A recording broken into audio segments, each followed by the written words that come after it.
Yo, das Auto, yeah. Okay, let me shoot the intro and then we go, huh? Yeah, I should do this. What we got? Let's see. Do this.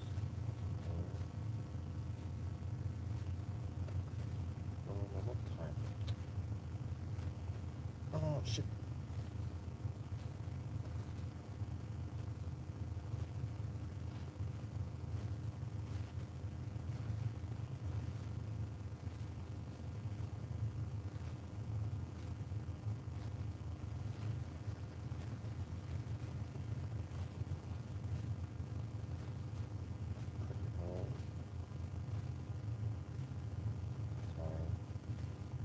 Service. Everything there. Trip, yes. Trip.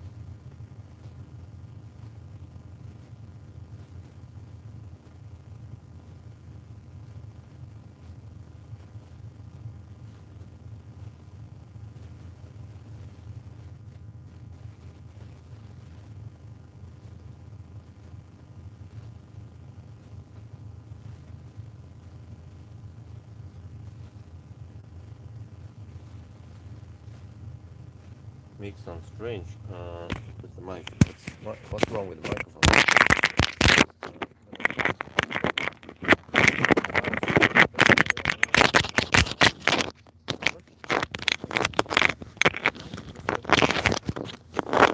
There.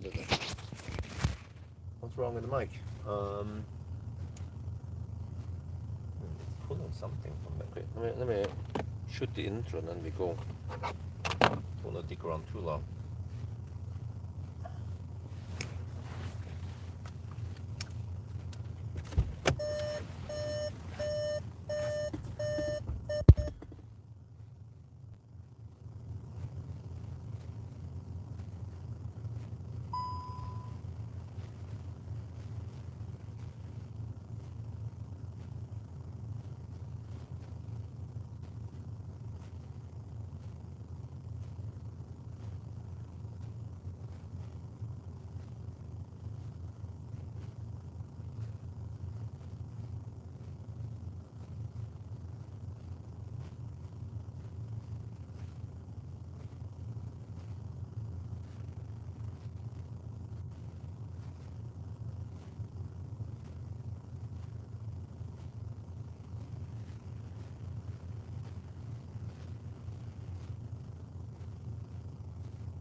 If I stop now,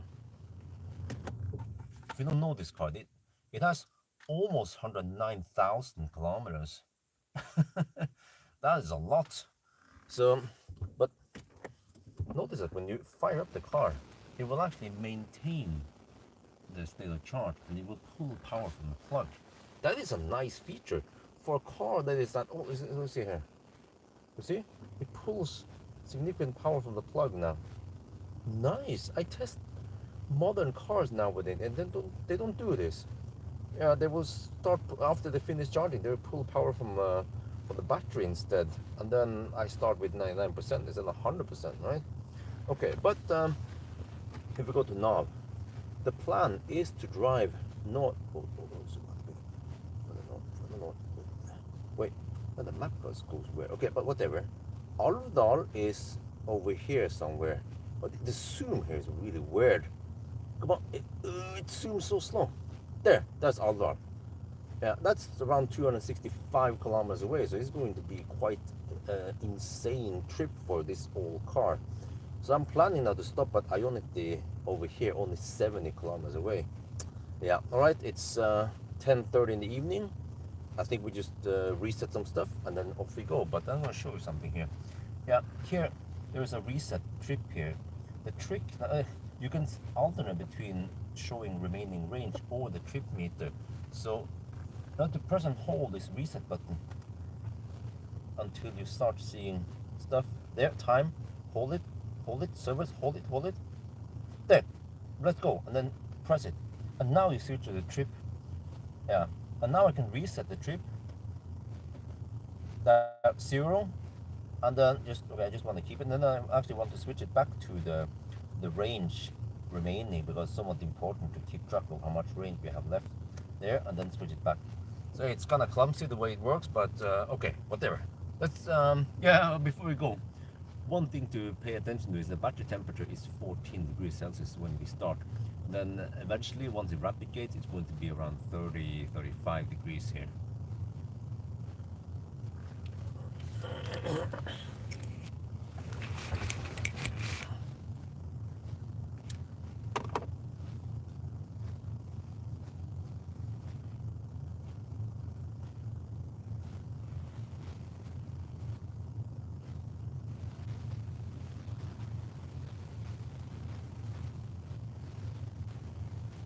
Okay, so let me unplug and then off we go. Just have to disconnect the LAN power.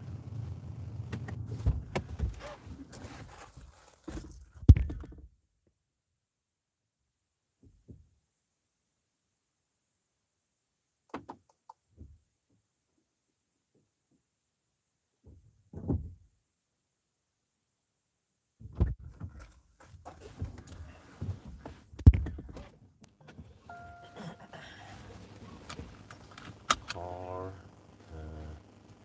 view, driving data, right. Setup. We reset a bunch of stuff. Multiple display. Reset in start. Reset long term. Okay. Now we'll see. B mode engaged. Now off we go. So we started 14 degrees Celsius in the battery. That's kind of high-ish. Well, it was worse this evening when I finished charging. It was at 17.5. Like, oh shit! But then it cooled down during the night, or evening rather. So it actually cools down quite fast. What is the outside temperature? 10 degrees, really? 9.5. Okay, that's good. Good that it's not too cold outside. So yeah, I just wanted to spend some time with my own e-Golf, yeah, my own Deutsche Auto, das Auto. I actually returned a Porsche Macan one day earlier. I was supposed to return it tomorrow, but I was already downtown or in the city shooting the comparison video early today, so I just returned it, so I don't have to drive too much back and forth. But you know, well, I'm not sure how many people want to watch it, but I did 500-kilometer challenge during winter with winter tires and stuff twice with this car.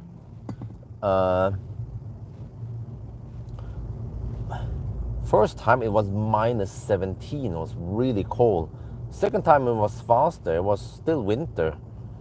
But I wonder if we do it now in springtime, if it's going to be faster. But again, I'm curious about this, but then who else wants to see it, right? Yet another boring 500-kilometer challenge. I should, of course, test other cars in the 500-kilometer challenge. But for now, but then I was trying to figure out what should I do. Should I do a 500-kilometer challenge tonight? Or yeah, I don't know. But then I ended up going to Alvdal, because if I do another challenge, I have to rush it and time everything and deduct everything. But now I can just chill a bit. So I just want to get a feel of, yeah, I think I need to learn more about the Volkswagen, how it behaves. I had to rewatch my own video to find out how many degrees it replicates at. It starts replicating already at 33 degrees roughly. So I want to avoid too harsh acceleration. And then, but try to calculate, but it seems like in summer now, this car is quite efficient, so it doesn't pay off to slowpoke at 90 kilometers per hour. Probably want to cruise at 110 at least. Wait, I need to check the GPS speed here. Okay, if I cruise at 100, how fast am I actually going? Also, they fill up the tires. Elbilmek, they fill it up to 2 bars only. 2.1 bars, but I fill it up to 2.9 bars. I look in the inside of the door, and it's supposed to be 2.9 bars if you have highway driving or something. So, okay. So it was quite low.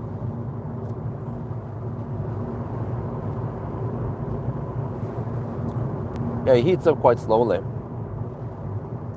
At least we made it, okay. But you have the next gen e-Golf. Okay, so 100 on the speedo is 95 GPS speed. I figured that probably want to go faster. Wait, nav. Have I not navigated to that place? Yes. What? Why don't I see navigate? Right? New destination. No.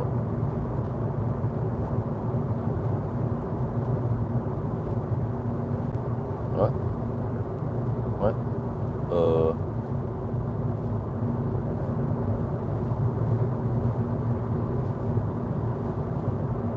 Strange. It's like it was stuck. Something.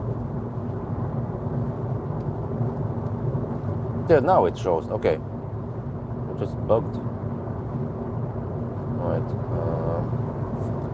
So let's see. Let me cruise at least 105 kilometers per hour. I think that's a better deal. Don't want to go too slow. Well, maybe I can cruise at, if I cruise 120 on the speedo. But then I have to pay attention to the consumption so I don't go too high.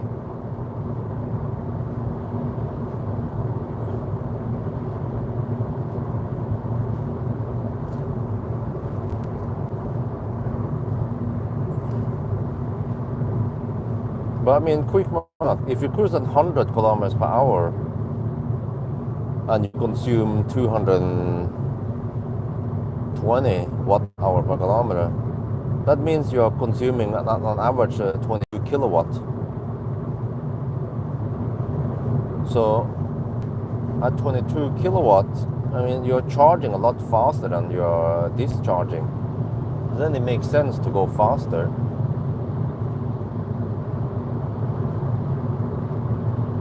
Oh, well, man, these guys are so annoying when they just slowpoke past me. First he went really close behind me, and then he changed lane about 1 meter behind me. Like,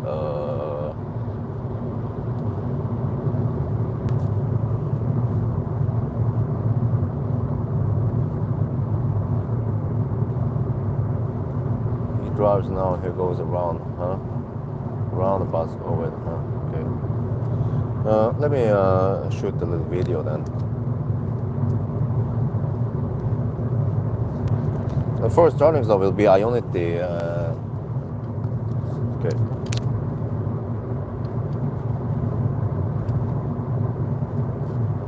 Ionity Tongan. So already out to 70 kilometers.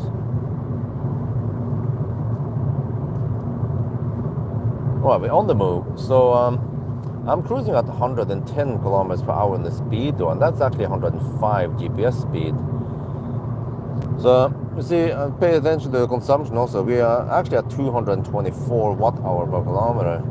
So quick math, if we are cruising at 100 kilometers per hour and we consume 220, that means we consume on average 22 kilowatt. And this car charges at around 40 kilowatt quite flat.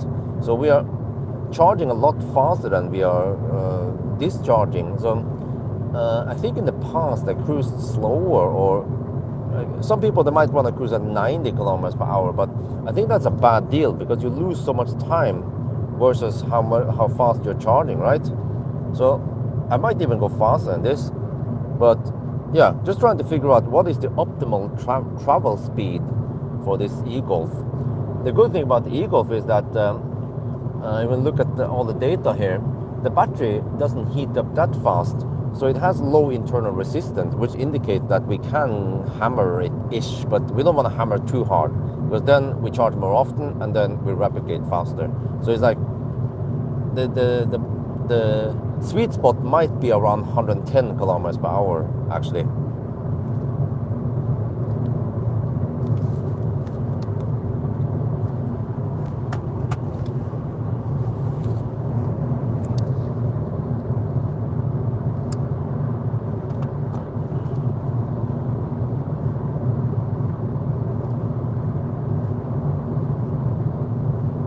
Or maybe I cruise at 105 is a good speed.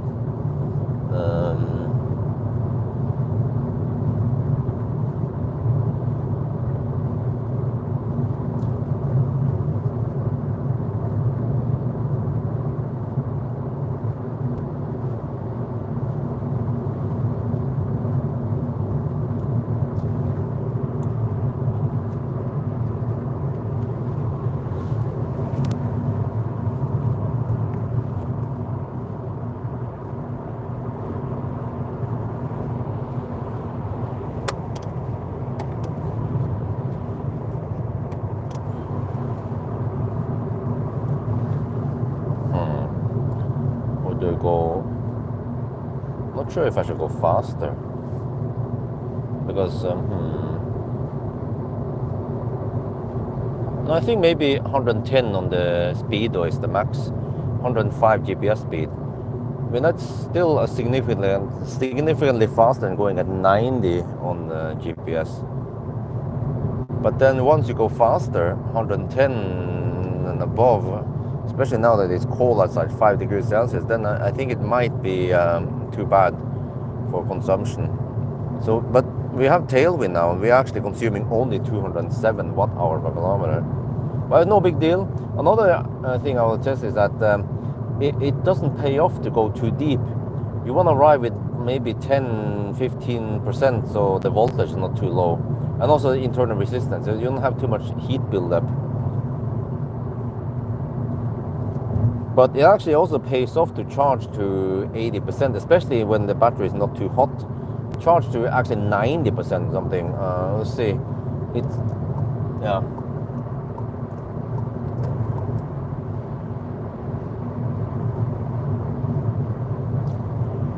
What's the other consumption? Oh.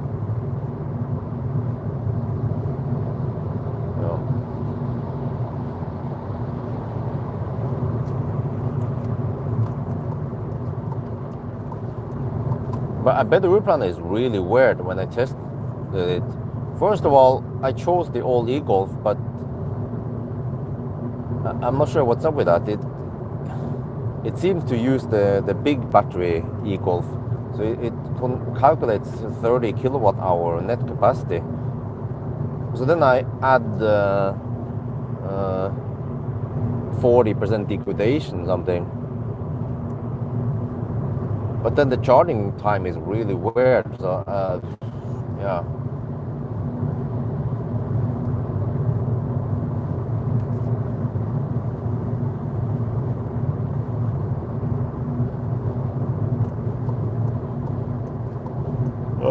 It expects me to charge for over half an hour. I'm like, huh? Wait, did it? Huh? Okay, I don't know what's going on, but hopefully we can get over there within 4 hours.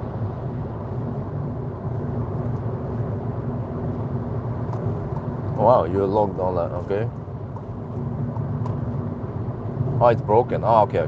Then I will have to try to figure out.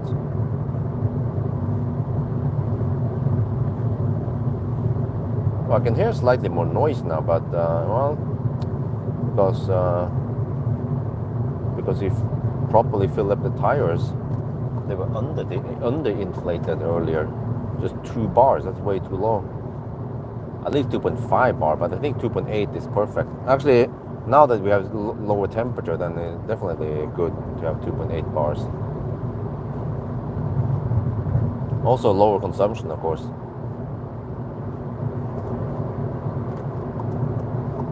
Yeah, so we'll see. my gut feeling says that we should get over to Alvdal after 4 hours, which is 2:30 at night. But then, wow, the battery heats up quickly. It was at 14 degrees. It's already at 17.5 degrees. But eventually we'll hit equilibrium where it doesn't heat up more, and then whatever heat it gets, then it will cool down during the drive. So we'll see. Just trying to enjoy the e-Golf, see how it goes, learn more about it, and take a little trip. This is a proper proper challenge. My intro was about how far can you drive and how does it rapid gate and so on. And I realized that I've been testing it during winter only, so now we are actually doing some spring, almost summer run.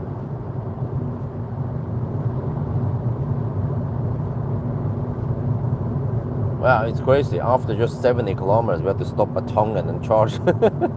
But the charging stops, at least initially, they are short. They're only around 15 minutes long.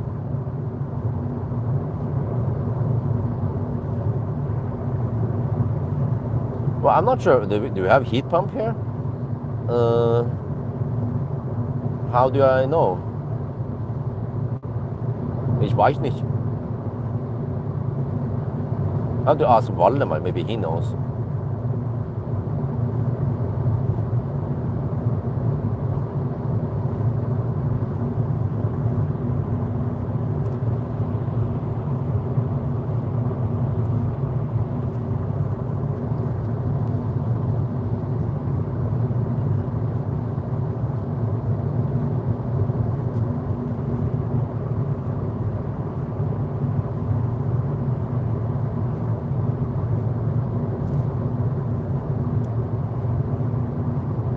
Oh, yes, same to Alvdal. I think it was 265 kilometers. Oh, I can't hear any compressor, so it's probably PTC only.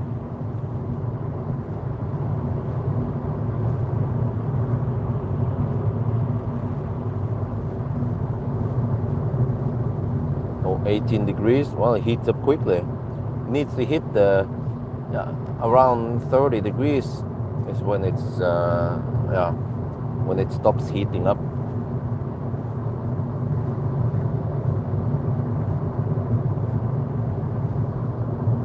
Two stops? I think more like 3 stops.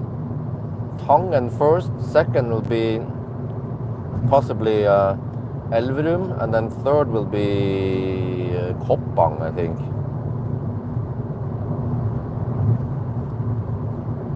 Try to aim for around 60-70 kilometers between each stop, and don't go too deep.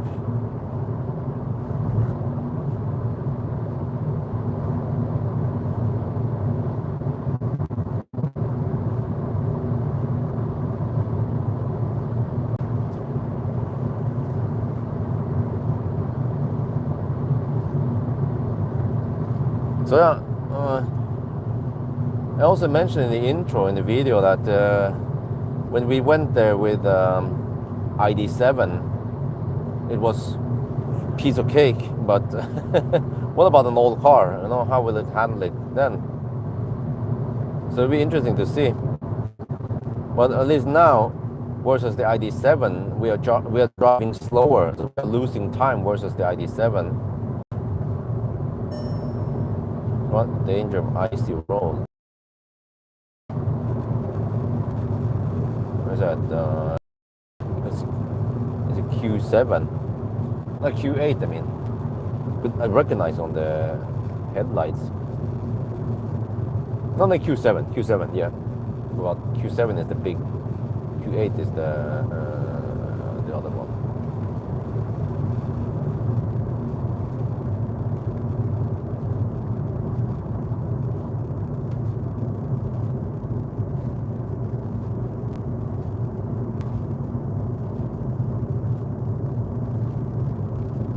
That was a little slow here. So we'll see how. I mean, if everything takes too long, then I could bail out earlier. It's not like I have to go there. to Alvdal. I could turn around already at Koppang if I feel like it, or Hanestad or anywhere, pretty much. Because I also don't want to come home too late.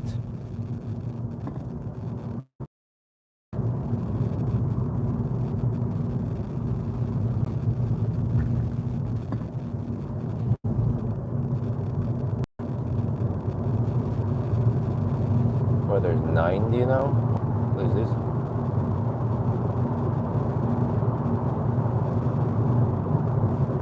Maybe there are more Baustelle.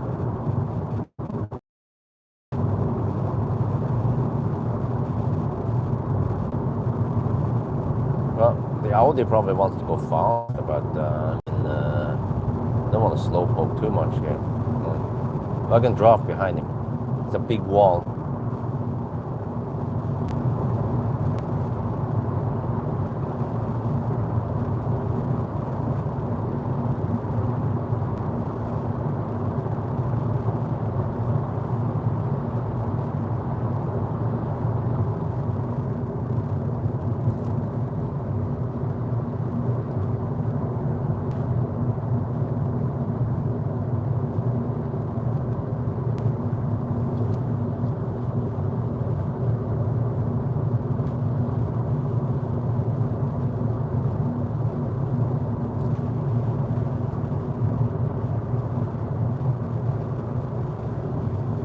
It would be interesting to put in a bigger battery here. If Valdemar can find, if he finds a cheap 35.8 kilowatt hour battery, you can put it in here. Not sure how strict they are with the modification. Because if the weight in the new battery is exactly the same, then why not, right? But I wonder how much it costs. It was 20-30K for that battery. Unless he gets like a super nice deal, like 10K for it. But yeah, I would love to get a bigger battery, because now when I use it as a press car shuttle, it's barely working. I can get it from A to B. I have to top up sometimes, but it works. Oh, we are 202 watt-hour per kilometer. I think we also have to do a distance check. But yeah, we are 31 kilometers away from Tangen, and we have done 31 kilometers. Wait, I thought it was 70 kilometers. No, it's only 60 kilometers before we are Tangen. Wait, maybe it's too early. But yeah, we'll just go there, Tangen. Split it there. Tangen, Elverum, I think that's good. No big deal if you arrive with 20% Tangen. We already consume around 30% now.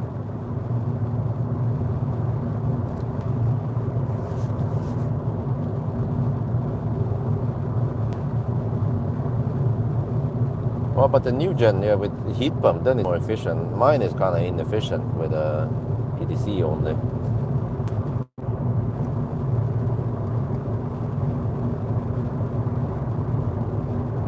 Well, man, they haven't calibrated the scale yet.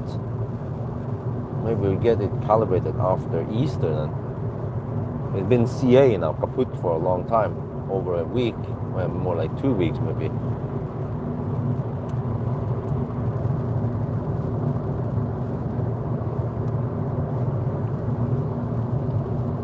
But yeah, maybe once I learn more about this rapid gate or whatever, I could attempt for a summer 500 kilometer challenge.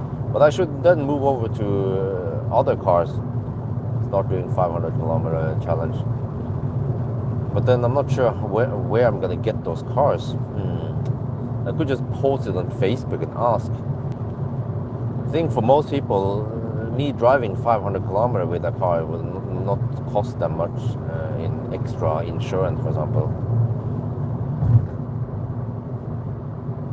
Yo, Felix. Yo, what's up? Hello.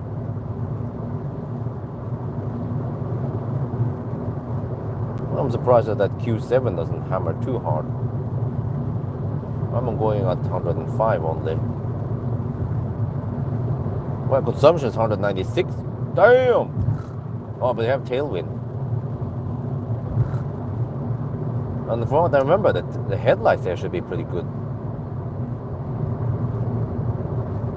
Yeah, I mean, it's a German car after all, right?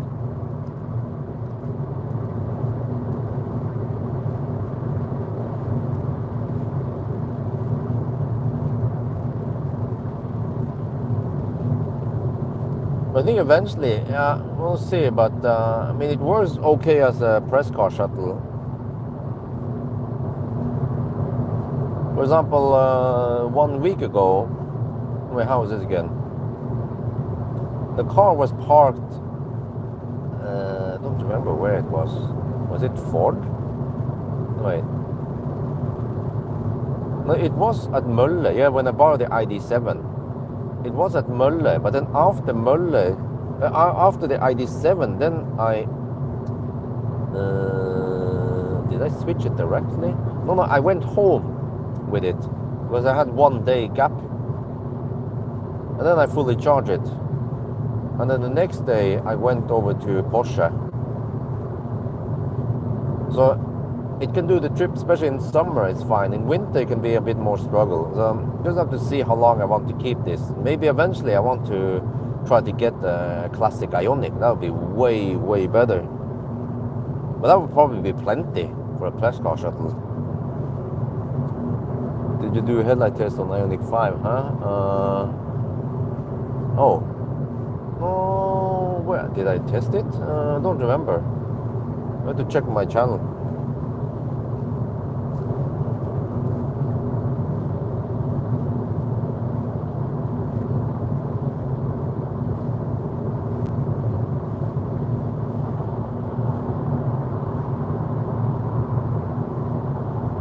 Okay, 24 kilometers left for Tangen.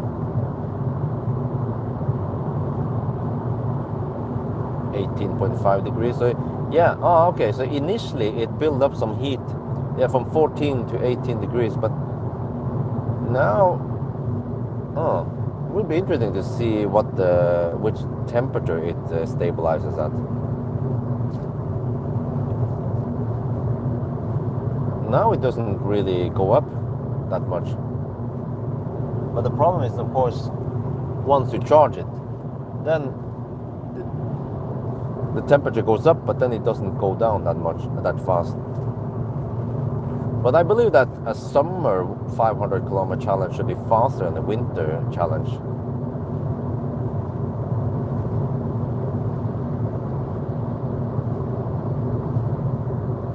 So since I own this car, maybe I'll just go for a 500 kilometer challenge later this year, during when I have a free gap sometime. I can do a run. See if we can go to around 8 hours, because I think it was 840 during winter. But the consumption was high and I had to stop often.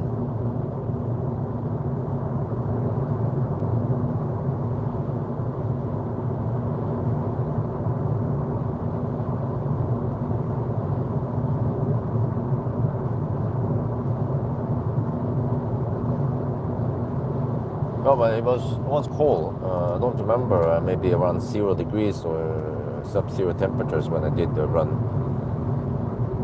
And I had also studded tires on. And plus that those rims are not that aerodynamic, but the summer rims, they are more closed. I'm quite impressed with the consumption, 199 watt-hour per kilometer.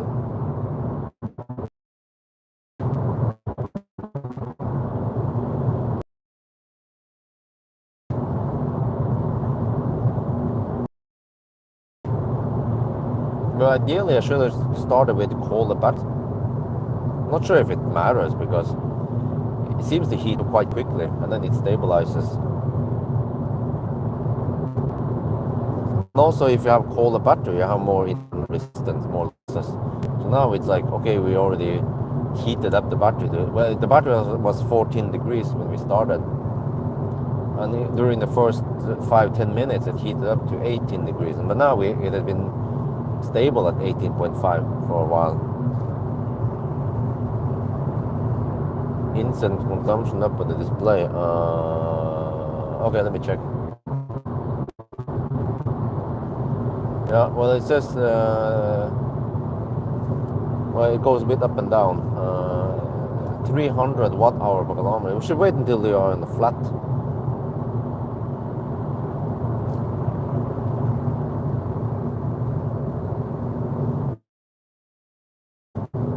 No, but we can already see the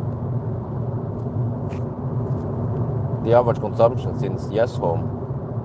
But we have tailwind. But this car is fairly aerodynamic, so it's not affected that much by the wind.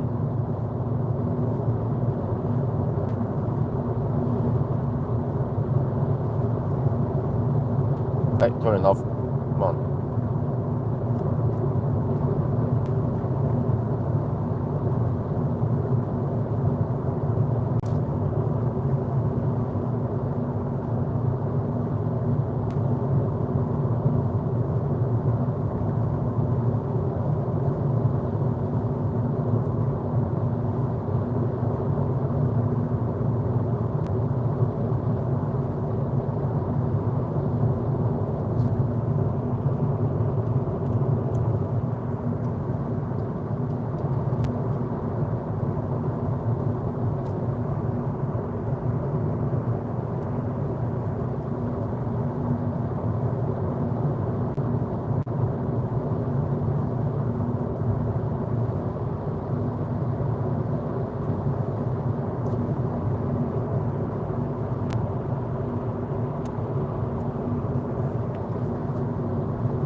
I'm kind of hungry, so I need to grab something. Plus that, once we are in... wait, can someone check McDonald's at Elverum? When do they close?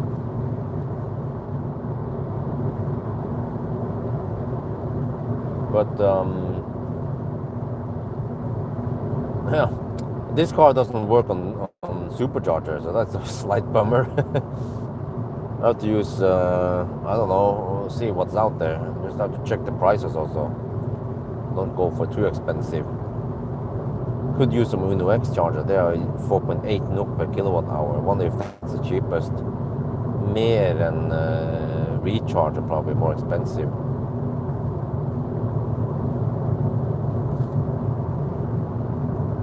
Oh, it's open 24/7. Ooh, nice.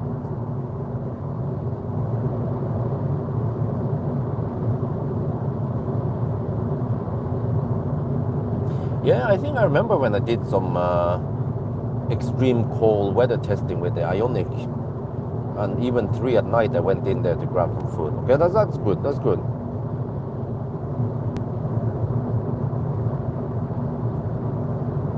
Yeah, the new e-Golf works, but the old one doesn't work, unfortunately.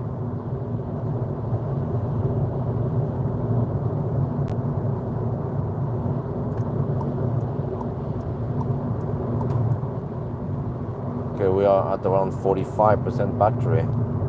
12 kilometers left. Okay, so it's gonna be kind of high.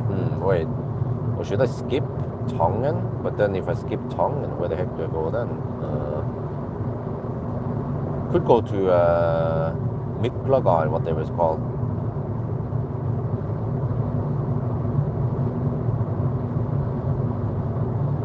Or Løten.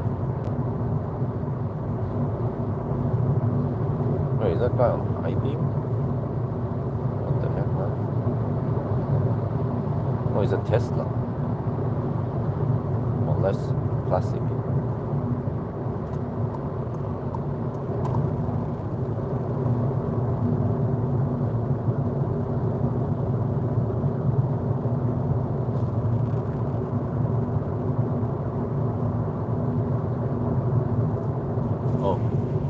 Oh, okay. Well, yeah, maybe they close at 1 at night then. I don't remember. It was a while since I did that extreme cold weather. But I was blown away by how efficient the classic Ioniq was, even in freezing temperatures.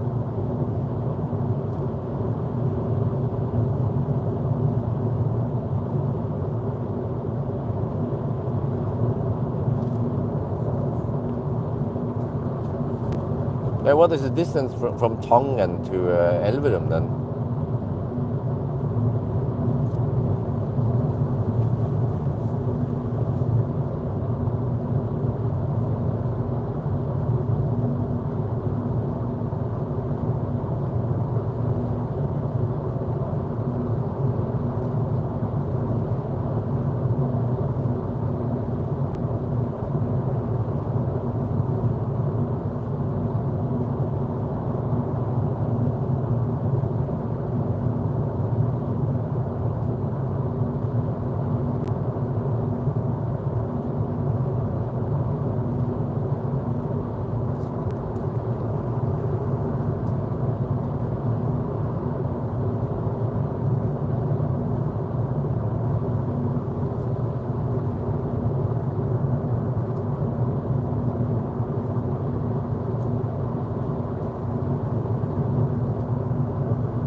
I did change my mind. I don't want.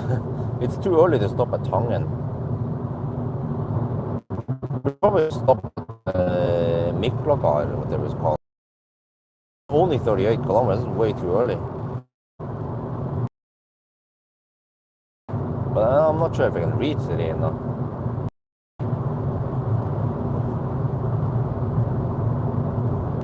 Not money off. That's the problem. There's a gap there, which is kind of scary. But I have 40%. I feel like it's way too early to charge now. But we should be able to reach. Well, I have 35 kilometers of range. Oh shit! Really?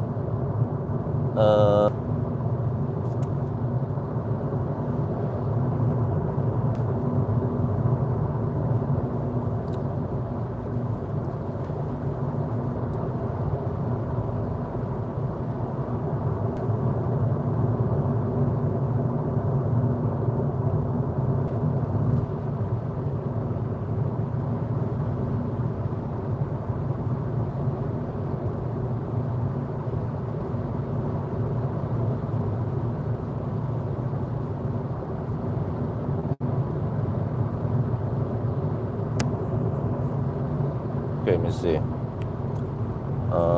32 kilometers to Miklagard. Well, you know what?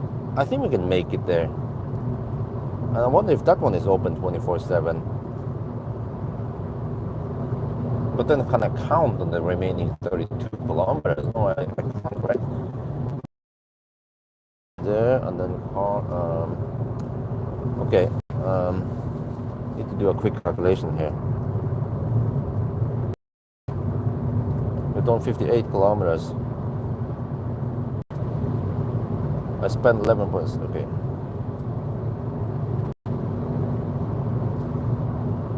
I have 5.3 kilowatt hour left to go 31 kilometers.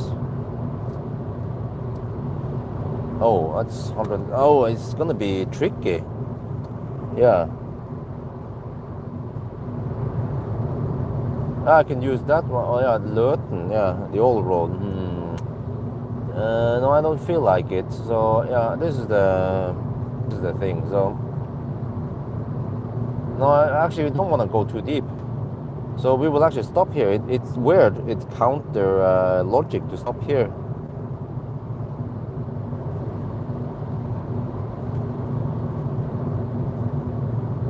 But yeah, it's probably the best deal.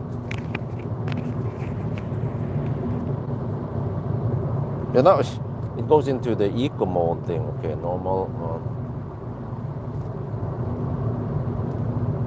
Start getting cold in here. Well, let me see. I think we are at around 30%. I mean, it's not. Yeah, okay. It's actually time to charge. Yeah.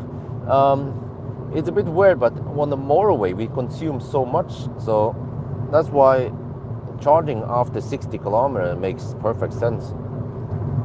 61 now we're done now.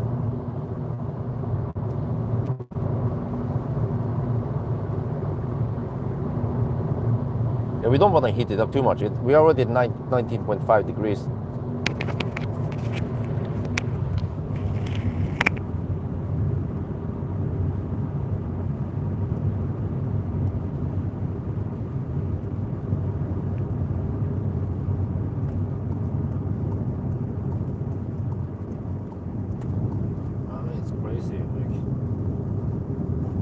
That long distances, but for an e-golf, then leaping 30 kilometers extra is actually, it's scary. Yeah, that's why we stopped here.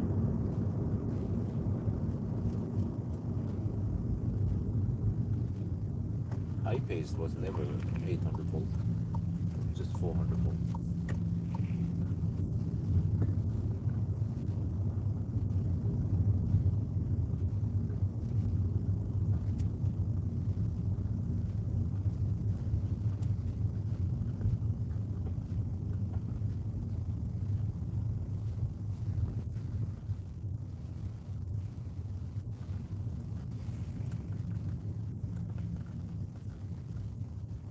Charge point on the right side with the wrong side.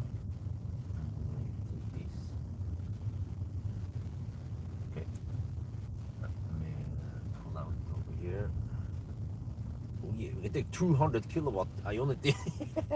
I need only 40 kilowatt. There. Well, maybe I should do the thing here. Right. Okay.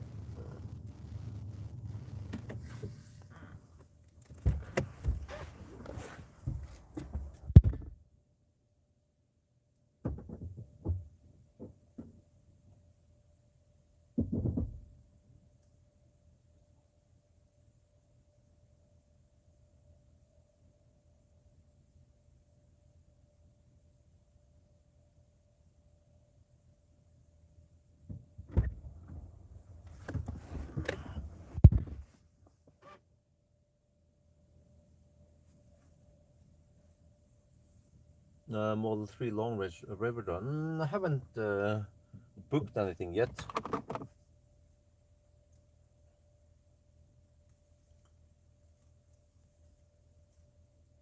Oh, I get 3 NOK per kilowatt hour with hey, what the heck happened there? Handshake problem?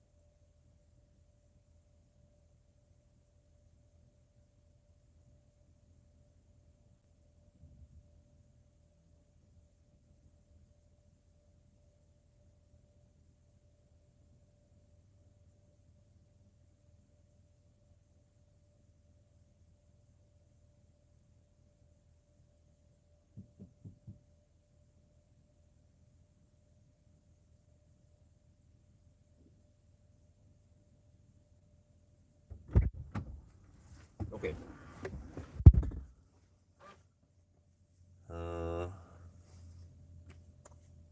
Oh, wait. When we are charging. Oh, wait. No, it doesn't show you the correct. Yeah, so we have to fire up this thing.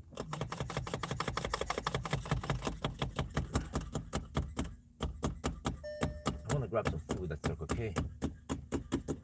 Because I don't know where the next stop is going to be. It might be in the middle of nowhere. To show you guys quickly. Yeah. We have to do the math here. We're charging at 40 kilowatt.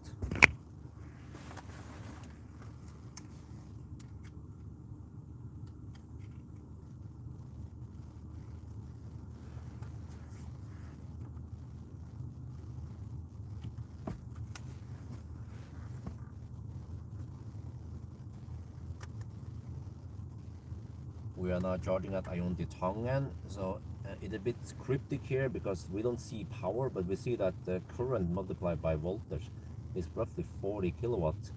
Battery is at 19.5. It heated up from 14 to 18 degrees quite quickly, and then it stayed actually at 18.5 for a long time. But yeah, it's weird because we charge already at after driving only 63 kilometers, but this is the name of the game with an old car because the terrain or the area is slightly challenging. From here, there are not that many chargers. You have to drive maybe 20 kilometers further down the road or something, and then you see that GOM. It was showing around 30 kilometers of range when we came here, so that's why we need to charge now. It's a bit counterintuitive maybe to charge that early, but yeah. So then we'll see. So let me show you guys outside. This is also name of the game.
I'm gonna go for a little bit now. I have to quickly run over to the gas station. The car will be off for a bit. So the numbers don't update correctly. Let's see. Let me try to keep the climate on whatever. If I go to car and then e-manager and then set a departure time to be 23:20, right? Roughly. There. And then it should keep the cabin warm. We're taking nice speeds and it's always not heating up that much. Wow. Great.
What the heck?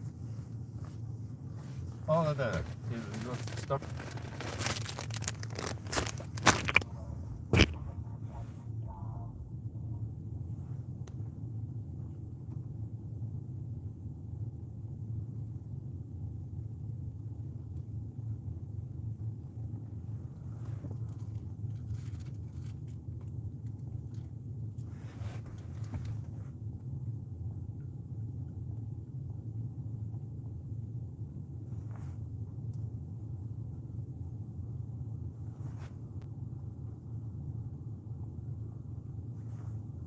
Okay, it's kind of slow now.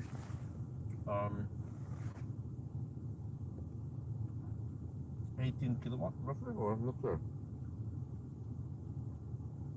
But I have to go to the restroom, and then there was a bit of a stall at the counter.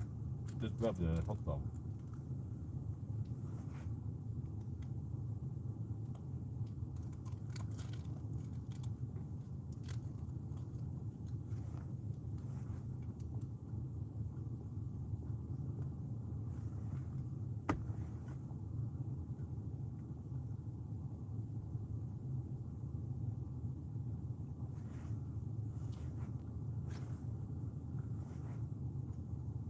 I have no idea when I'll be home.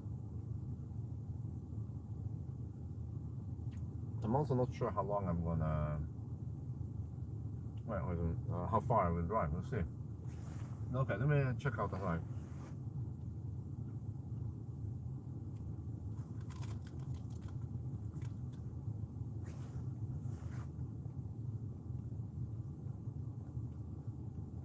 Oh, that's good. 10 power for the win.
Okay.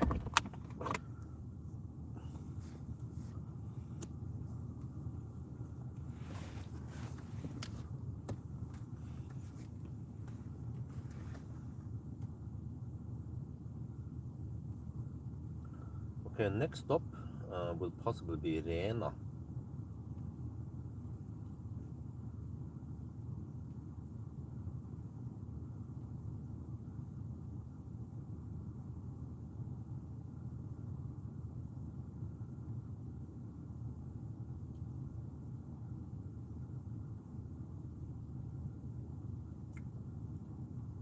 That's 66 kilometers away. There's still going to be some more ways, so.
Okay, this was a relatively long stop.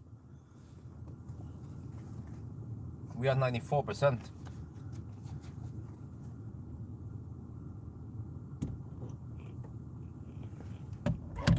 We're taking only 14 kilowatts. Well, okay, we're not gonna camp here too long, so let's go. It was a 23-minute charging stop. It could have been only 15 minutes, but whatever. This actually helps for rapid gate, that we charge high like this, because we are gaining percent without adding much heat at all.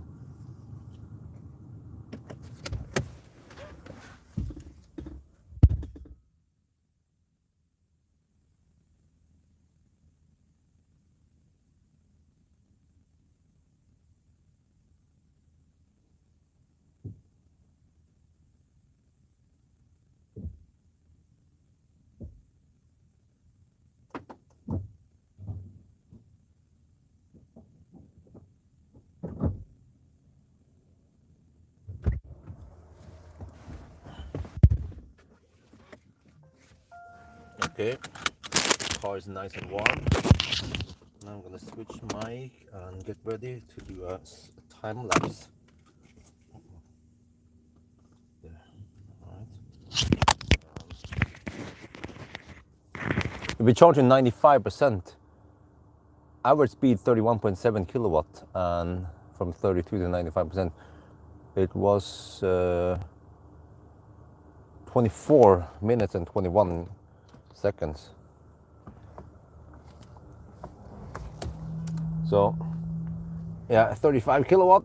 It's not ideal, but whatever. We avoid rapid gate. A rapid gate session is also typically around 35 kilowatt. So now I'll just wait a bit, and then I will record a time lapse. I want to see what happens now, because battery heated up to 27 degrees. Still not rapid gating yet, but I want to see if it drops as we drive now. I will cruise at 110 when I can, and then 105 GPS speed. Then I will slow down a bit once we have to slow down.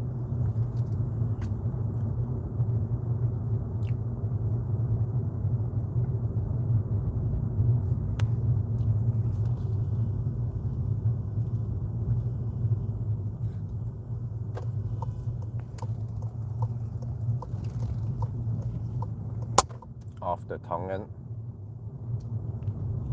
Wow, that was a 24-minute charging stop to 95%, so not ideal, but hopefully we won't have too many of those. But okay, so now you see that the battery heated up to 27 degrees Celsius. As long as I'm on the motorway, I will cruise on 110 on the speed or 105 GPS speed. But I want to see if the battery cools down now, or it will still heat up as we drive. We set the speed here, okay, still faster, 110 there. Okay, see, so one of the purpose with this trip is also to learn more about how the car behaves in different situations. But okay, was a danger of icy road. Oh, it's 4 degrees Celsius outside. Oh, okay.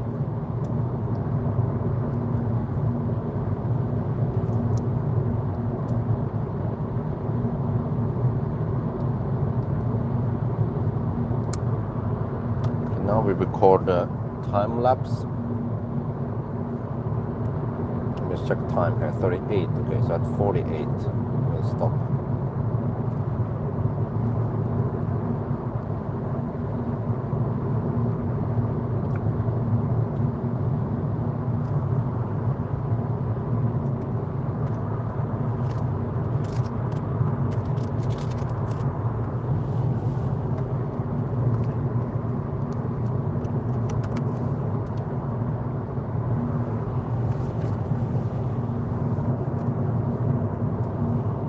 Okay, so 27 degrees in the battery.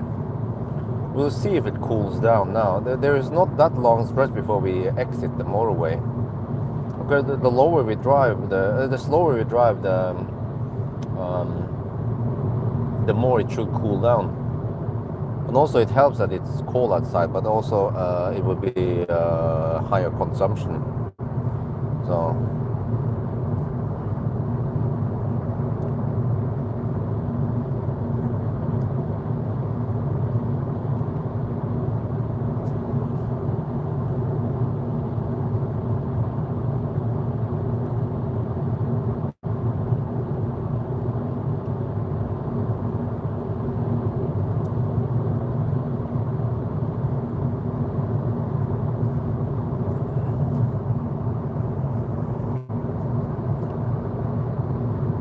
Rena and then Shell Hoppang. Yeah, I think so. There will be roughly 60 kilometers between each stop. At Rena now, I probably don't want to eat or anything, or just nothing to do there. Everything is closed there. So there I will charge for maybe around 15 minutes only. And then go for Koppang. And then at Koppang I might have a slightly longer stop, but I'll just try to be quick every time. But let's see what happens. I'm curious about the battery temperature.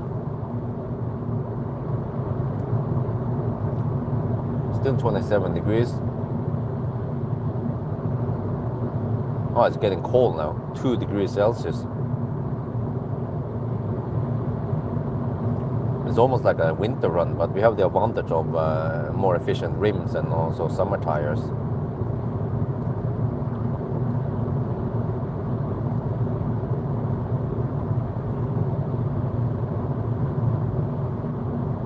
But then, okay, once we hit the B roads, then I'll be cruising 10% over the speed limit. We're not gonna slowpoke, that will slow us down a lot. Still pays off to go schnell. But yeah, 24-minute stop. Oof. I was hoping for around 15-minute stop, but I just had to go to the restroom.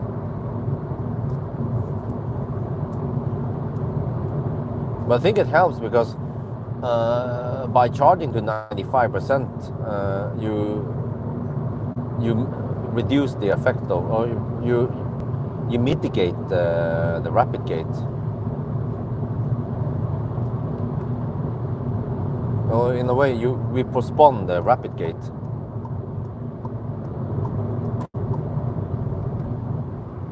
Okay, now to find the correct speed here. Let me see. I think maybe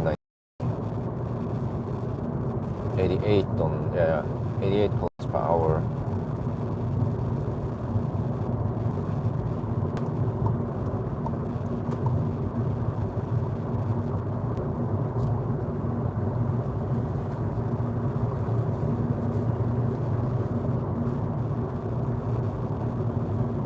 Double check with the GPS here, but this should be 88. Yep, exactly 88.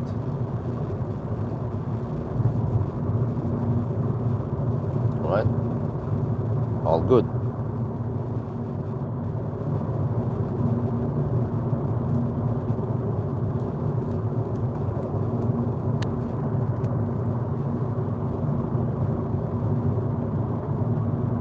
Oh, 27.5, huh. The heat actually goes up now, but we just exited the motorway, so pay attention to what happens with the heat. But there's still not rapid gate yet, so the next session will also be full speed, but then it's slowly rapid gates, but we'll still get around 33 kilowatt, what I remember. But when I watched the video from, I don't know, two years ago, something, or was it last year, last winter? But when I watched that video, old video from eGolf 500 kilometer challenge, it showed charging speed at fast charger. I could see 40 kilowatt or whatever, but then suddenly now in car scanner it doesn't show it anymore. Do you guys know why? Did they change something there, or am I doing something wrong? Because when I try to view the DC power, whatever, it just shows no value, not even 0.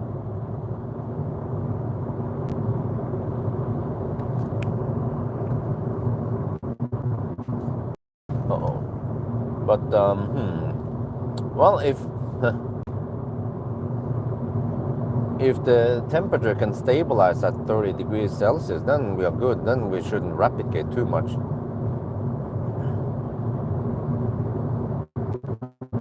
Yeah, it could be that I have to hack it and or whatever. So I had to change the setting. I don't remember. It was that the Alan guy. He knows that you have to choose something and then go for the settings, and don't remember. He did some ninja stuff. Not sure what that was all about. Maybe it combined several variables, or I don't know.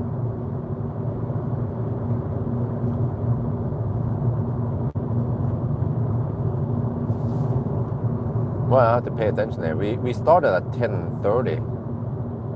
So we already been on the road for 1 hour and 15 minutes.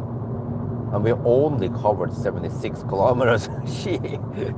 Well, but we just charged now. Yeah, charged pretty high also.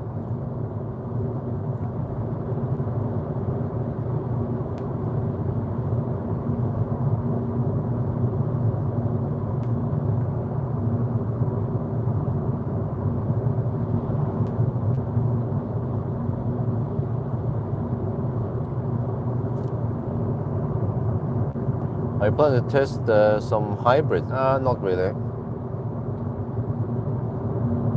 I have plenty of pure EVs queued up, and I have plenty more I would like to test, like the Nami box and E30X, and I don't know. There's plenty of EVs I need to test. Can't be wasting my time on hybrids, because hybrids is a dead end anyway. Not sure which is the worst to go for, hybrid or hydrogen. They both start with HI.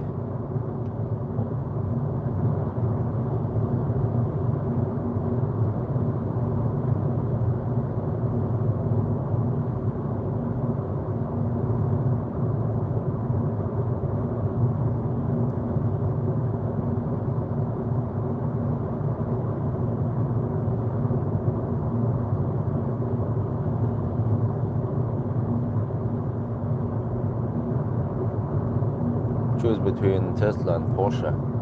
Any model. Well, any model. I guess I go for Plaid. Model S Plaid.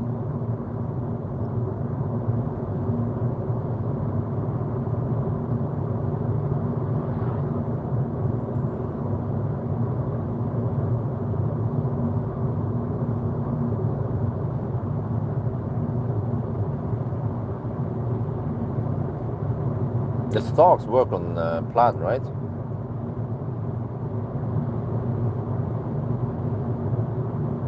But I'm not sure about the round steering wheel, because that might fuck up things. Turbo GT, well, I haven't really tried it, but I mean, it's nice. Taycan is pretty nice, but it's just so tight in there. Like, so little space.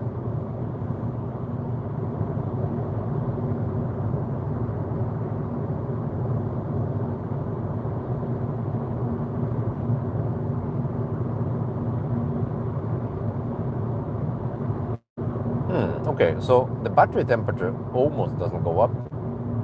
Still 27.5. Even after driving now 10 minutes after the charging session.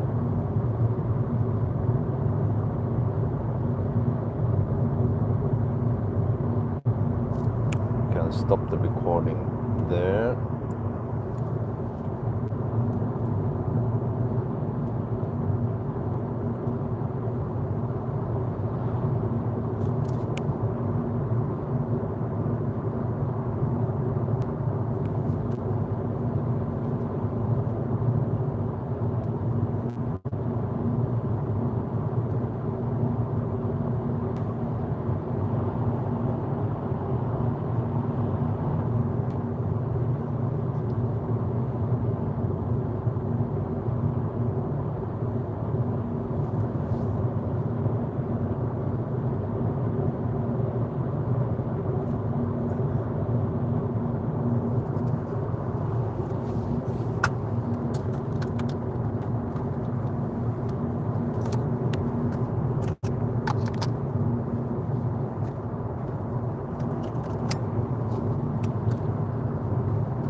Okay, go a little faster now, around 95 kilometers per hour GPS speed. Don't want to go too crazy fast.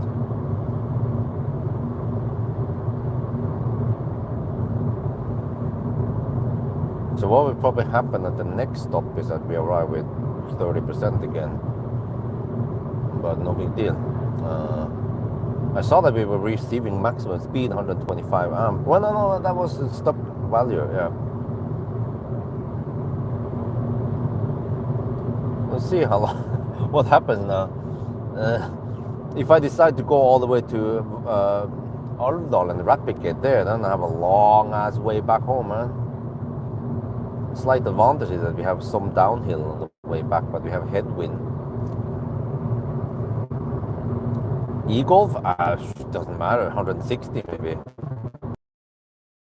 Anyway.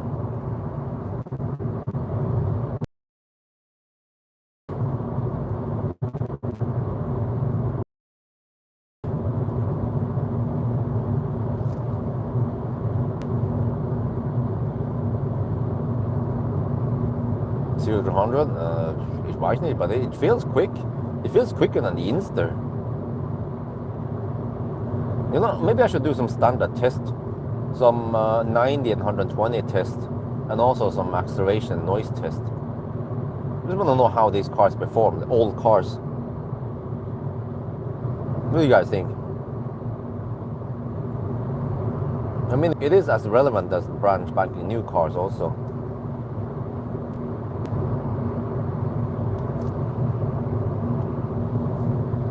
Okay, hit the 110 zone again. I cruise 105 on the GPS. Don't want to slow too much. There is no Alvdal was not a point there on the list.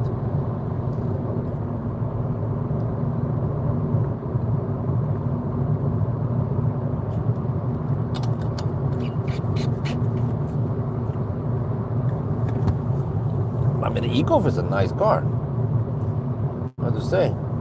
I get the impression that it's more efficient than Soul. The new Ford Transit. Yeah, of course. I will always test the new cars if I'm going hands on one. Oh, 28 degrees now. The temperature goes up, but I think it's still a good trade-off. We don't have too much motorway until we have to slow down anyway. Then there's some 90 zones and then 80 zones and lower.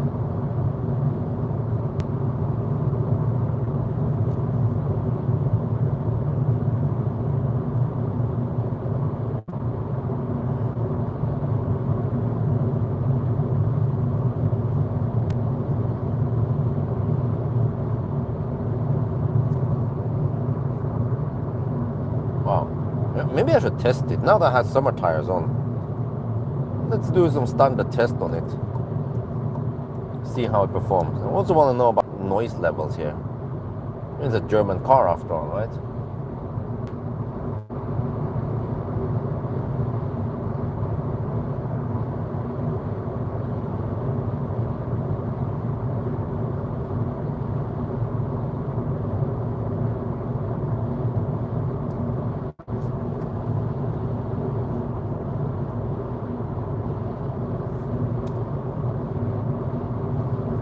Wow, I'm doing 105 and I'm barely hammering that truck.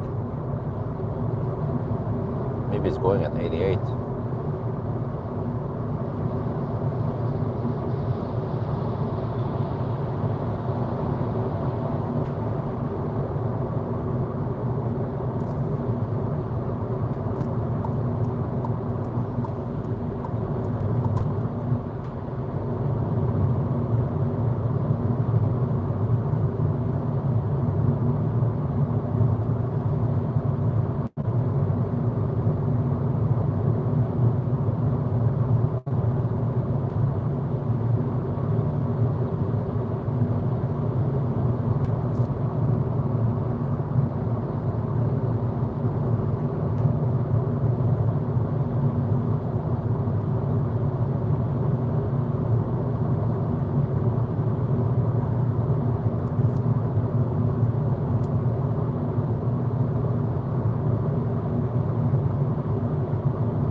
to the cruise. Well, we have booked Airbnb 4 nights now, 17 to 21st April in Göteborg. So we're going to Göteborg. We're gonna go to Liseberg one day, and then probably go to Leo's playground one day, and then maybe there was a science center, what they call it. Yeah, what wifey likes about Göteborg is that there are plenty of restaurants over there, plenty of food options. So we went for, yeah, not too expensive, around 1,300 something per night, NOK. But then that was not including bed sheet and towels. I mean, okay, 100 SEK per person, okay. And the Norwegian krone is weak now, so 1 SEK is around 1.1, almost 1.1 NOK. Oh well, man. Every time I try to save up money for some curtains or blinds, then suddenly we have to go on a trip and spend money.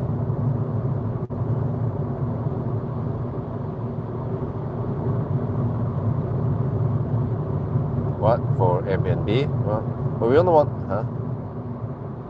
Yeah. Well, you know, that's a hotel room. I mean, we have 2 parents and 2 kids. We need more space than just a 12 square meter hotel room. So we went for like a cabin or whatever, and that's actually, they call it apartment. So it seems to be around 30 square meters. What we want is separate bedroom so that the kids don't disturb each other.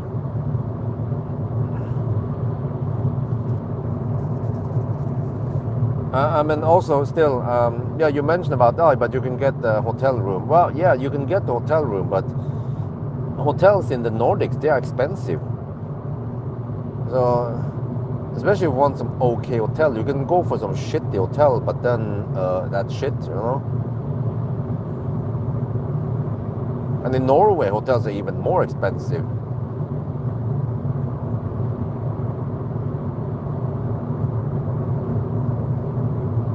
Doing east, yeah, that could also be it.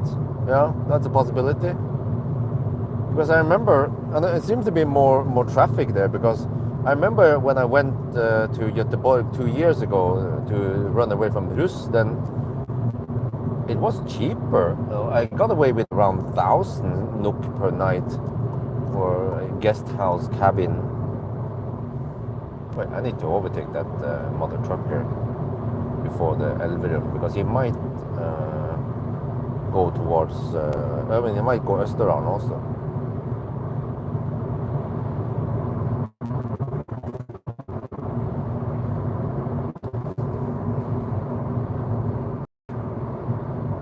But I mean, we have almost no choice because it's Easter and kindergarten is closed.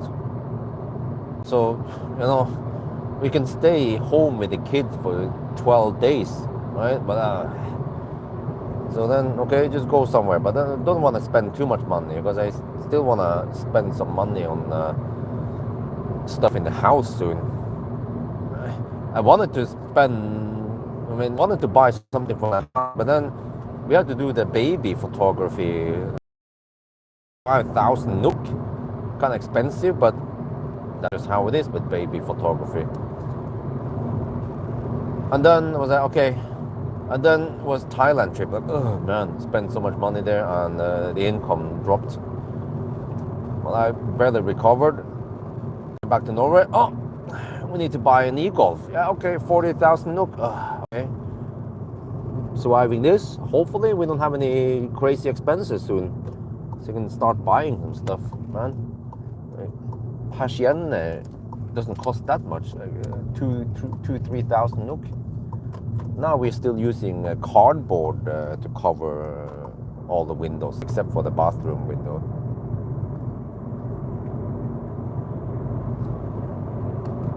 And I was hoping for the interest rate to drop, but no, it didn't drop, so bummer.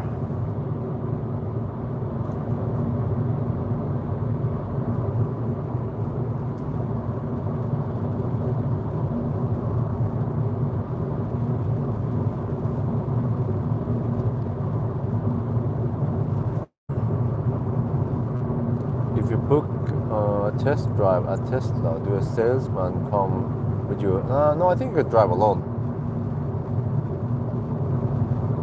Draft and go there.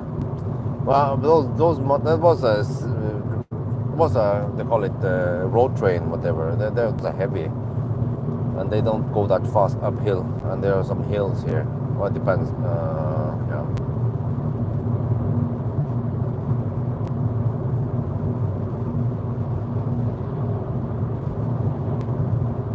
But no, I want to go snäll. 29 kilometers away from Rena. We have around 50% battery left.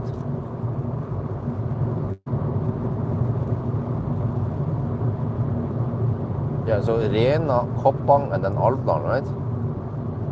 60 kilometers between each stop, roughly.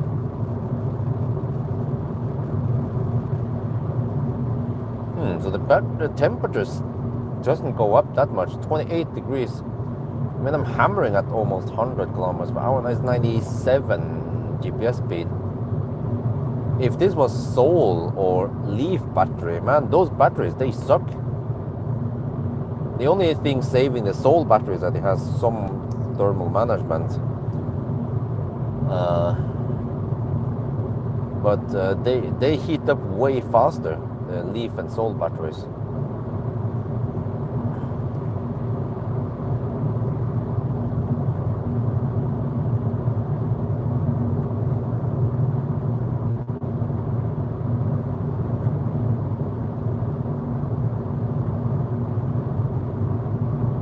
Consumption since same is 285.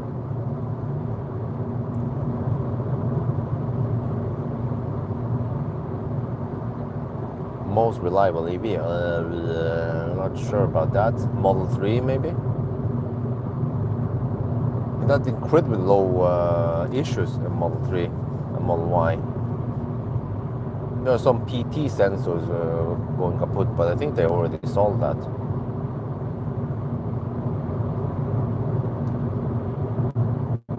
Oh shit, minus half degree Celsius.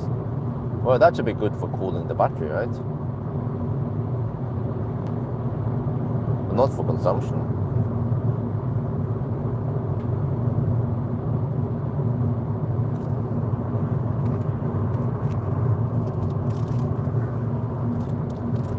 The only good thing now is that we have some tailwind, but it's just 2-3 meters per second.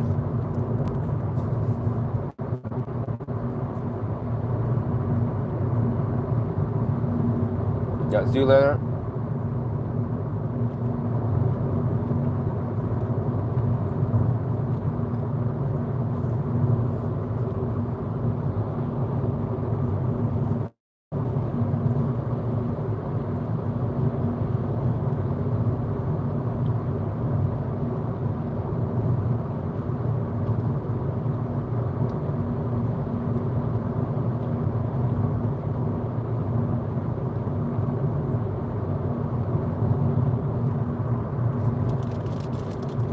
Well, the advantage of not going too deep is that if you go too deep, then it shuts down the heater and stuff, or goes into eco mode.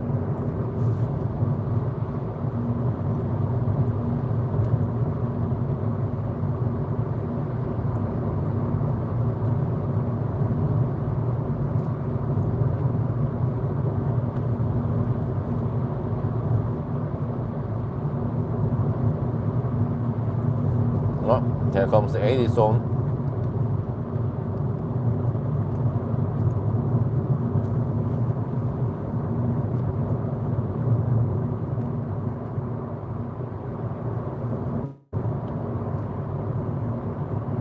So eventually, yeah, well, on the next session, it's going to heat up even more, the battery, and then it should start cooling down when we drive. I remember I went to Yale, but that was during winter, and I didn't rapid gate at all during that trip. I had to drive slow.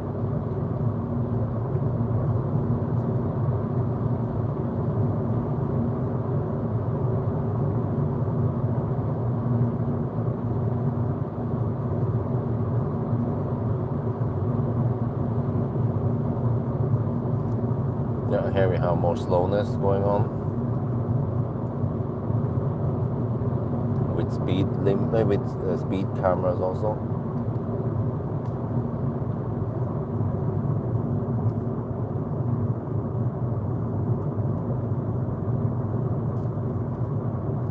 I mean, it's not uber great headlights.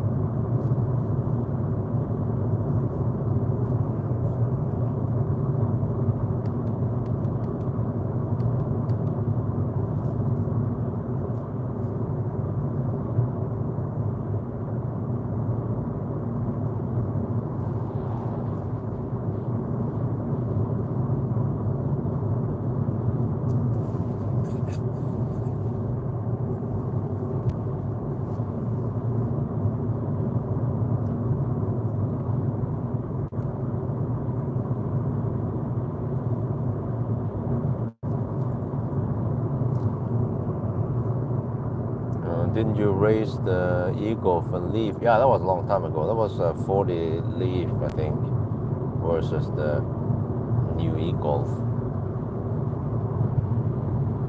I think the e-Golf won. Shit, man.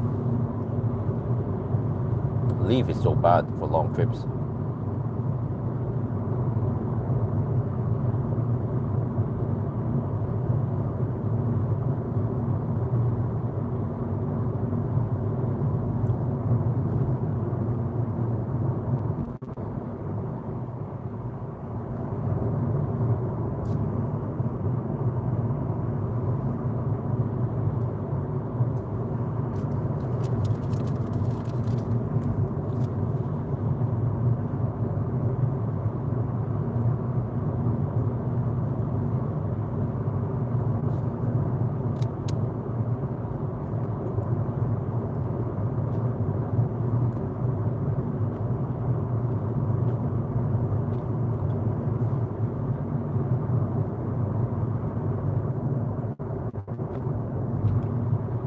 Oh, well, I don't know about that. Maybe because something about LED.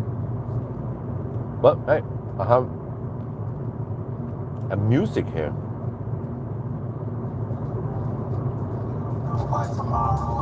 We gon' live right now. All we know when we pull up, God, I'm saying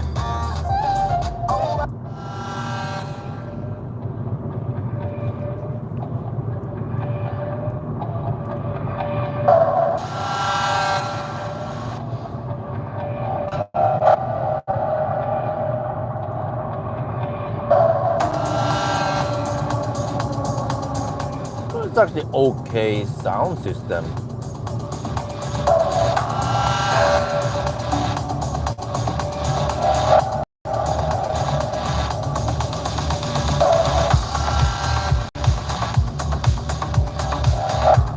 There's some bass here, okay, no subwoofer, but still okay bass.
songs I know here.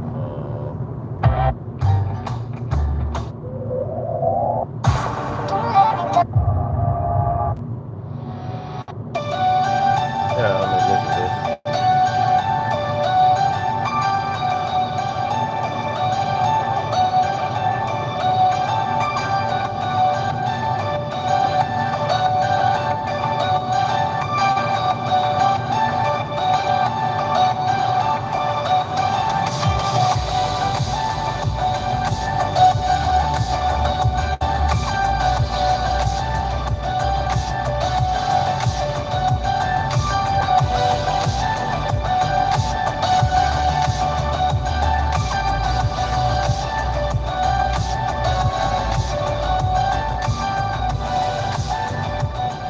Okay, actually, it doesn't sound that great. It lacks some details. It wait, then force it over to normal. Right? Yeah, lacks the bass. Okay, well, whatever. It's a poor man's car. Yeah, what do you expect?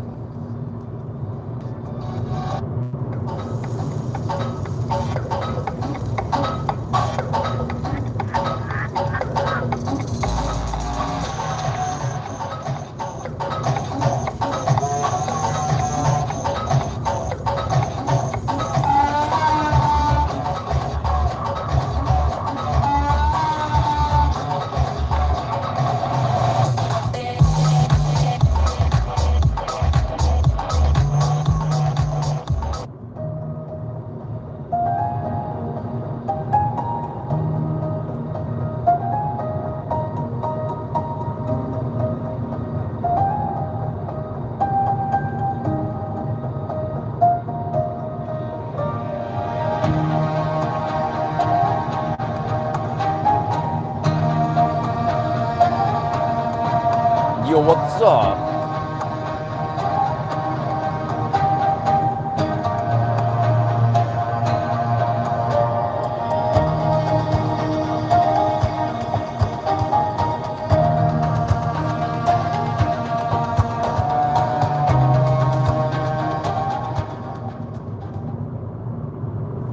Let me film a bit inside the car here. Where's the mic? I'm gonna hurry because there'll be some street lights soon.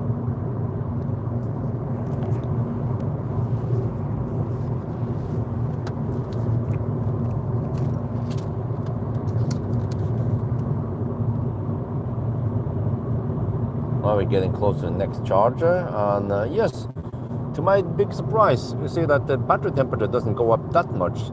It went up a bit to 28 degrees and then it stays at 28 now. Yeah, okay, all good. And then headlights, they seem okay. Yeah, it's not awesome, but I mean, it's still okay. I mean, it's a German car, right? At least it's better than a classic Ioniq. Oh, that hurt. Oh, shit. Hit under the belt. Oh, shit. Okay, but see here, huh? We have quite old-fashioned design here on the dashboard. Yeah, I'm actually going schnell now. So I'm going at 93 kilometers per hour, which is 88 GPS speed. So I'm not slow poking. And then we have some ambient light here. There's a light LED strip over there, also on this side. And actually some footwell light also. Wow, not bad for such an old car, right? And then we have actually a relatively big screen here. And also plug in the USB stick. And here, we can play music here from the USB, huh? Oh yeah. What was it?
Don't get me started about the way you look at me.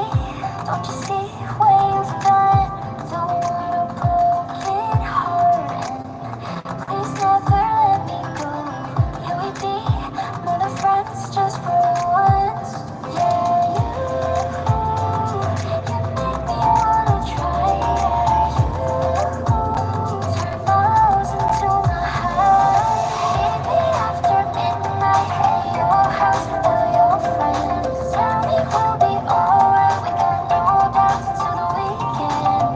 Don't wanna wait, don't wanna waste time. Just take it by. Meet me after midnight. Let's listen to the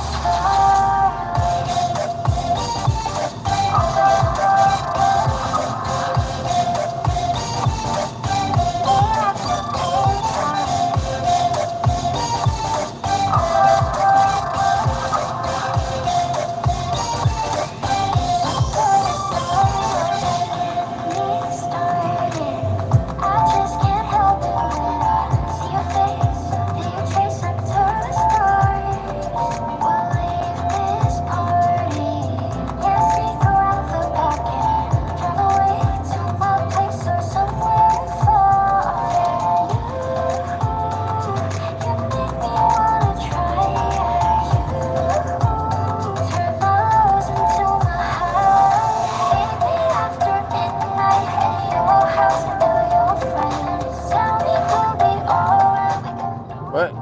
Does it have a SD card reader slot? Okay, we are 4 kilometers away from Rena. Actually, Rema 1000. I checked it when I was at the toilet. There is koppler, a 300 kilowatt koppler for 5 something NOK per kilowatt hour, or you can go for 50 kilowatts Fortum for 630 NOK per kilowatt hour. So the more expensive charger is slower. Well, maybe that doesn't matter, but those ABB chargers or the tritium chargers could be semi-kaput, and then they give me only 115 amp. But they're also further away, so it's better to stop at Koppler. And then, of course, supercharger doesn't work with this car, unfortunately. That's the name of the challenge.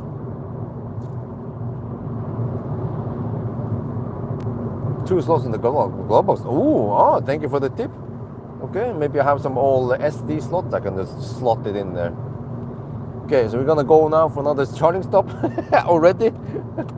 Rena, here we come. We're down to around 25% battery. 16 kilometers range left. Yeah, it is time to charge now. Wow, really? What? See, if I charge around 80%, I can barely make it here. Holy macaroni. Okay, well, I better charge around 90% on this stop then, so I don't go too deep. Well, actually, no, we have some more away. Yeah, from here it's going to be not that fast anyway. Its consumption should be lower. But here at the end, there's nothing to do, so just charge enough so we can go to the next charger.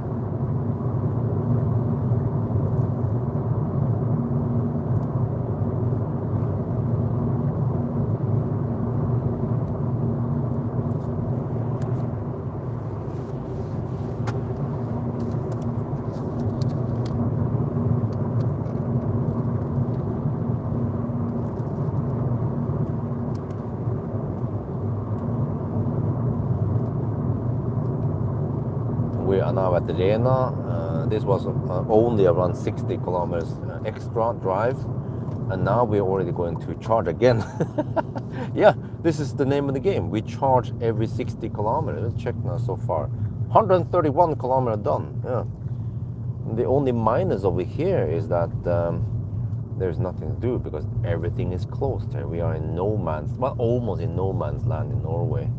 Yeah, but I better charge because I have 15 kilometers of range left, around 25% battery left. So, right, but that's fine. This stop is fairly short detour. Just pull out in here, and then the charger should be here. Koppler, 300 kilowatt. Man, like, oh, Pawel. Yeah, now we're cooking. Wait, which side is it? I think we just pull out on this side. You see, everything is closed. Gas station is closed. Grocery store is closed. Wait, charge port is on the other side. Wait, I think I'm supposed to plug it on the other side there.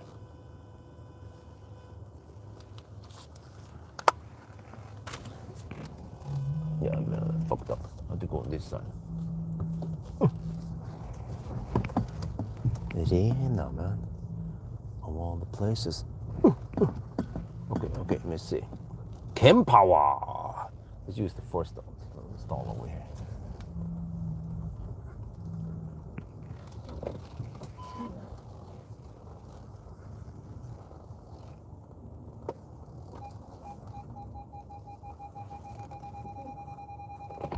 Okay.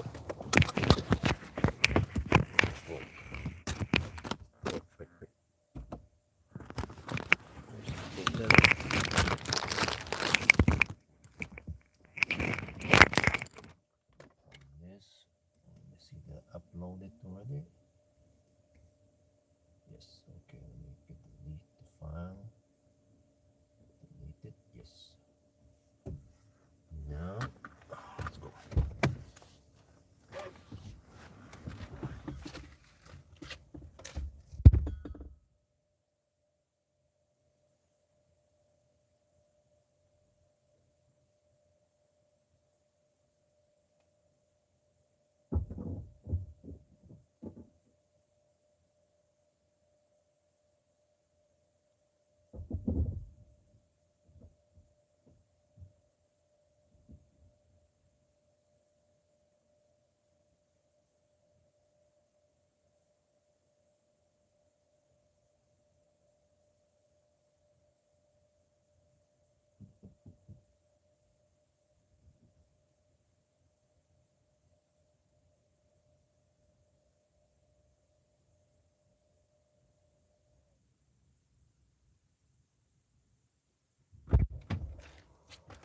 Okay, let me see.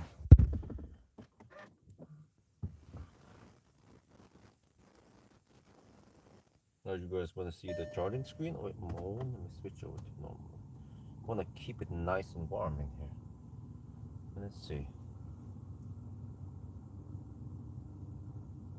Here's the charging session.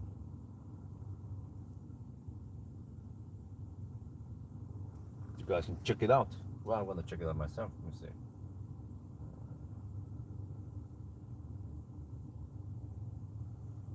It's ramping up. Because the next stop is going to be Alvdal, kWh.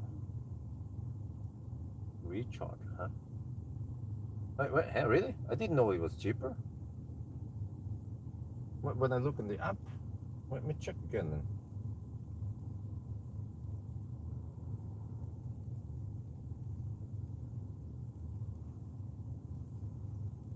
It was 6 something NOK per kilowatt hour, but then the kWh was 5 NOK or whatever.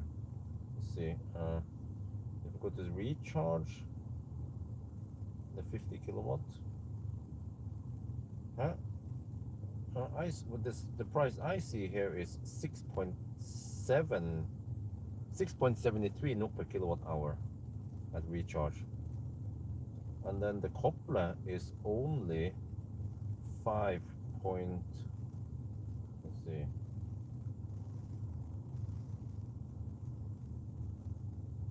KWh we're charging it now is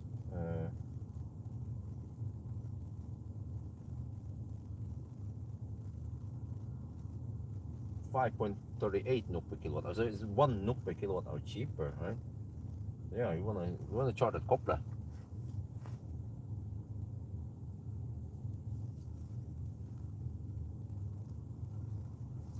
But I mean, we are talking about 10 kilowatt hour, right? So, no big deal. Let's see. Try to find there. Okay, Shell kWh. There. Shell kWh. Yes. Zoop. Start.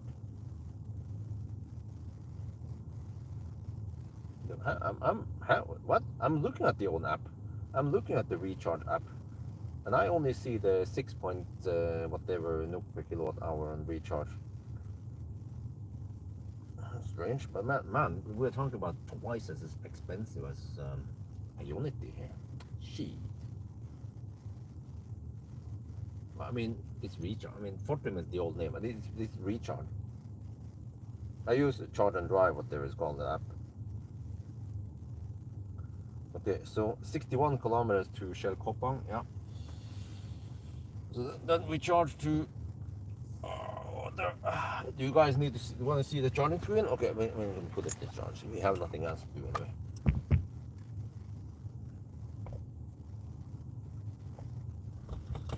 Yeah, I know. I mean, but it's recharge. It used to be Fortum Charge and Drive, but it's recharge.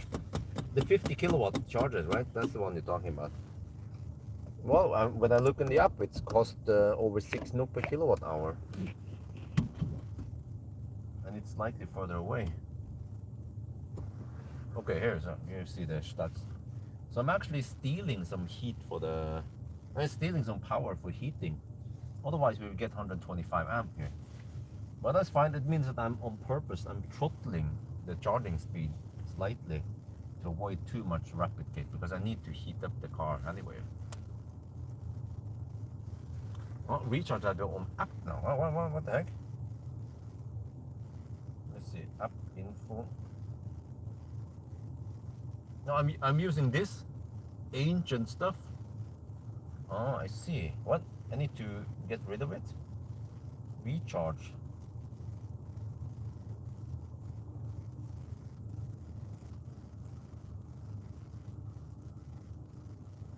Oh, recharge EV charging. Well, okay, but anyway, what is the price at recharge then?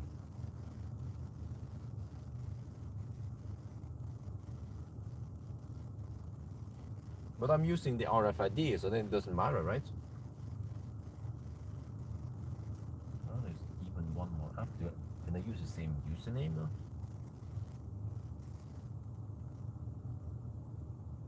No, it's not Shell Recharge. It's Fortum. Fortum. It's a Finnish company, and they not sure what Fortum. They have electricity, whatever they sell, but they also have a charging network that they call. Initially, they called it Fortum Charge and Drive, and then they rename it later to Recharge. So it's a bit confusing because that's Fortum Charge and Drive Recharge, but then Shell they also have something called Recharge.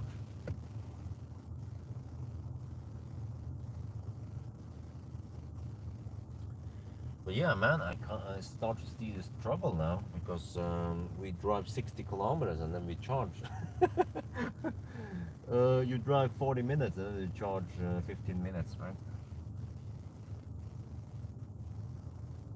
Yeah, Shell Recharge is something different.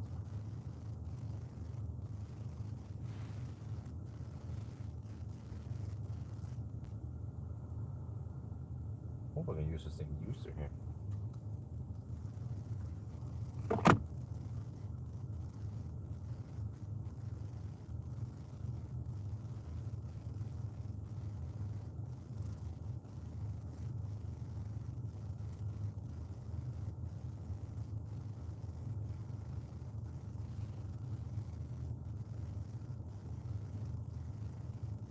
I'm not sure what user, but use the man.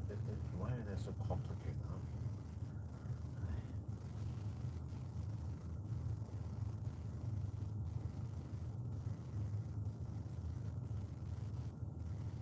Okay, but according to the Fortum app, over here at what is this? Koppler, I'm paying 5.39 NOK. Okay, let me show you guys this. So that's the best we can cook. I mean, it doesn't matter, right?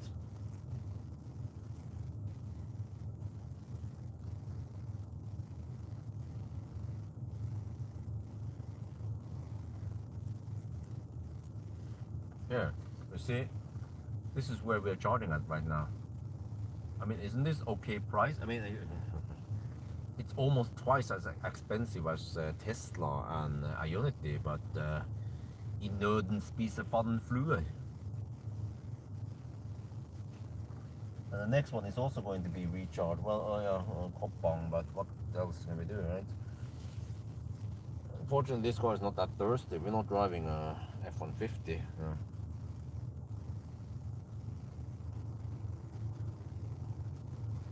Well, I should make a video and highlight how cheap Teslas are at night.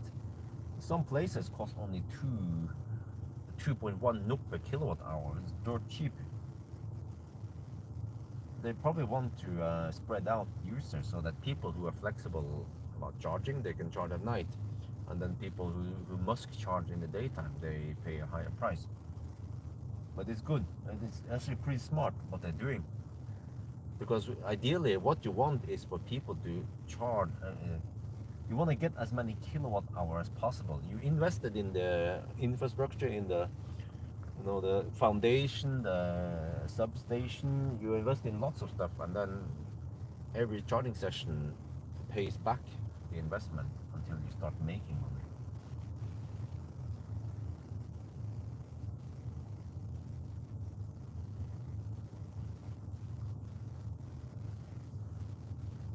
Okay, now the battery is heating up. Let me check Temp power. So I'm pulling 42 kilowatts from the charger. 50% now. We're gonna get this awesome speed until around 70-75%, but this might be the last time we see that nice speed. Not sure what's gonna happen next, but well, the battery didn't. Well, no, we started at 20. Yeah, we started at 28 degrees. You see, we added only 2.5 degrees Celsius during this session so far, so it doesn't heat up that much. This is some impressive stuff, man. The battery.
Throttling.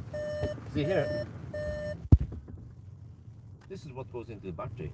The car supports maximum 125 amp, and then roughly 5 of those amps goes to the heater, and the remaining goes to the battery. And then to my big surprise, we arrive at 28 degrees Celsius. We gained just 3.5 degrees Celsius during the charging session. And then how many percent did we start with? Well, kWh shows everything. We started with 18%. Now we're at 58%. Okay, so no rapid get yet. But this might be the last time we see this nice charging speed.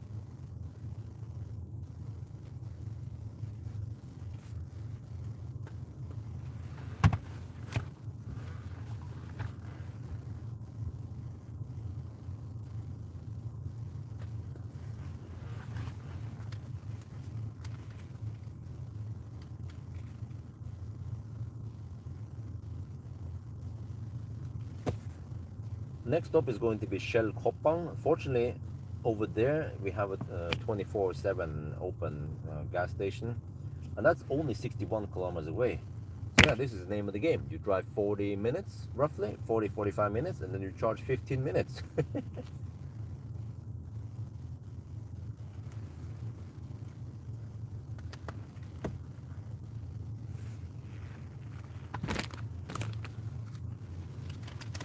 Okay, so Now I just charge it, it'll have enough, right? I charge it to the throttles, yeah.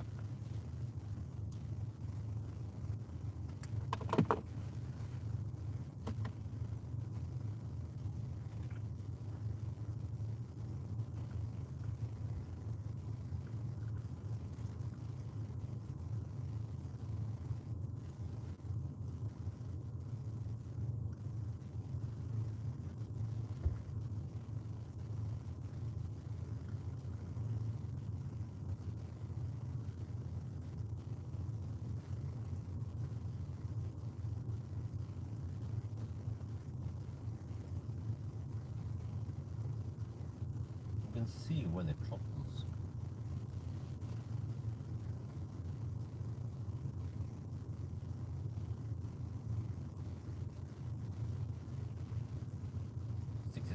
Are you guys looking at the kWh link? I don't remember. I think it's supposed to throttle beyond 70%.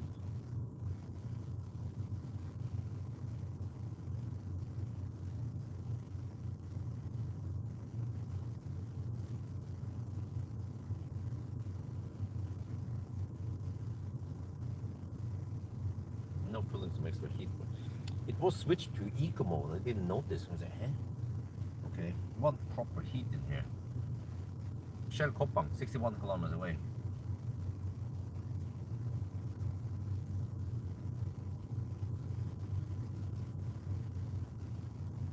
I want to heat up nice and warm here so that we spend less energy heating up the cabin when we're driving.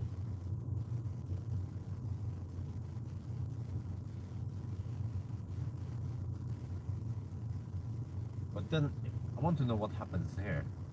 Will it slow down once we start? Maybe will it cool down once we start driving? Because over here we have to drive slow-ish. 70% now. Still hasn't throttled yet. Or at least not on according to kWh. Still pulling 125 amp. But what actually what you see there is slightly delayed. I think around 30-second delayed. What you see on the app.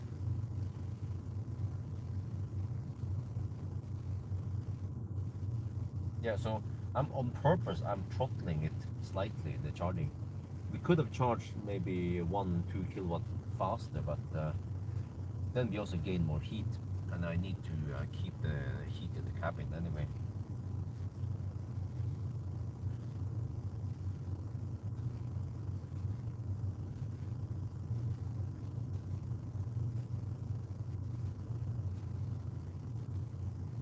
Wow, look at that, 74% still maximum speed. Huh? E-Golf for the win. i3 go home. Okay, well actually i3 is better. No, well, the first gen i3 throttles earlier. Throttles at around 50%.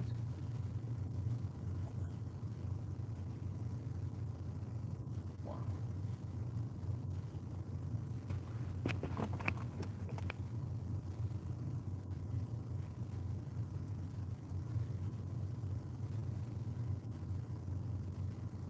We're pulling almost 44 kilowatt from the charger now.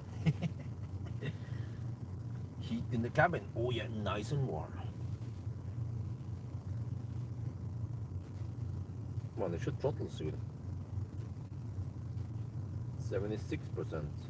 We've been charging for 16 minutes. Or I'm not sure how to interpret the numbers there. Now that we're getting close to 18 minutes. There, now it starts throttling. Wow, that was impressive.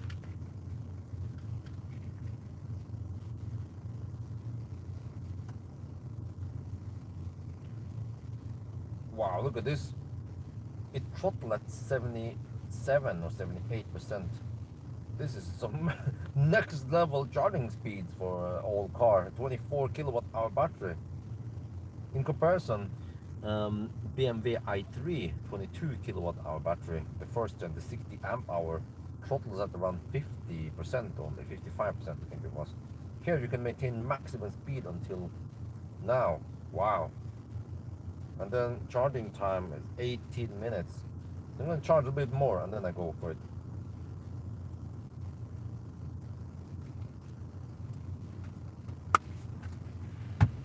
Yeah, we should still ride on this nice speed. Well, actually, it drops quite fast now.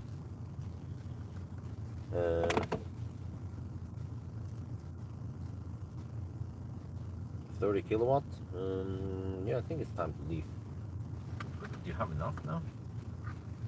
You like driving the Eagle, Fred? And yeah, I like the Eagle. It's a nice car. But let me see. We should have enough now.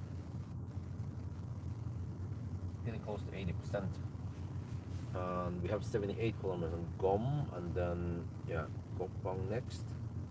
But maybe I want to charge a bit extra so that we don't arrive too low at Gopang.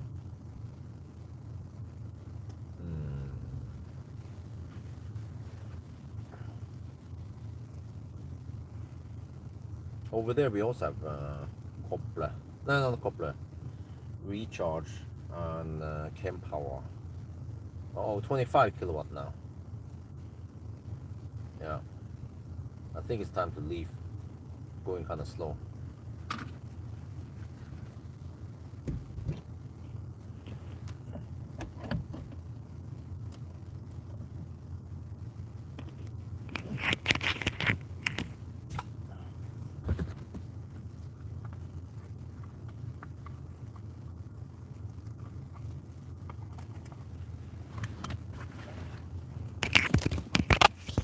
So I'll just get ready again and record the second time lapse now. See how it cools down.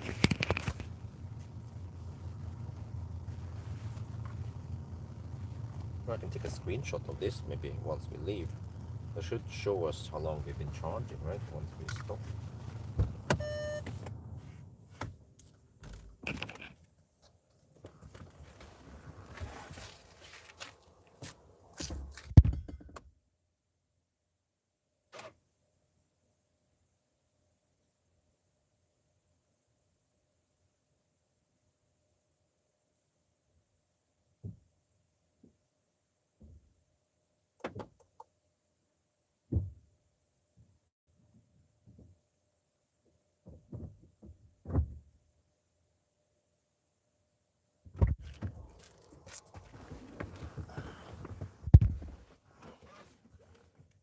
That was 20-minute charging. Okay.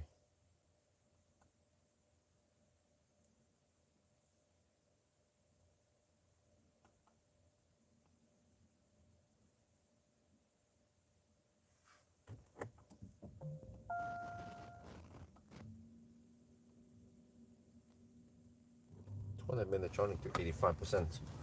Okay.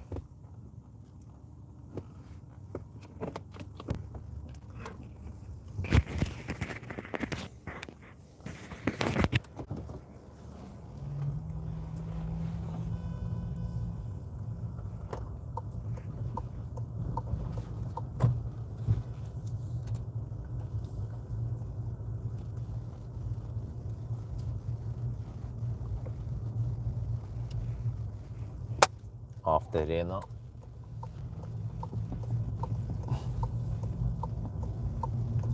Okay, that was a 20-minute charging stop. We charged to 85%. Is it this way?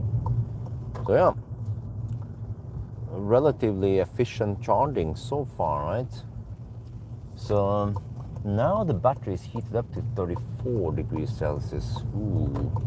Okay, will it cool down eventually, or will it still heat up? I want to know the equilibrium, the temperature, or eventually it would just cool down to a certain temperature, right, and stay there. Yeah. Okay, now we just want to cruise again at 88 on GPS. That should yield the best travel speed. Let's see, set. Yeah. You know what's good about these old cars is that there is no annoying speed limit nagging you have to disable every time you start the car. Good old cars were the win before EU went crazy.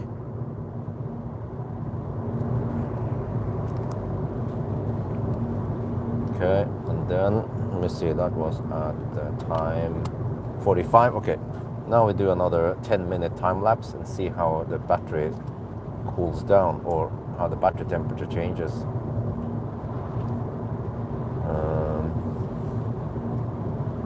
Battery is at 34 degrees Celsius. I think it's right around there where it's supposed to rapid gate. So if it rapid gates, it's gonna rapid gate at Koppang. So then what do? Do I go home? I could turn around at Koppang, go home, and then end up at home not too late. Or if I proceed to Alvdal, it's going to be pain in the butthole. Don't remember the distance. What is the distance from Shell Koppang to Alvdal? I think that's another 60 kilometers, right? And then we already spent 2 hours and 15 minutes. So that means that Koppang is going to be around 3 hours. So, I mean, yeah. If I go all the way to Alvdal and back, it might take something like 8 to 9 hours. I'm not sure if I'm keen on doing that.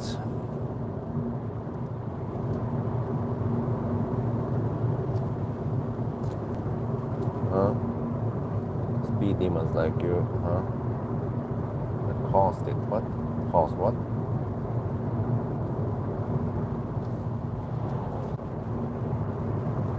$74 to all. Oh shit! Oh, that's kind of far with uphill also. Then I might need to charge to 90%, or maybe 95 just to be sure. It just takes a couple of extra minutes, but no big deal. It's not a challenge anyway. Well, it's actually kind of like a challenge, not a time challenge. Just want to make sure I have enough juice.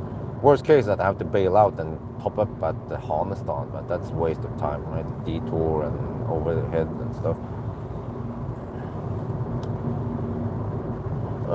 But yeah, I can already estimate that we will be at Koppang in around 40 minutes, right? And that means, what was the time? Yeah, so roughly half an hour past 1. So that means 3 hours to get to Koppang. And then if we charge over there again for 20 minutes, actually that's going to be a 25-minute stop. Oh, then it's almost three and a half. Oh shit. Then that's over 4 hours to go to Alvdal, and then I have to charge at Alvdal and then get back with rapid gate. Oh, okay. You know, I changed my mind. I don't want to go that long. The point of this trip is just to show the struggle traveling with an old car.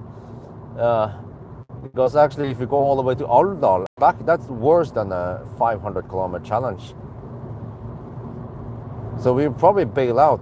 We will probably turn around at Koppang and then just conclude that it works, but past 300 kilometers, it starts becoming painful. So maybe you can stretch it. You can go from Oslo to Copenhagen. Well, that's going to be painful, man. At 600 kilometers. Or Oslo, Stockholm, that's around 500 kilometers. Battery temperature is 34.5. Oh shit, it's going up. Shit, man, I thought it was gonna go down. It's going up. Man, we have tailwind even, but slight uphill. Okay, well, that means we will most likely turn around at Koppang and bail out. Det är ingen skam hos nu. Don't want to spend all night driving for no reason. I'm gonna be dead tired tomorrow. I need to take care of 2 kids also, so. Or just to test the water, how it goes, and we know how it goes now.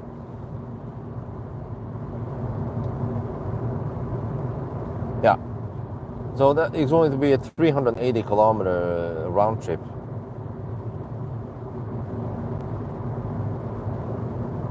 Liquid cooler? No. Would be interesting to get a big battery. If you can put a big battery in here, that would be awesome. If you can find some from the scrapyard, right? It doesn't matter if it's some degraded, as long as you have, let's say, 25 kilowatt hour left. That's heaven. I have only around 18 now. But I got there. How is the charging curve on the bigger battery? Does it still go flat to 75%, 77%?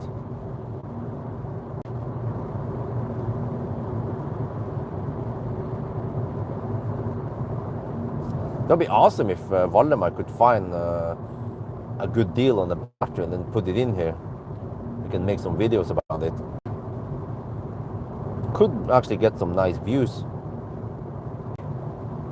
Because I guess, I mean, you can always replace brakes and tires and whatever, wipers, but as long as the battery is getting kind of old, then somewhat limited what you can use it for. But if you upgrade it with a new battery, then suddenly, boom, then suddenly you can maybe go 500 kilometers easy. Slower, throttle slowly from 65%. Oh, really? Wait, huh? Wait, so at 77%, how many kilowatt are you taking then? Because the old battery here goes fast like a mouse. And maybe it cools down faster because it's a smaller battery, not so dense.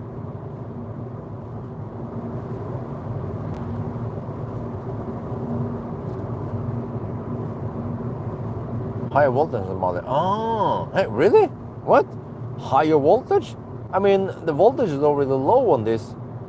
That means that the new gen is even lower voltage. Wow, that sucks, man.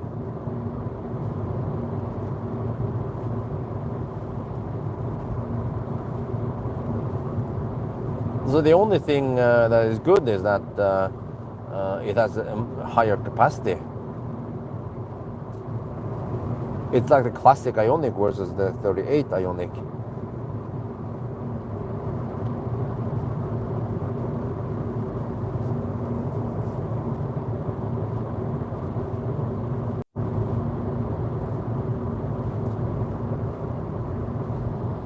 Motor is more efficient. Okay, well, that's good.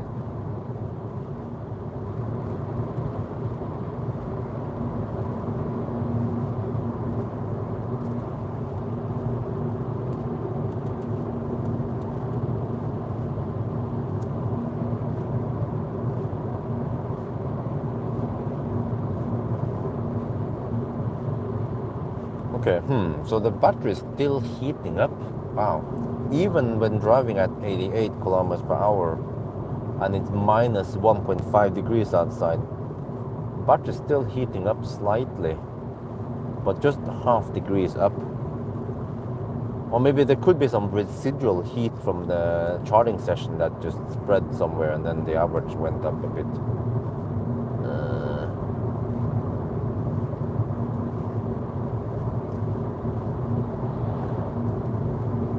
I just want to see it. If we rapid gate, we will rapid gate at Koppang. And then we also start rapid gating. I mean, we continue to rapid gate on the way back. And that's when I want to bail out. I don't want to spend too much time on this. So yeah, Alvdal, no. Okay, the ID7 makes it feel, make it look so easy to just go to Alvdal and back again. And we went actually all the way to Vienna, right? Before we had to charge, yeah. But here, man, with an e-Golf, holy macaroni. But actually, the classic Ioniq would be heaven in comparison. I could probably travel twice the distance and then I charge way faster. So classic Ioniq would be just a boss in comparison. So maybe if Valdemar wants to get rid of some of his Ioniqs, then he can sell it to me for a nice price. I don't know how much he wants to sell it for. But he probably gets them cheap and then he repairs them he repairs it himself. So if I can get a classic Ioniq for less than 100k, that'd be great. I don't know, 60 to 80k maybe, if he has a nice price for it.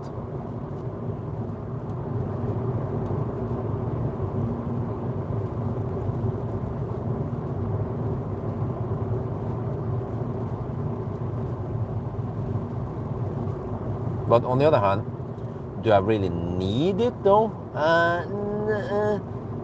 I can survive with this e-Golf for actually a long time because it almost doesn't degrade. If anything goes kaput, I mean, Valdemar got my back. And it works as a press car shuttle for now, no problemo.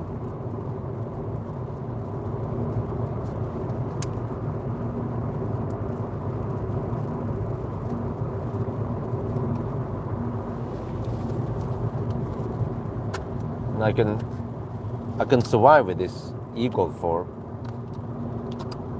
a year at least. Is that stationary light or is it? No, it is. Okay. Maybe more, but no problem. Just live with this car for a year more. Just waiting for my economy to improve.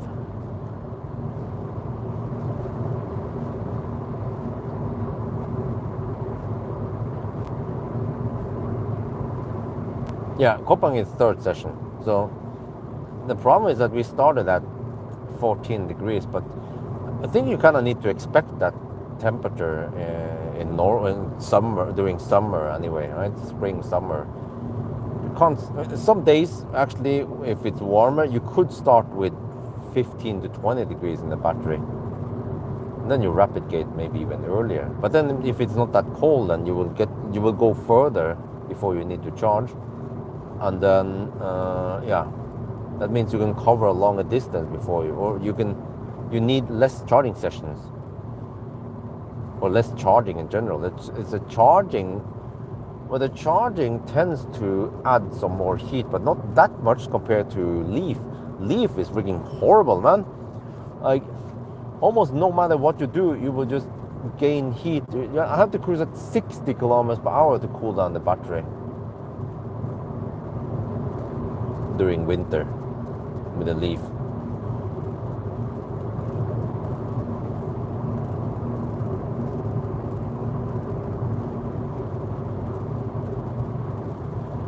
I want to have a race with Valdemar.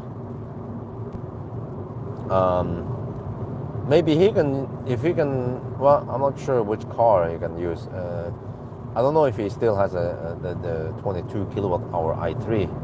He has a 33 i3 or the 94 amp hour, but that one's gonna eat me for breakfast because he has active cool. He has liquid cool battery on the i3. He can hammer it, and he has flat charging curve until 85%.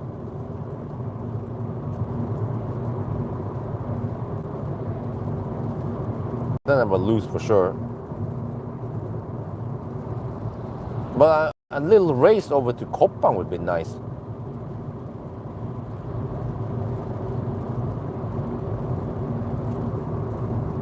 You have to find a car that can match it. Or maybe you can do something silly like use his Model X and pull a trailer. But he upgraded his X. It's 100 kilowatt hour battery now. You pull a trailer and maybe car on top of it or something. Yeah, you can put an i3 there or something on the trailer and then pull it. Because then he cannot drive too fast on the motorway and then he has to charge more often. I think he has free supercharging. But he also has to struggle with trailer and stuff. So we'll see. I want to figure out something fun. Ideally, we just need something small, old i3.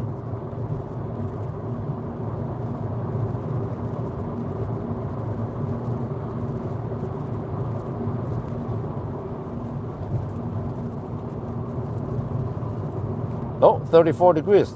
the temperature went down again. Oh, maybe we found equilibrium.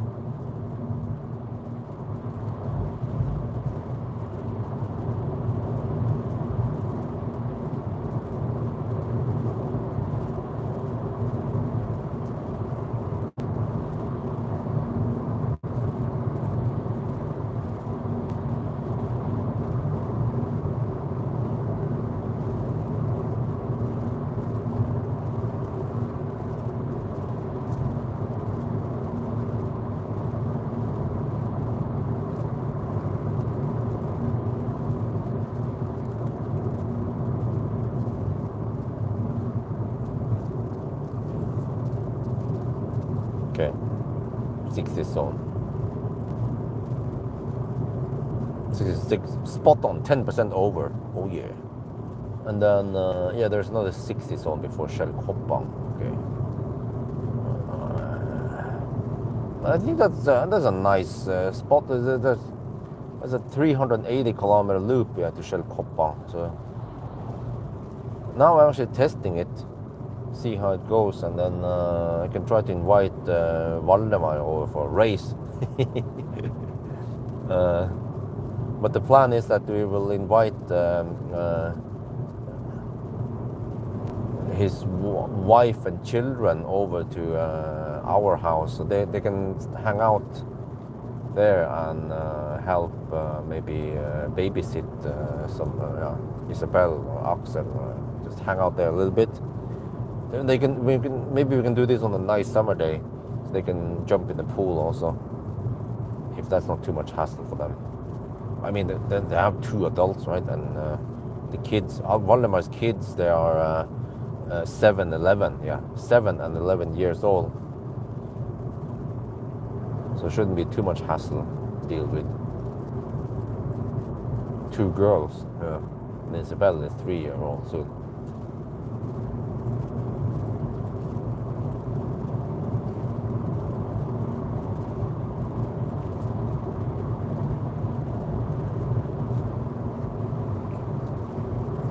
High beam on you seem more narrow than mine. Okay, yeah, that is possible. I remember that the FL300 high beam was quite awesome. The one with the turning light stuff.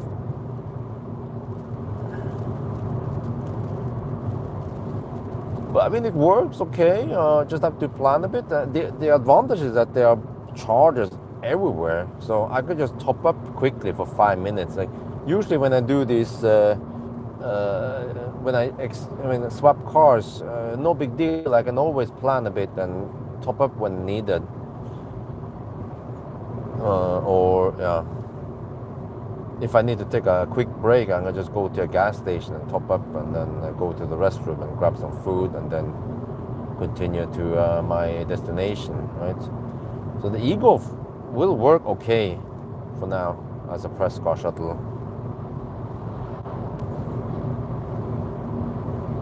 So it's a little investment, but we'll see. I hope it's worth it. I pay also very little in insurance, but I went for only Ansvar, not Casco, DL Casco. So in case the windscreen breaks, then it's going to be expensive for me to pay it out of my own pocket. So maybe I should check if DL Casco is okay. So I have glass coverage.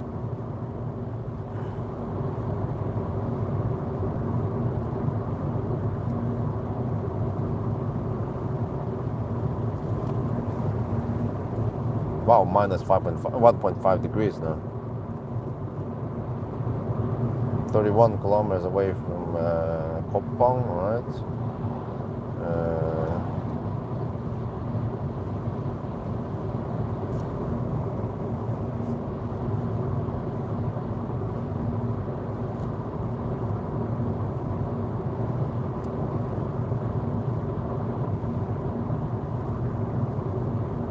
34 degrees.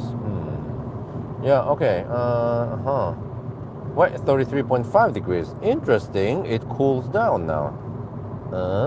It starts cooling down. We have 30 kilometers left. Let's see how much we cool down.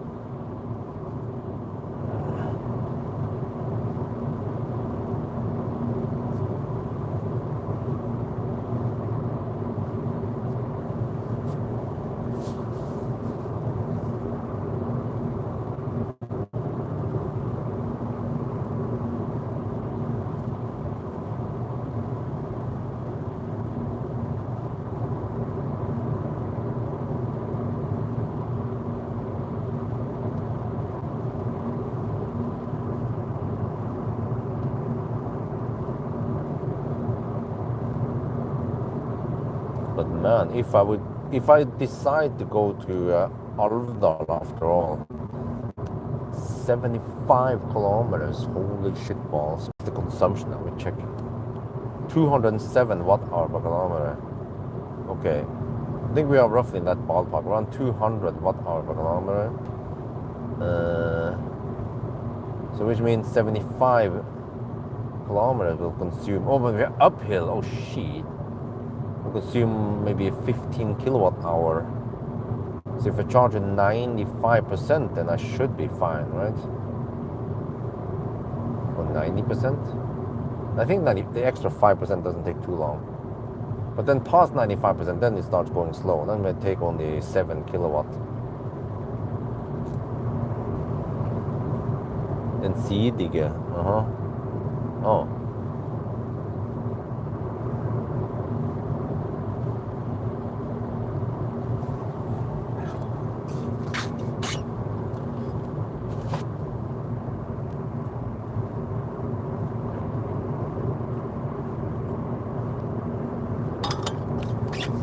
Because when I charge at Koppang, I still choose whether I want to proceed to Alvdal or head back. We just have to see how the rapid gate becomes at the Alvdal, I mean at Koppang then.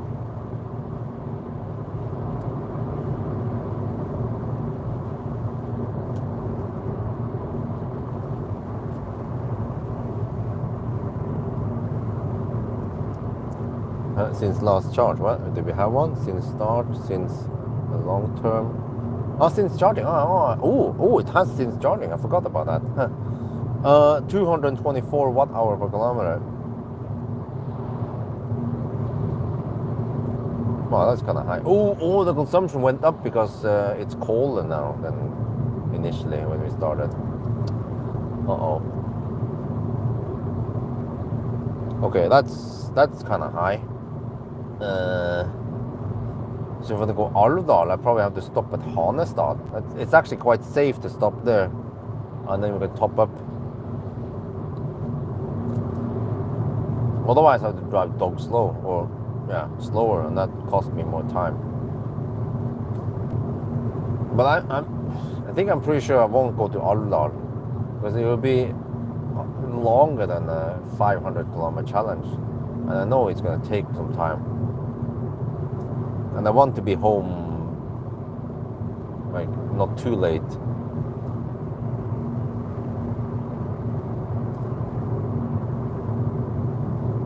Yeah, exactly. No heat pump. Minus 1.5 degrees.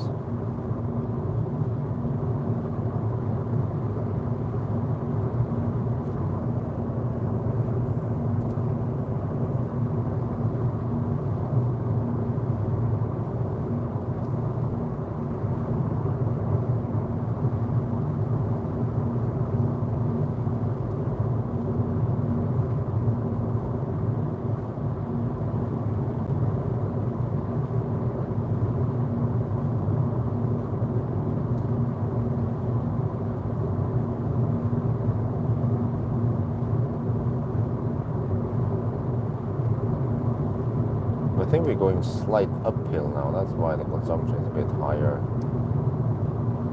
But 222 watt-hour per kilometer. Oof. We're going this slow. I wonder if it pays off to drive when it's warmer, 15-20 degrees. But then the battery might be warmer also.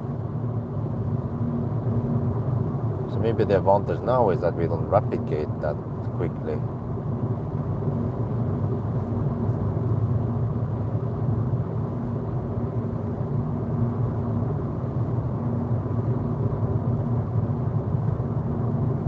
Oh wait, 3 hours. Holy crap. Okay, you know what? I think I just want to turn around soon because I'll be back around 4 or 5, no, 5 at 5 in the morning. I think that's late enough. 2 hours after that, then Isabel will wake up. Don't want to arrive 7 in the morning or 8 in the morning. That's way too late, man.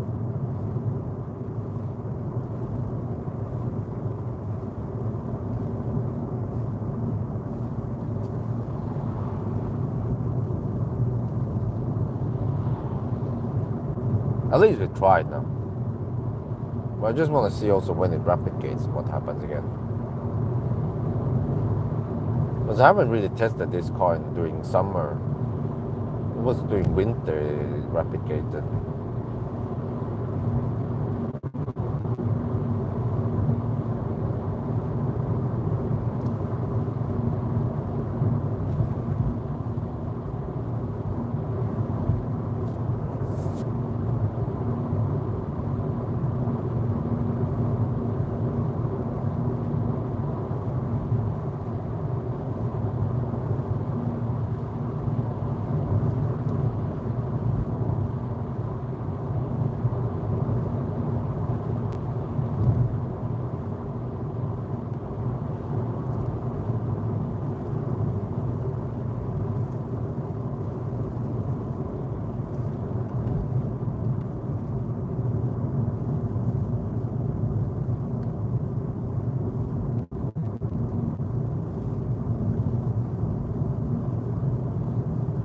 Baustelle. Oh, I think I drive too schnell. Oh, but at night, nobody's here. Shit, man. No one cruise at 50 kilometers per hour.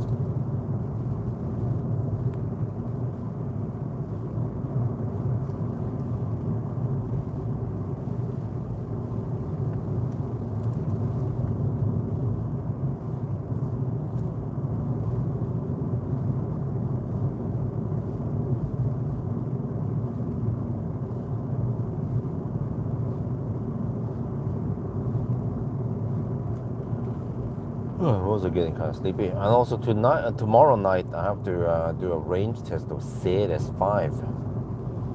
So I can only get work done at night. Well, actually, I could combine with some day testing, but yeah, no, let's do the night run.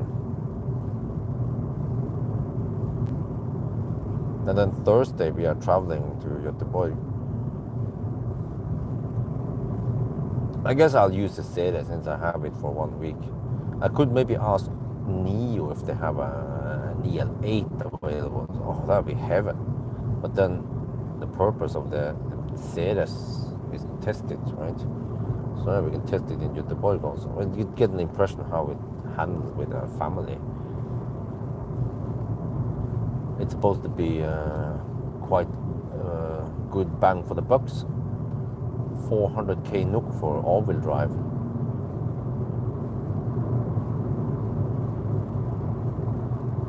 Like a Model Y size EV, right? Ah, cool. Have a nice trip.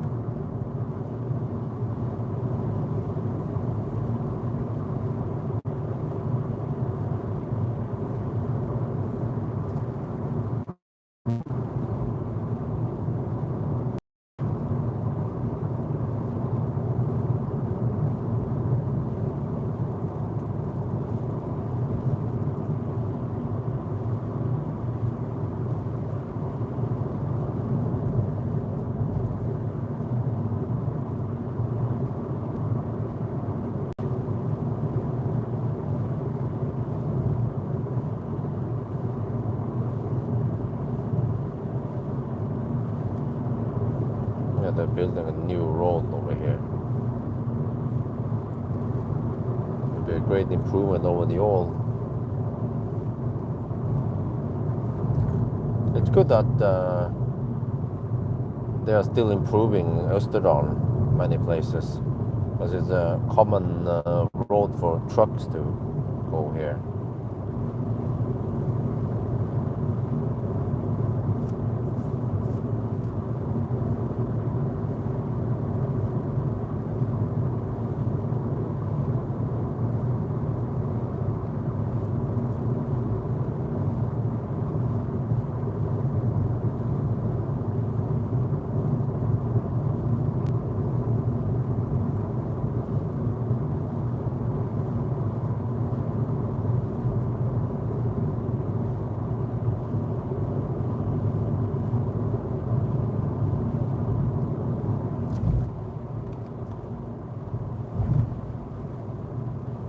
Not 60 zone again.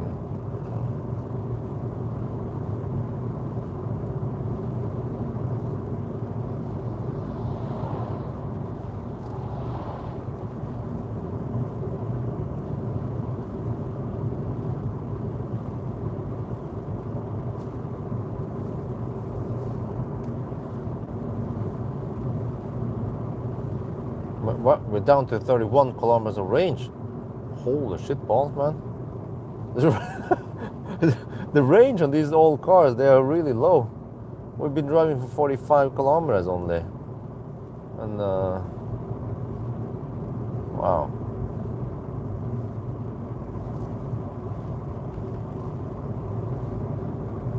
Yeah, because on road trips, we don't charge you 100%, so then we charge you around 80%, right? 85%. And then you have only around 60 kilometers of practical range between each charging stop.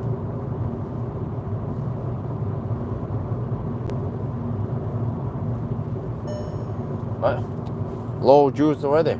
Shit, man. Okay, we can still force it on. It went into eco mode, but I forced it back to normal mode. But eventually, then I have to go in eco mode.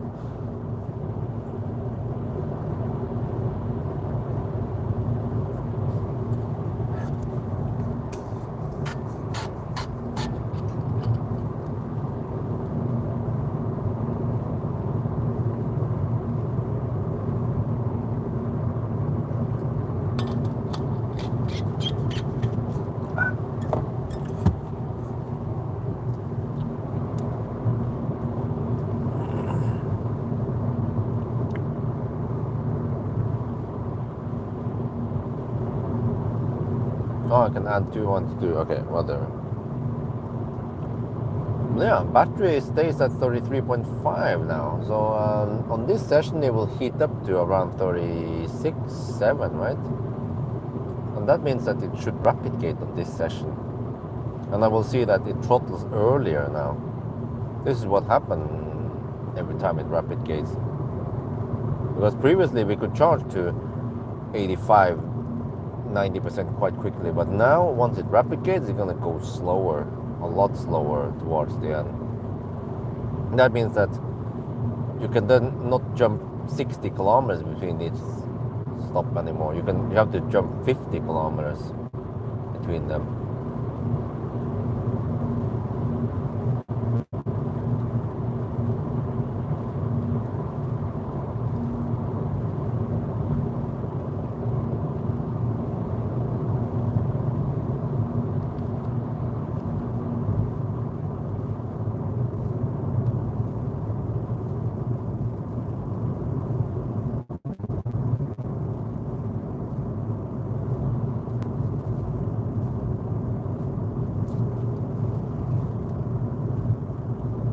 Throttle at 38. Well, there's some kind of counter. I'm not sure what the heck happened last time, but after a certain charging session or some whatever, then it started throttling already at 35 degrees.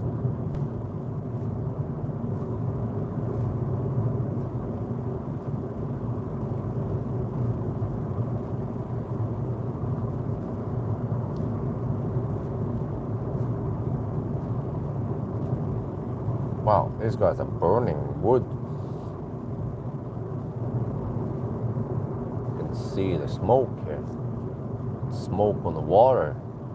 Dun dun dun dun dun dun dun dun dun dun.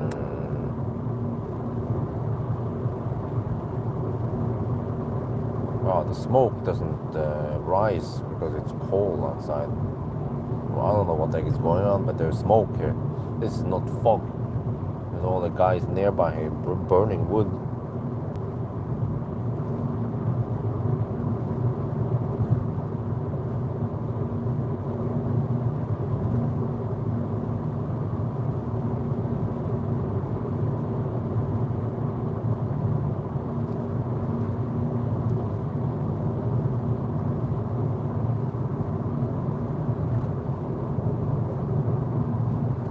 This thing rides like a go-kart.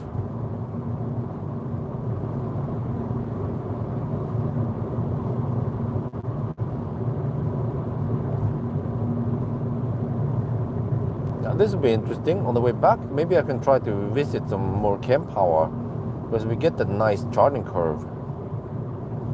I mean, we get the charging curve. I can compare against previous sessions.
I'm getting sleepy already.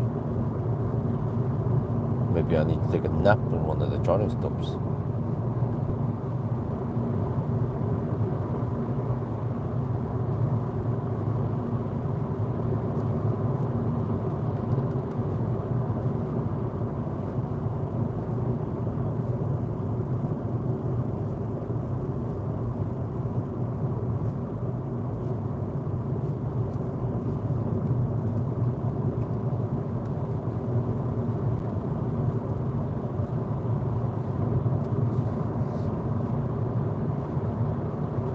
What? We're down to 22 kilometers of range left?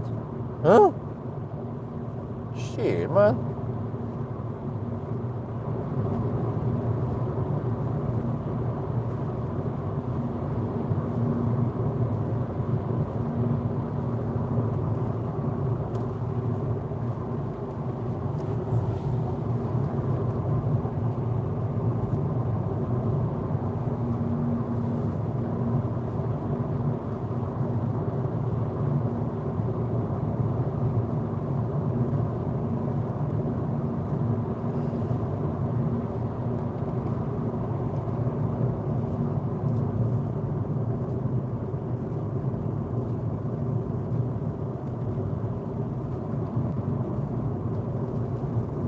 Man, you know, still over 200. No, it's 211 watt-hour per kilometer now. Yeah, it's minus 2 degrees. So, you know, this battery hasn't degraded that much over the years. We have possibly lost 5 to 8%, right? Which means that the range 10, 11 years ago was roughly like this. I think it's slightly better. But then 11 years ago, we didn't have that many chargers. So you can see the struggle. We can get there, you know, without any problems. Just take some time. But 10 years ago, then it was impossible to go that route, or you had to drive really slow between them. Well, actually, the 50 kilowatt charger on this stretch has been up for a long time. Yeah, I guess you could drive from Oslo to Trondheim. Just take some time.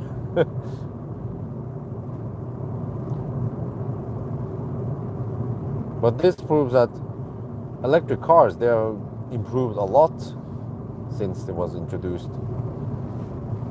Or more like, well, Tesla could already do it 10 years ago, right? It's just that back then the other car manufacturer didn't care about making long-range EVs. It just went for 20, 30 kilowatt hour.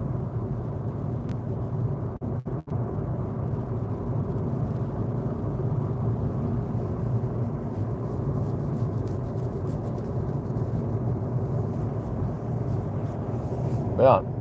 11 years ago, Millennium Falcon is kicking ass for the Lord. Millennium Falcon is even older than his E-Golf.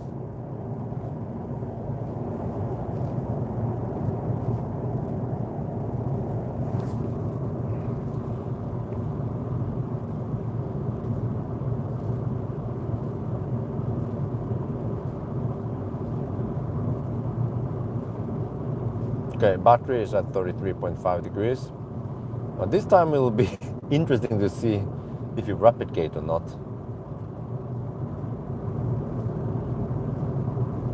Holy shit, man, we are down to 17 kilometers of range. What? Okay, around 20% battery left.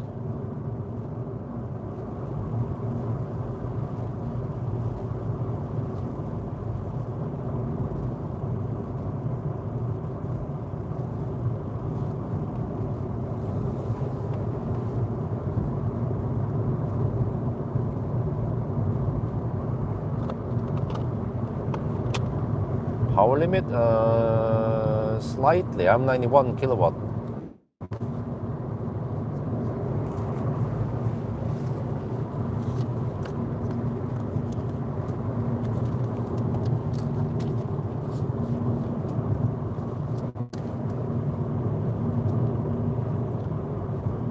wow, I can feel the struggle people had 10 years ago, because we've been driving now 60 kilometers since last charge. The consumption is kind of high, 211 watt-hour per kilometer, but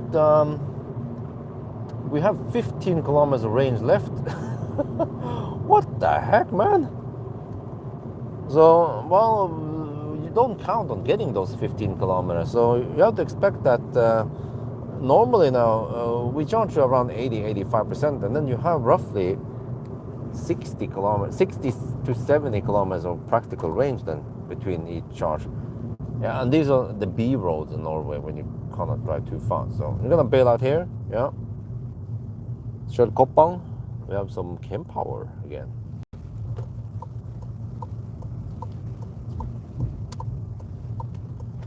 It is a nice outpost. See, I can park closer to the gas station here. Okay, this is good. Oh yeah, this is heaven now. Realbolle. Wait, did they rename this already? Wait, this seems to be dead. DE. What?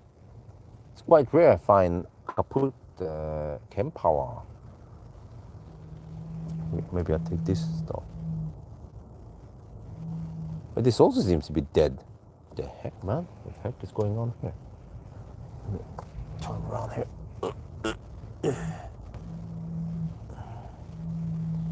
This one then.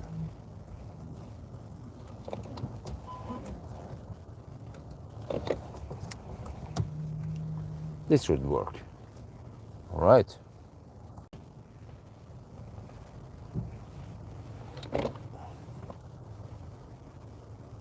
So it was 209 watt-hour per kilometer on this leg.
It is kind of cold outside.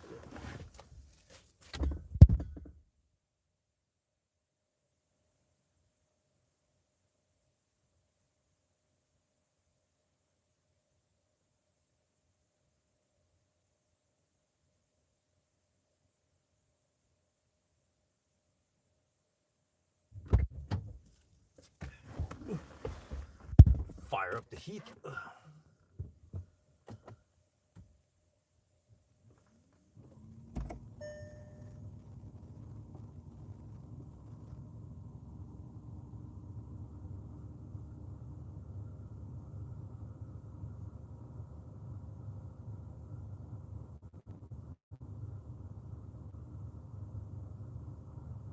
Alright, another kWh link. Wait, loading. kWh for the win.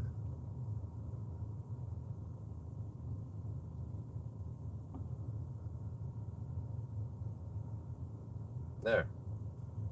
Okay, let me see. You're still taking maximum speed.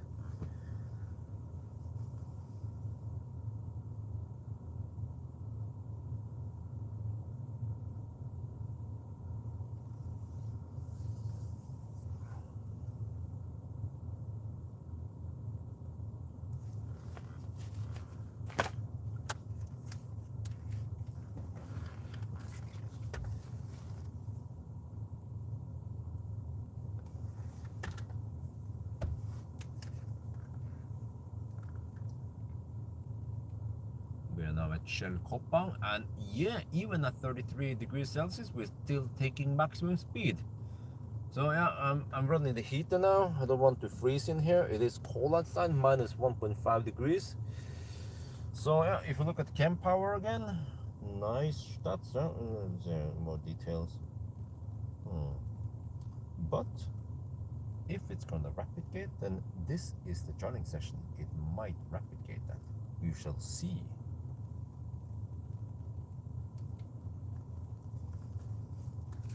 Okay, you guys can enjoy the stuff, right? I'll shoot some video here and then go inside and grab some food, drinks.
Jävla kallt ute.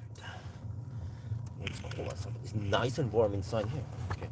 Let's see if I set now the E manager to preheat at midnight 1:40, but 1:45 maybe in 10. Yeah. Will it keep the heater in here? Well, it barely heats up to 34 degrees, huh? This battery is wonderful. It almost doesn't heat up during the charging session. But okay, I know if we want to proceed to Alvdal, 75 kilometers, that would take around 50 minutes of driving. It's 1:30. By the time we finish, it will be 2. So we'll be in Alvdal 3 at night. And then, no, we're not gonna go to Alvdal. We turn around here, we bail out, yeah. Nav. Well, I could just go back to Riena, right? Let's just backtrack where we came from.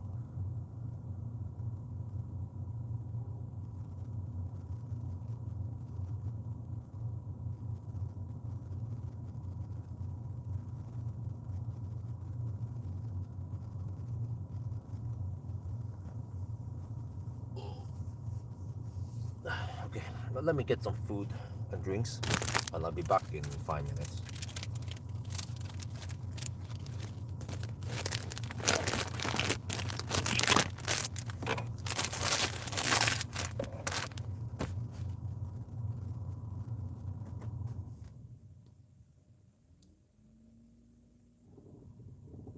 Oh, now it preheats. Oh, nice.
Okay, I'm back. Well, I have to fire up the car to see the battery temp. 36 degrees now. Oh, are we replicating yet?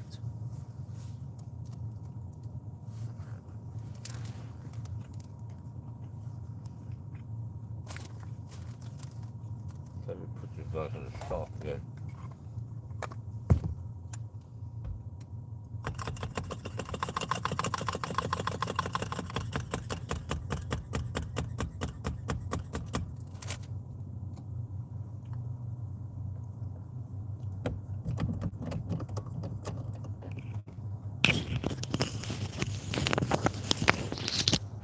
It's nice and warm in here.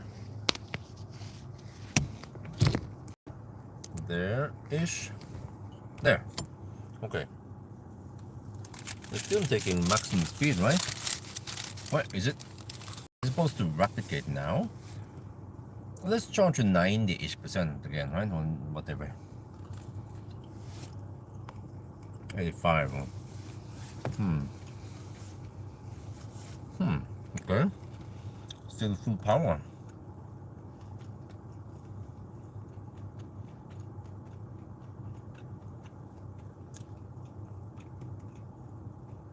But I think we'll replicate on the way back. You know what I'm gonna do? Okay, it will be 380 kilometers. I'll drive 20 kilometers extra, drive via Cleavage, just to make it 400. So we can write the 400 in the title or somewhere. How painful 400 kilometers is to drive with a 11-year-old EV.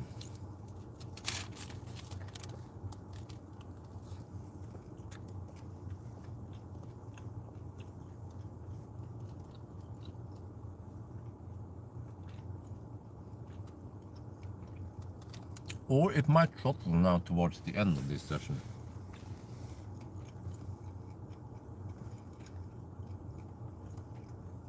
Let me see, how far did we drive now?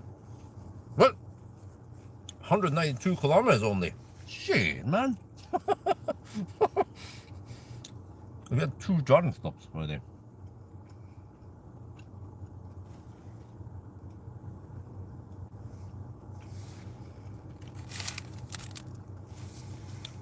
Now I can see how it was 10 years ago with this short range car. And actually this e-Golf is actually performing pretty well compared to Leaf or, well, i3. Yeah, first gen i3.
Oh,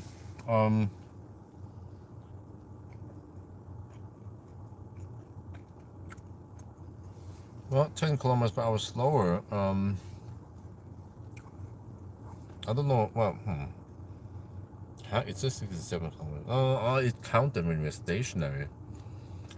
I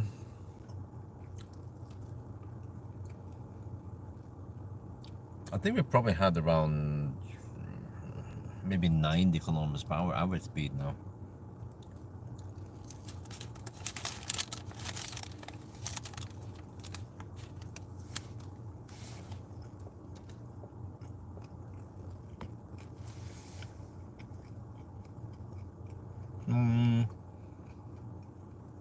45 minutes.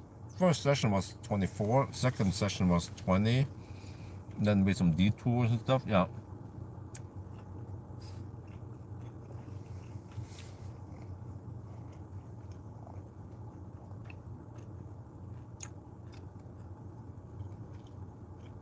Oh, now we're throttling, see? We throttled earlier now than before. Let me check here on Temp power. Well, maybe only hit 77%.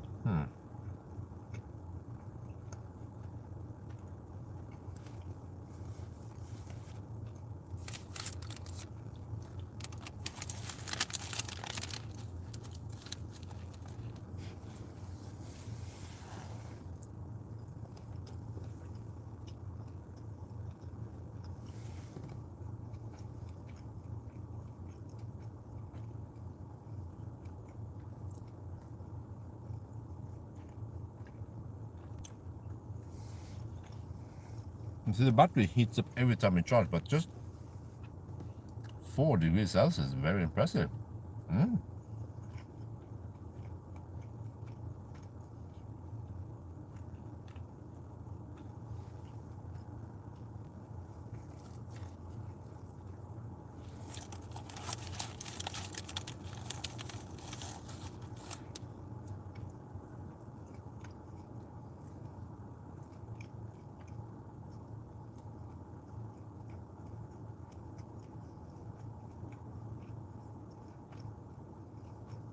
Yeah, it's possible.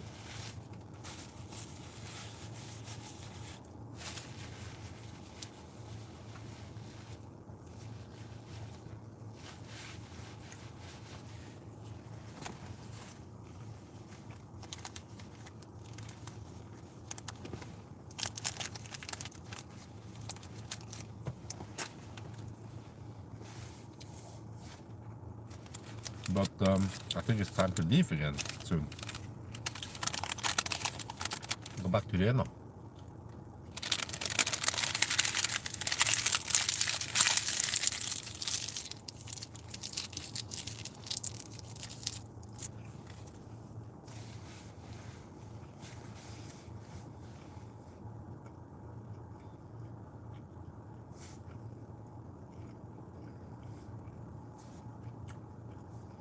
"32 minutes, wow." Yeah, there we go. Felix did the calculation. Yeah, that sounds about right.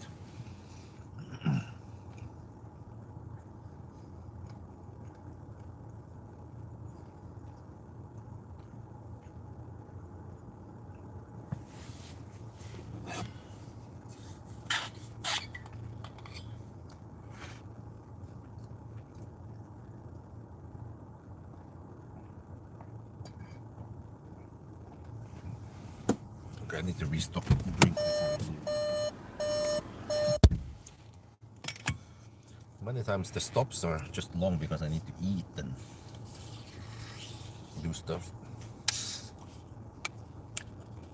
Even though I don't need to do this for every 60 kilometers. Yeah.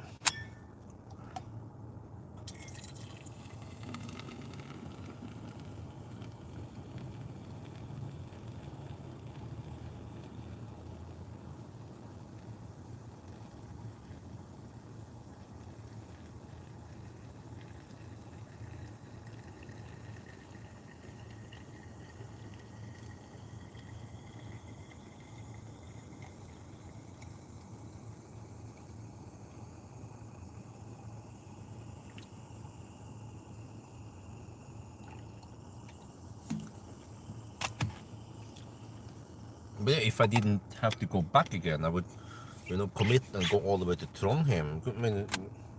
Could make there, but it's just gonna take some time.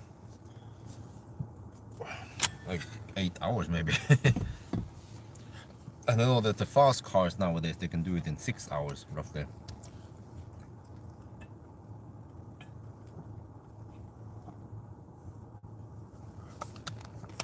Have a good night. Let's have a safe trip to Praha tomorrow. Now I have enough juice to go. Oh, now it goes slow. Now it's cooking. Oh, that seems to be a steeper drop than before.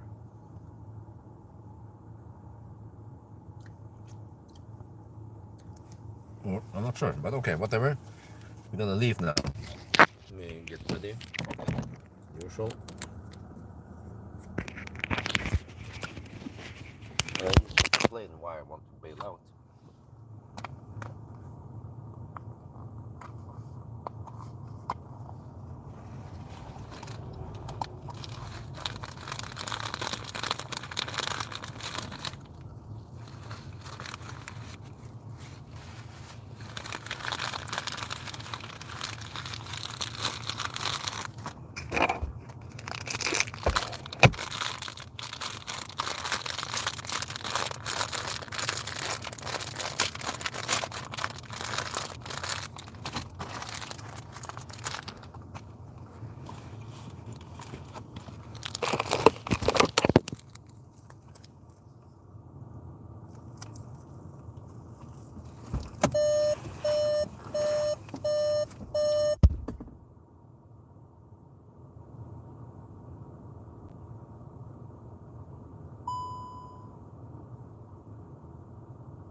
Okay, I had some food, went to the restroom, and now we're ready to go again.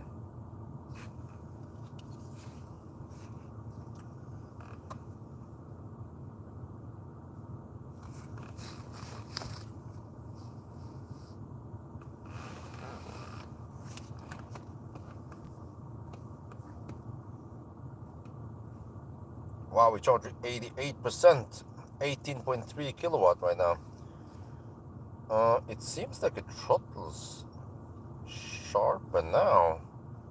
I'm not sure what's going on, but this could be start of the throttle or the rapid gate. We hit 38.5 degrees Celsius here. Every time we charge it goes up by only around 4 or 5 degrees Celsius, which is wonderful. But yeah, so I've decided to head back now because it's 2 at night. If we proceed to, let's see if we go to Nav here. If we keep going to Alvdal, that's 75 kilometers away. We'll be there around almost 3 at night, and then it's going to rapid gate, and then by the time we're back home, it's going to be 8 in the morning. So that's way too late. I mean, already now it's almost 2 at night. So yeah, like we say, the ingen skam oss nu. We're going to go backtrack where we came from, go back to Rena, and see how it goes. 61 kilometers away.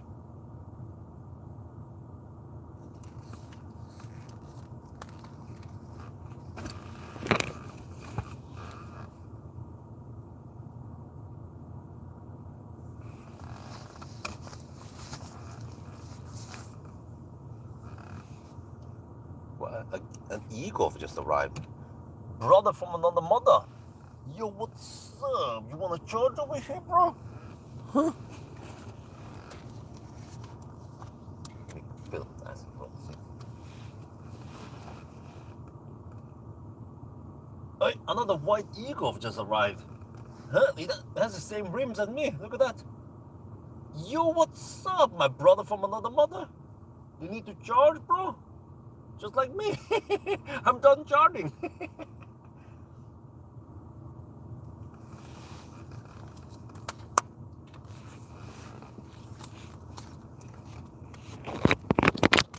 Okay, let me get stuff ready. I will always just ABC as long as I'm not done with my plugs and whatever, and then I just keep charging even though it's slow. Okay, swap batteries on the camcorder, and then we are ready. Okay, now wait, disconnect that, get the other mic,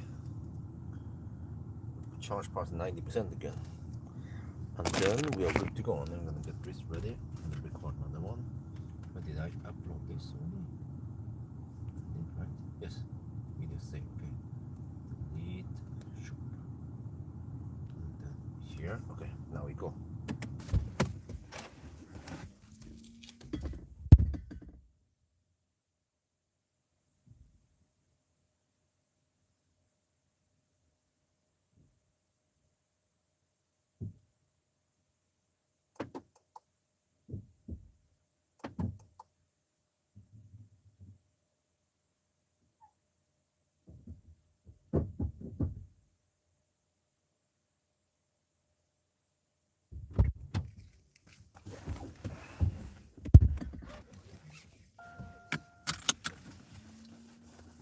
So that was a 27-minute stop. Screen capture this. There.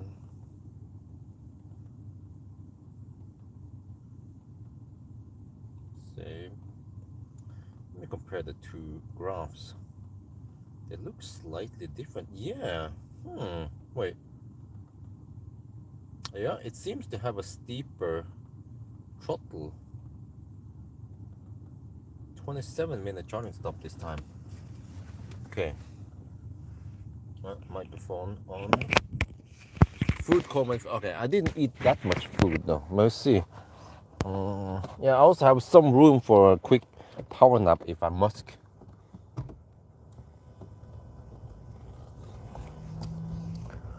Try to avoid food coma. I just want to have food coma right before I arrive at home. Look at that. Another e-golf, white e-golf. Yo, what's up? Let's see. Check on the registration number. I want to see how old that e-golf is. Has a kaput charge port. It's EK54010, if I got it right. Okay, I'm gonna do this.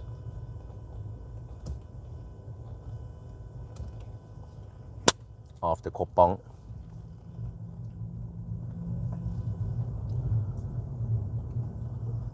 Okay, so as usual, we're gonna have a little time lapse and see how the battery evolves, or yeah, battery temperature. I want to find that equilibrium, the point where the battery temperature doesn't go up but it goes down. I think now it should go down, right? But then what's gonna happen at the next session? Will it rapid gate there? Because this session was 27 minutes long, and it seems like if you compare this session compared with the previous, it seems to have a slightly steeper throttle past 77%. So yeah, I think we just hit it briefly. Okay, and then I turn off this. And then we just record another time lapse. Let me see, it was actually exactly 2 at night. Okay, then we see in 10 minutes. So 38.5 degrees now in the Akku. Then we just happen to have some slow stretches here.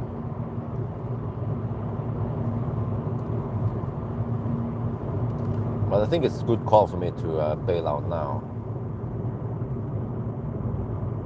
If I didn't have any kids, then I could just keep going, yeah.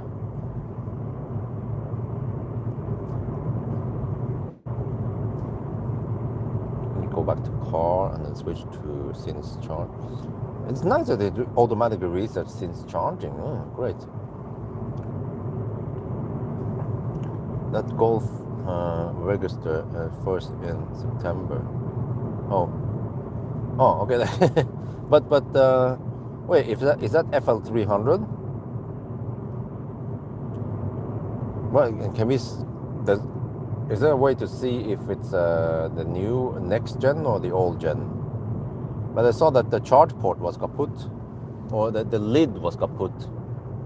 Yeah, it's quite common fault on this e-golf, and people don't bother fixing it. Probably too expensive for the price of the car. How do you know it has 300 kilometers range? Does it say in the registration info?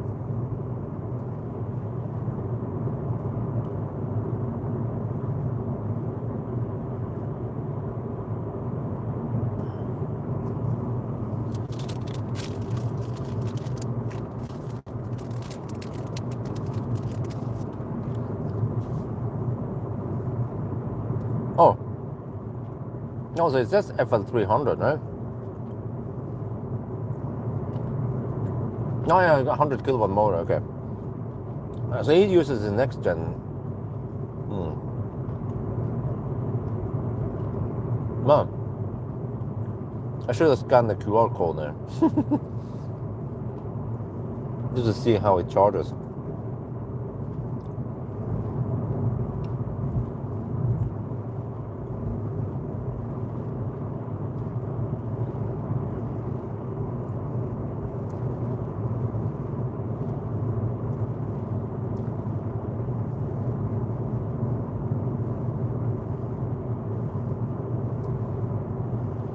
motor power, okay.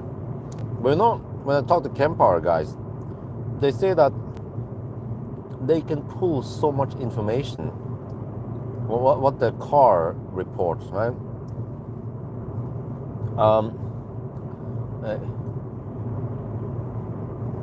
I think the kWh, it can actually detect a faulty module in the battery. Well, it's not that hard, probably. It just compares the voltage compared to other cars that it's supposed to have at state of charge, whatever, right? Because they're sitting on so much data and they're collecting it. So they can actually do a lot of cool stuff. I wonder if they can even run some kind of, or give you like a degradation test based on energy versus the charge and whatever, and the battery. They know what car you have, right? They have methods of detecting which car model. I don't remember what they did.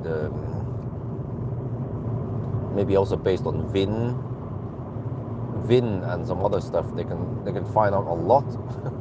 So I mean, kWh software is just insanely good compared to I was about to say the legacy charger hardwares.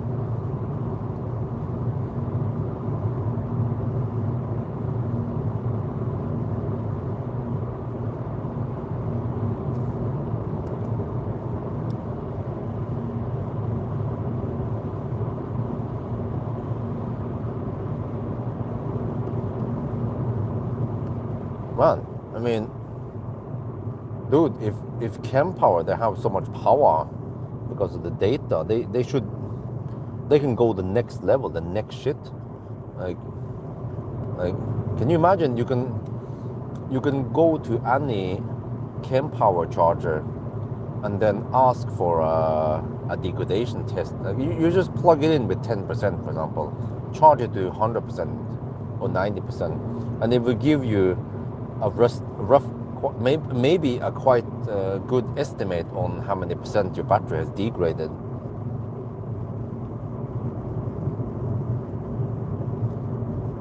Isn't that awesome? Or what else can they do? Yeah, they can also tell if there's something wrong with the battery. I mean, that should be quite easy, you know. If you plug in a kaput Sol battery, you say, okay, there's something wrong with the voltages here, and then give you some error code based on all the data they're sitting on. And that means that CPOs using kWh, they can offer this feature. I mean, already now you have the feature of scanning the QR code, which is like a nice bonus you get from using kWh versus all the other charger operators. They offer some kind of status via the app, like Eveny has it, Circle K has it, but the problem is that you need those apps, those pesky apps, man.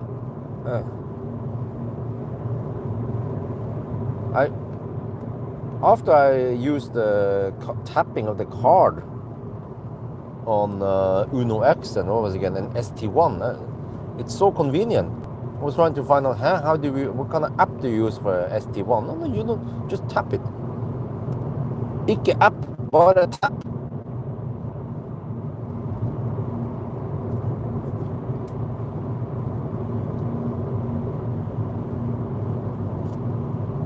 Or is that a red moon? A bloody moon.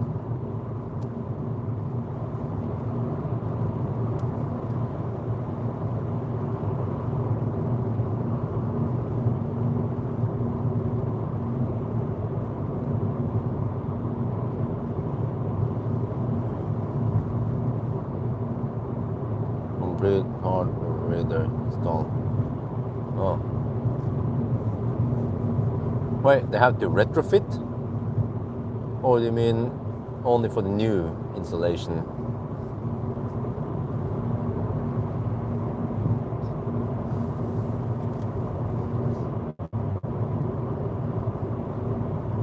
But I see that the card payment is more expensive than app payment.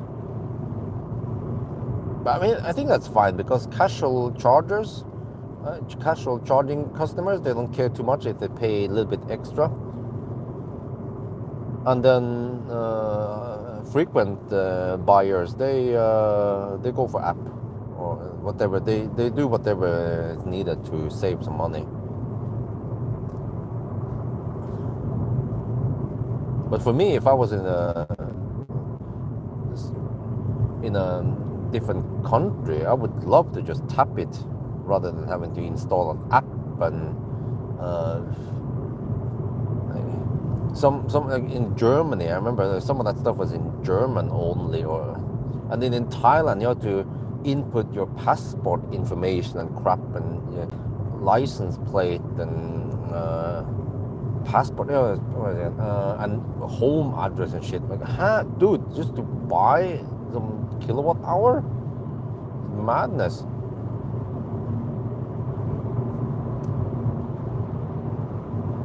Just ridiculous how hard they make it. I mean, okay, fine if they have an app, okay, they're probably saving money because they don't have to use the card payment, right? They use the app, yeah, but don't make it so damn complicated in the app.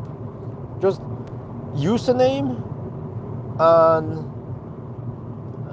payment information. That's it. No need for license plate or home address, or even you don't even need to know your name.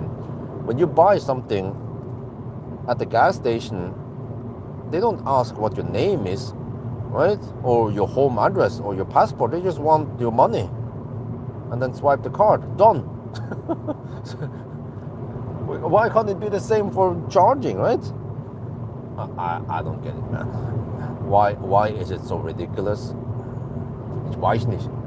It's foolishness, that's for sure.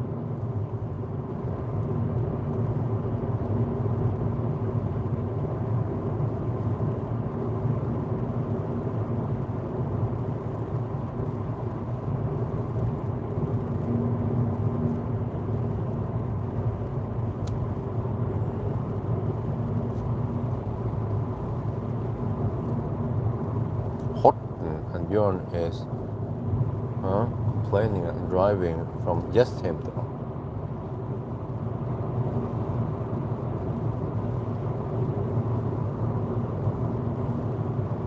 Well, we don't know if he drove straight from Horten or what, right? Plus that he came from the north, so they must have been on a longer trip, or maybe, I don't know where they came from. But you know, with a newer generation battery, then it becomes a lot easier. Bigger battery. You don't have to charge every 60 kilometers like I do.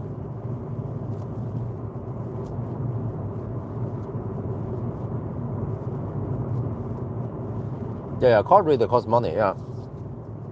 Wait, where's that? Always, okay.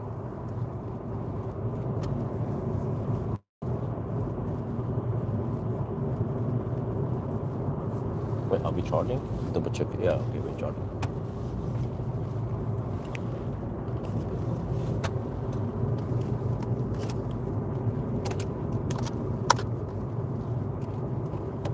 I mean, I could still keep going, no problem. It's just that I need some sleep.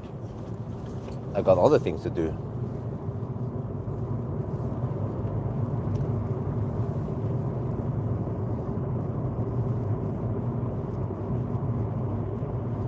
I mean, we would reach Alvdal after around 4.5 hours of driving and charging. And then we charge a bit more, and then we have to charge one more time, probably at Bergkåk. No, that's 90 kilometers away.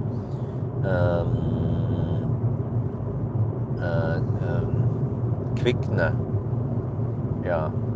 And then one more time around Soknedal. And then we'll be in Trondheim after around 8 hours. Wait, yeah, I think 8 hours.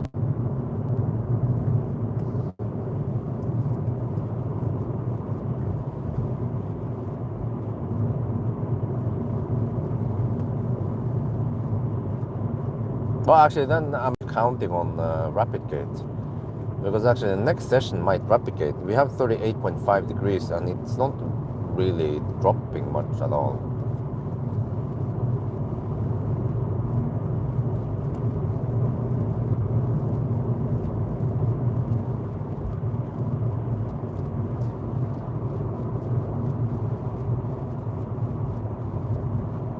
Well, twice the price, really.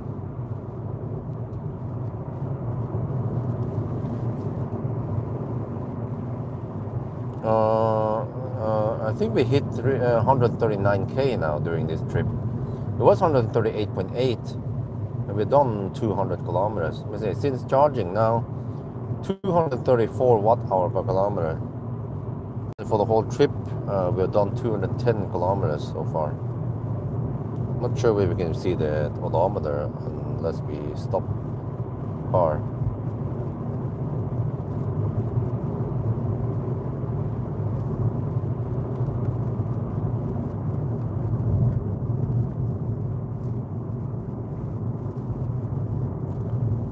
Cheapest 2018 e-Golf is 105k. Oh, I mean, for 105k, I would stretch a bit extra and get an Ioniq instead.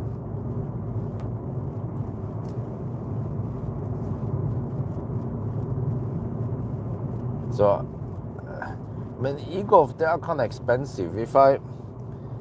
When I wasn't planning on spending 40k NOK on a car, I was looking for triplets actually, but they're kind of shit. Yeah, but I was looking for spending around 25k, so I had to stretch it to 40k, but then I get the safety of having Valdemar to repair my shit if it breaks.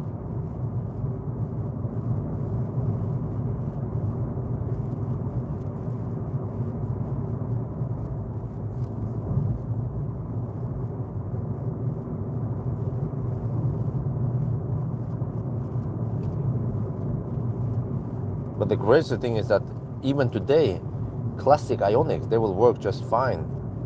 I mean, it's not superb, but I mean, they can go around 150, 200 kilometers between each charge, depending on where you drive, of course. On the motorway, it's more like 100-ish, 120 kilometers if you hammer it. But they can still charge at 65 kilowatts, so that's pretty good.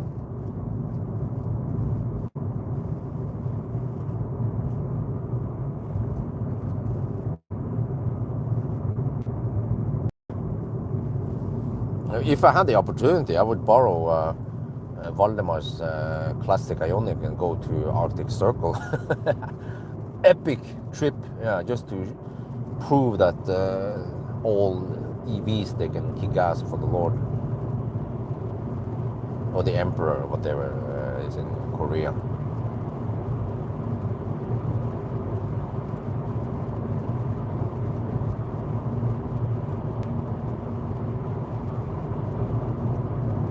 Oh, 38 degrees. Oh, so it dropped slightly.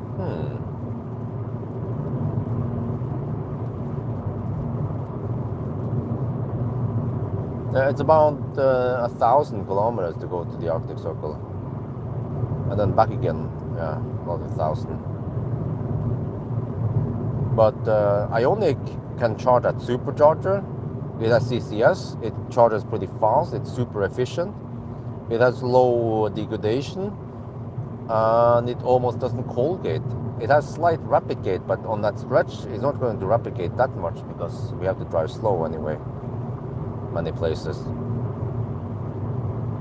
So I can expect Ioniq to travel around 200 kilometers between each charge, which is fine because normally you'd want to have a little break after driving for that long. Yeah, 200 kilometers through Norway usually takes 2.5 hours. It's better the way I hammer it. If you go slow, then it would take 3 hours.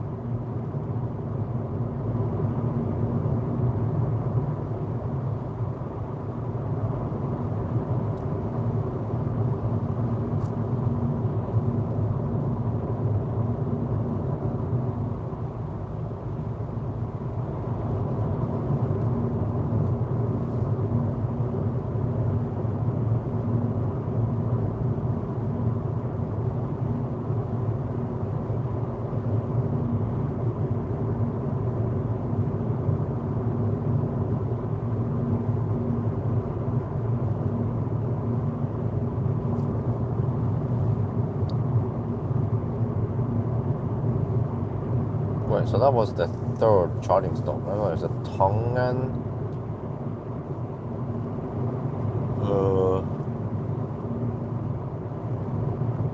Rena, Hoppang, third charging stop. So we might need 5 stops to get back to Jesholm. Wait, no, it's or 6 total, because I might want to just make it a 400 kilometer. Yeah. So I'll drive 20 kilometers extra to make it an round number, just to test to see how it goes. That means that I might stop at Alvdal as a last stop.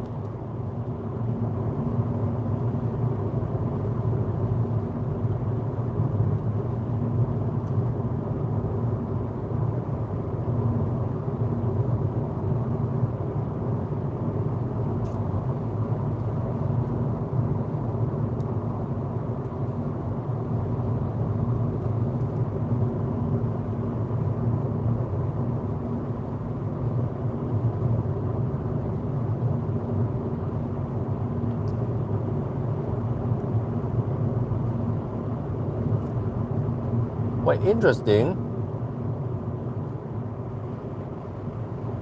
At 65-70% we have power limit, 93 kilowatt power limit. It's normally at 95 kilowatt, which indicates that the battery is too hot.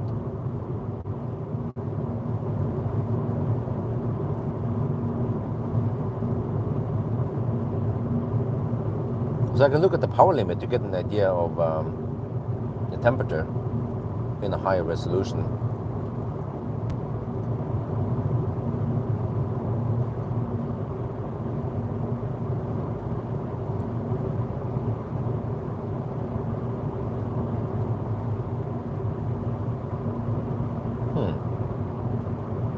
It drops actually 92 kilowatt power limit now.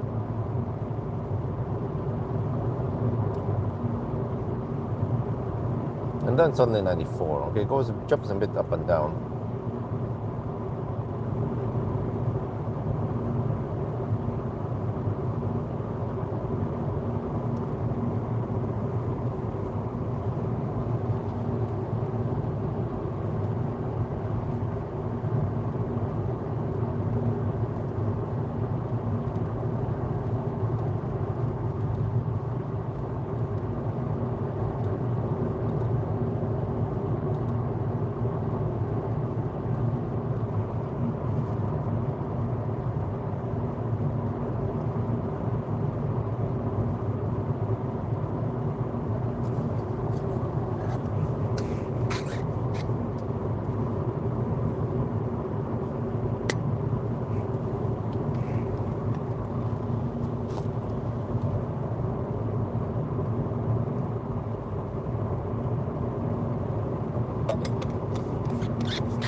Wow, there's almost full moon.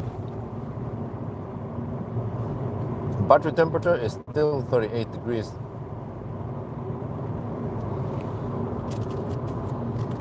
Almost no traffic today. It's Tuesday today. Tomorrow, Wednesday, is supposed to be the day when there's a lot of traffic before Easter. But then we are traveling on Thursday. Let's hope we don't have to see too much traffic in Alvdal.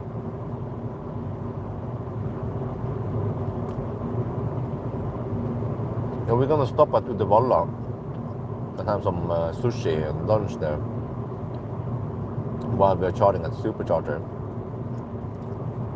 But I think previously Uddevalla Supercharger was not open for all the cars, but they're open now. So let's hope that Supercharger works on the Series 5 then. Oh, 37.5 degrees. It is slowly cooling down. It was at 38.5 degrees when we left the charger.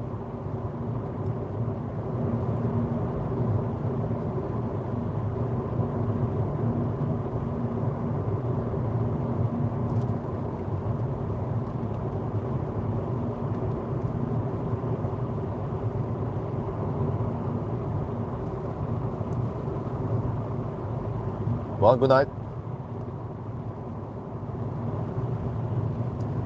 this will be interesting. Will it replicate now at the Rena? I think it will. I think we'll see only 33 kilowatt.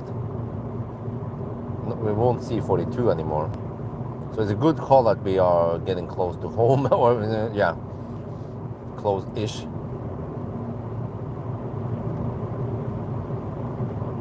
Because if you get the rapid gate session at Alvdal, then it's like, oh shit, we have to drive a long way back.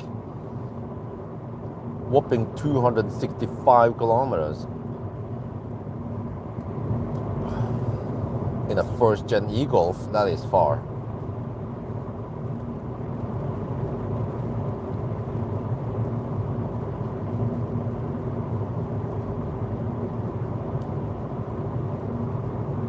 But yeah, I wish eventually they will upgrade these e-Golfs and still keep them on the road, because if they get the bigger battery, then it should be fine. And I wonder if there's a business case to make replacement batteries. But I think they would be too expensive for what the car is worth, so people don't want to pay that. But what could work is to get the newer gen battery from a scrapyard, and then, yeah, but then how much is it going to cost, right? So, for example, this car costs, I mean, it's probably worth 60-70k NOK.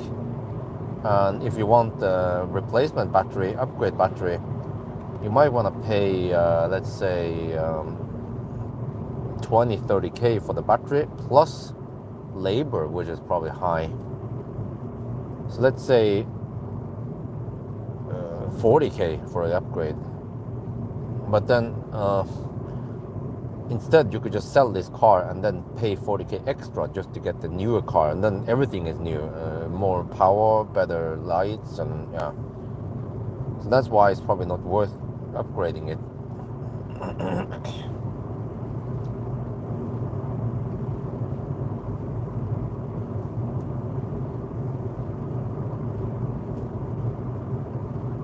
But eventually the batteries will be cheaper, then it might be worth it.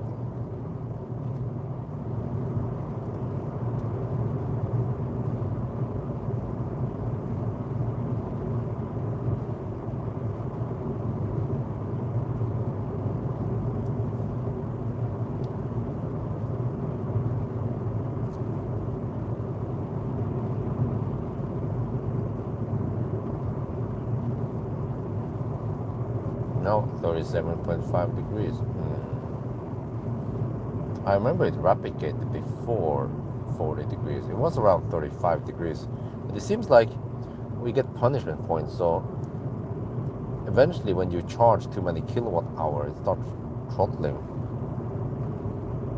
So it's not purely based on temperature only.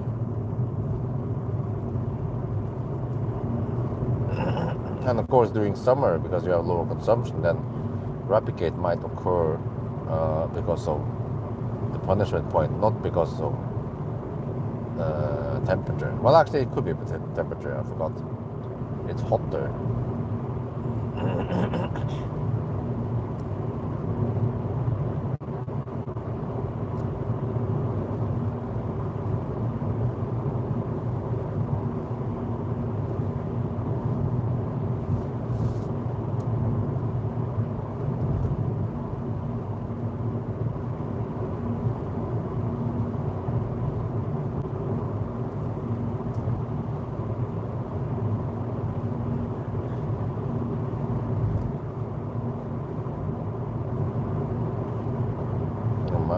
When will I be home? 5 maybe? Oh, this is a long enough trip for me.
E-up. Well, yeah, that'll be interesting.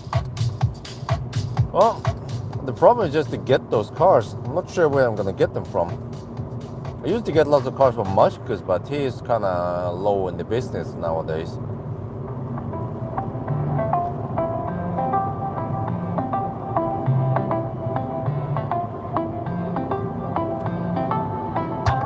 Oh, the battery temperature is actually dropping. It's 37 degrees now. We started the leg at 38.5, so we lost 1.5 degrees during this leg so far. We're still 16 kilometers away from Rena.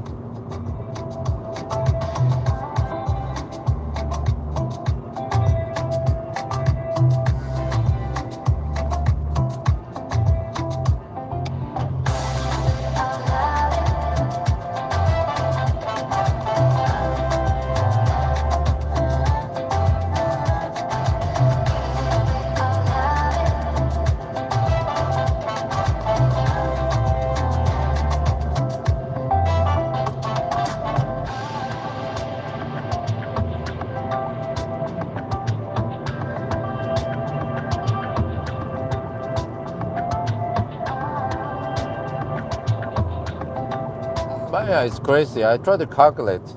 I have 42 kilometers on GOM, and if I would go to Elverum instead, skip Rena, it's not possible. We don't have enough juice. We must stop at Rena.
Oh, 36.5 degrees now, wow.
Gotta be honest, gotta be real, 'cause I can't deny it, the way that you feel. I tried to be single, but that didn't last. When I met you, I just knew there was no looking back.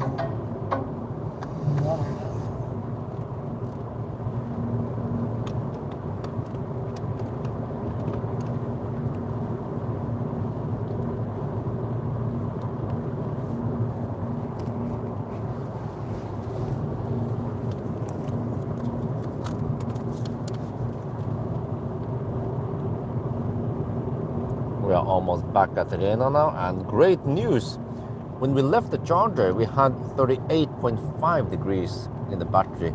It has cooled down now to 36.5 degrees. Ooh, well, that's wonderful. It seems like the equilibrium temperature, whatever you should call it, is maybe around 36, so yeah, roughly there.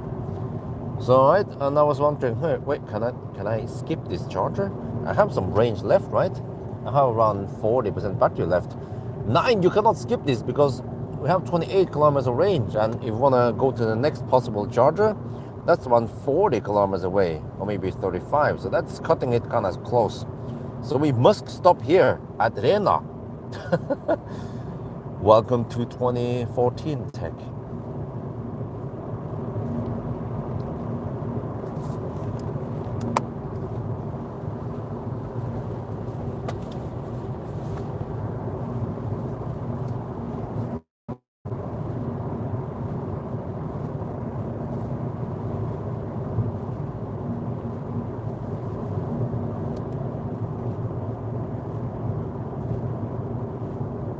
Maybe I should do some more 500 kilometer challenges with other cars, like second gen Leaf or some other stuff.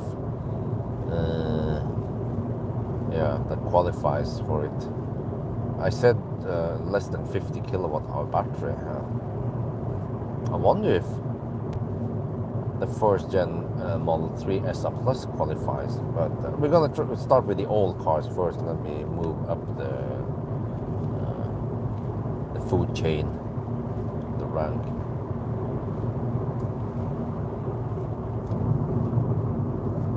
Three, 253 kilometers done. What the heck, man?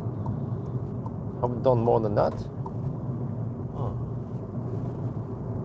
Yeah, I'm down to 26 kilometers, but around 30% battery left.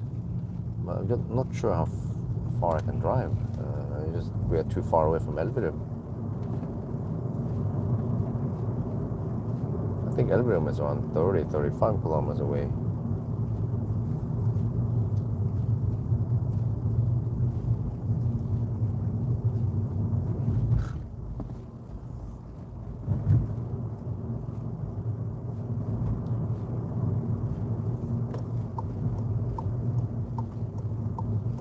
We'll just go to the same coupler charger then. Always use coupler.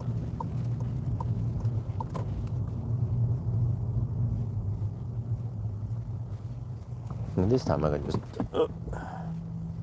no, there I can back it.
Oh, I see. What is that?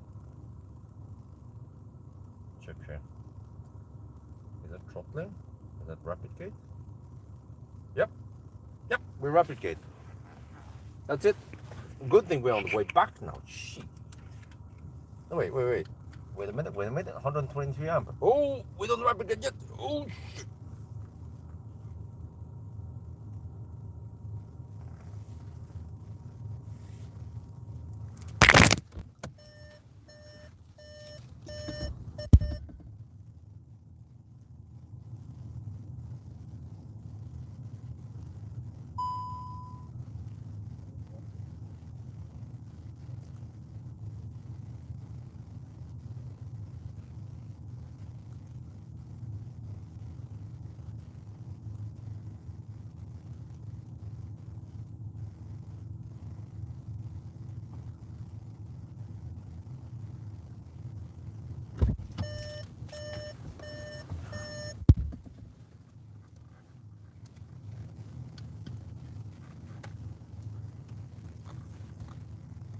You see, it jumps a bit up and down now. Heater is on. 100 and, oh, no, wait.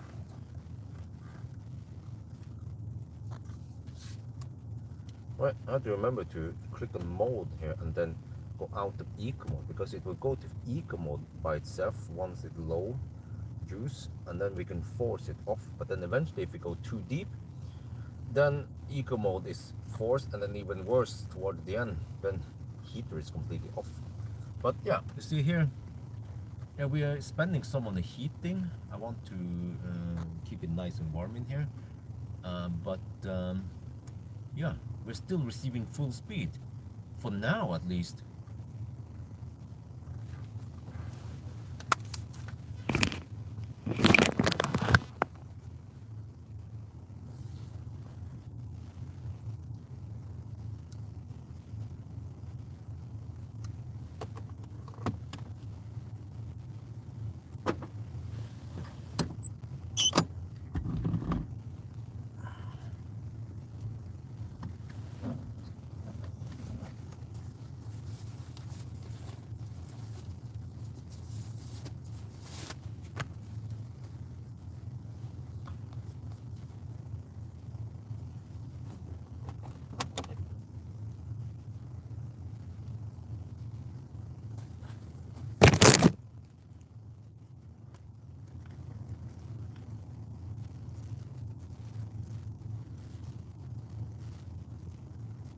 Is it chat bug? Oh, wait, no, it shouldn't be. 03 till in 26 minutes. Oh, make it 21 minutes. Okay.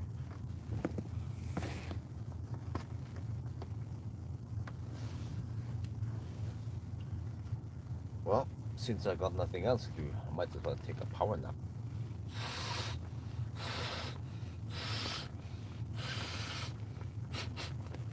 This is the storm bag pillow. I always bring it. It's nice and compact and also soft. But then in the e-golf, if you want to recline, you have to rotate this, twist it down. But how far does it go? Oh, that's it. Well, I guess that'll do. Yeah. Well, I have another storm bag jacket here. I can use it as a blanket. Right, or not. Wait. There.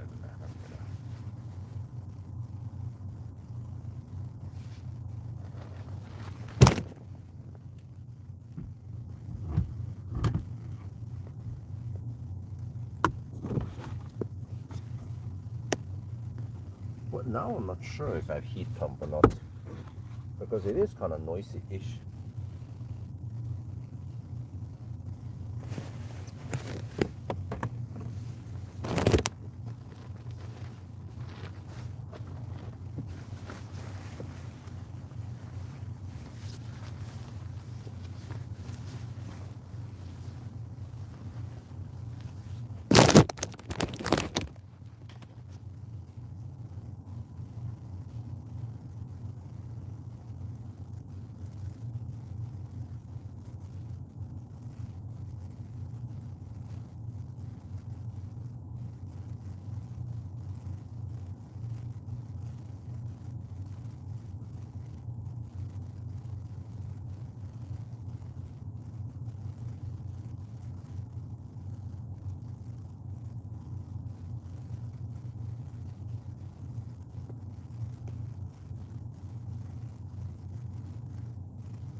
I had a little nap.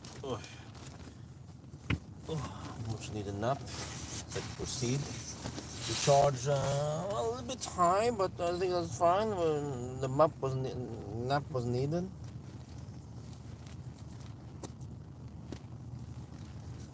Don't want to rush too hard.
Man, that power nap was much needed.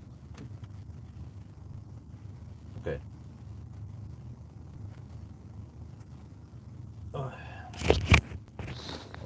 charge actually until it finish charging.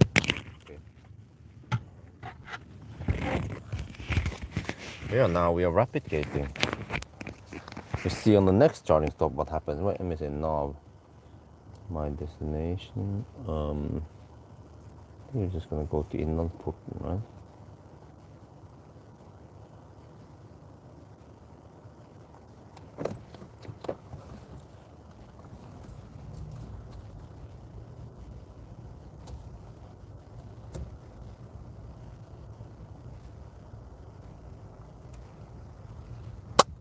After Rena. Oh wow, I had a little power nap. Now we're back on the road. It actually finished charging at around 98%. Didn't go to 100%, really? Okay, but see that according to charging curve now, it throttled slightly earlier than before. Yeah. Alright, so now we are at 39 degrees Celsius. We will see again how it cools down. But I did actually charge longer this time, stayed there longer-ish. Yeah. As I needed some sleep.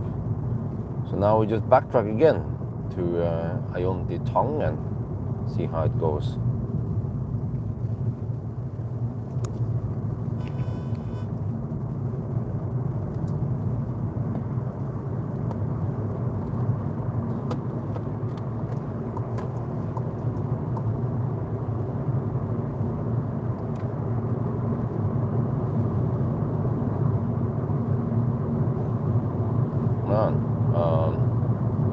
I was tired. I slept, I'm not sure how long I stayed there.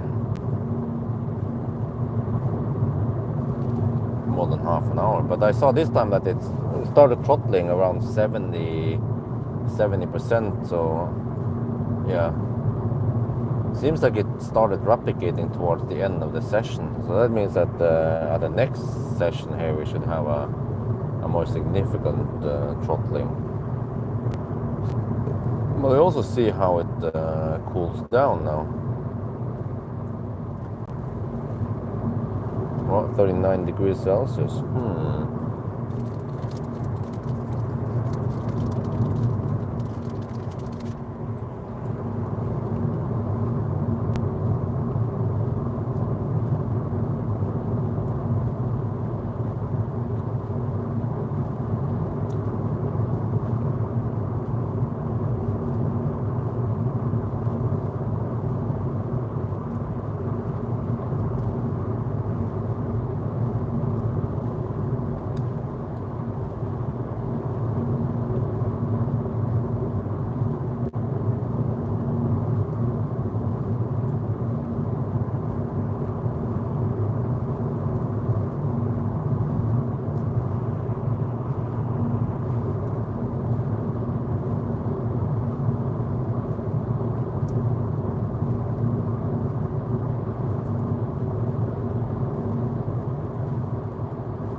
Yeah, I was, well, the chat has been quite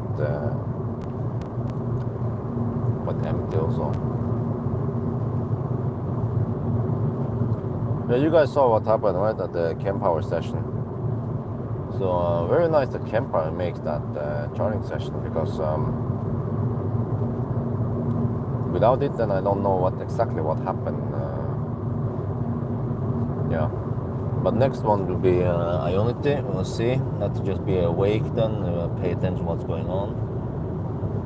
But that is another 60 kilometers from Ionity in Alvdal to home.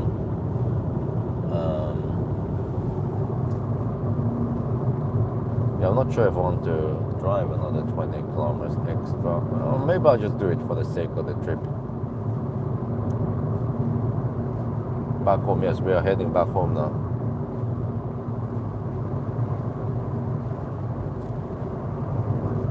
Yeah, it feels slightly better now. I was getting sleepy. But yeah, that nap helped.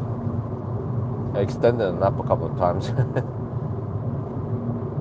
I think initially I wanted to charge around 85%, but then it was going kind of slow, so by the time we woke up, it was already finished to 100% or 98%. It stopped at.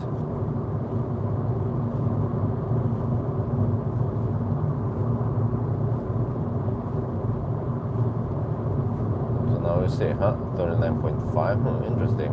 Goes up slightly, like every time.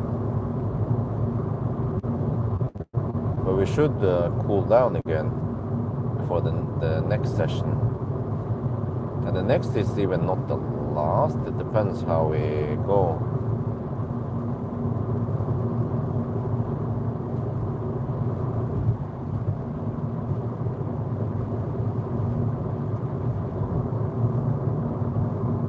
Because if I charge a tongue and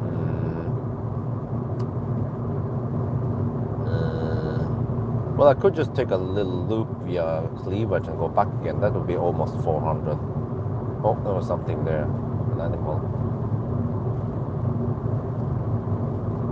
Fox, maybe?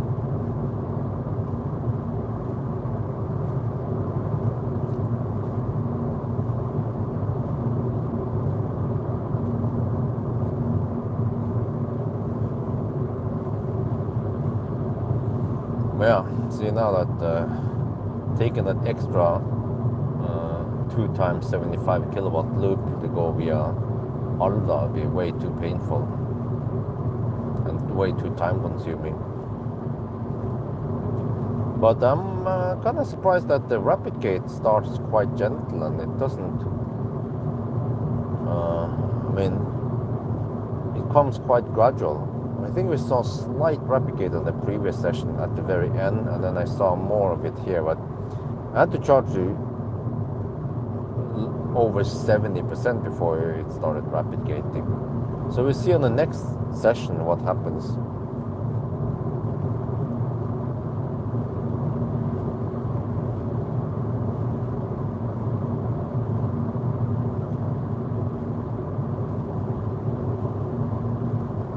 Yeah, we are 39.5 degrees now on the battery.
What's the consumption so far since start? 211 watt hour per kilometer.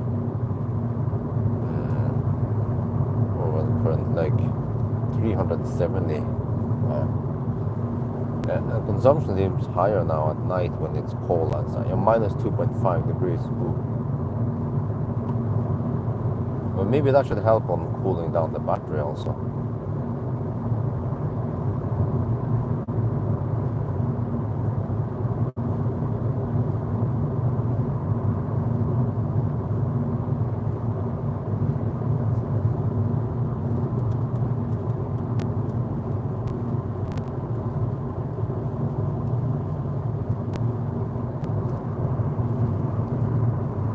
Björn, I got a question for you. How do you like your Volkswagen e-Golf? Well, it's a nice car. It rides like a golf cart. No, it's a go-kart. Nice handling. Seems comfortable. Nice interior in general. It's a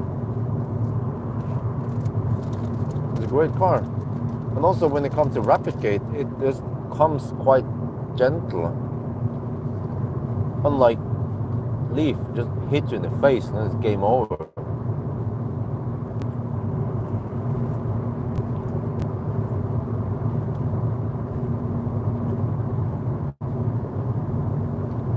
I think it actually helped that we charged to 100% rather than unplugging at 80% and rush it. It allowed the battery to charge slow-ish, gain some, and also cool down slightly.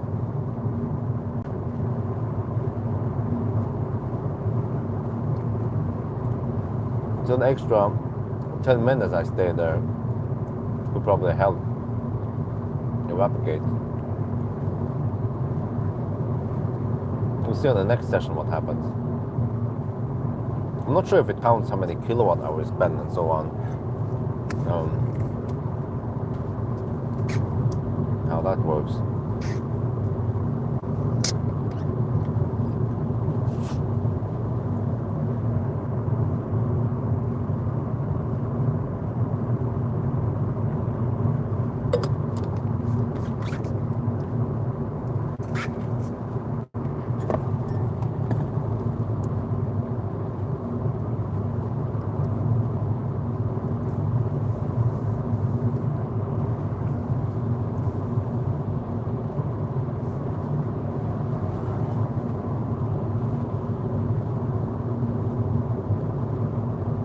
But it seems like for the first 10 minutes, the battery temperature almost doesn't change. Seems like it takes longer. Every time I record now, I record right after the charging session. Nothing happens during that time.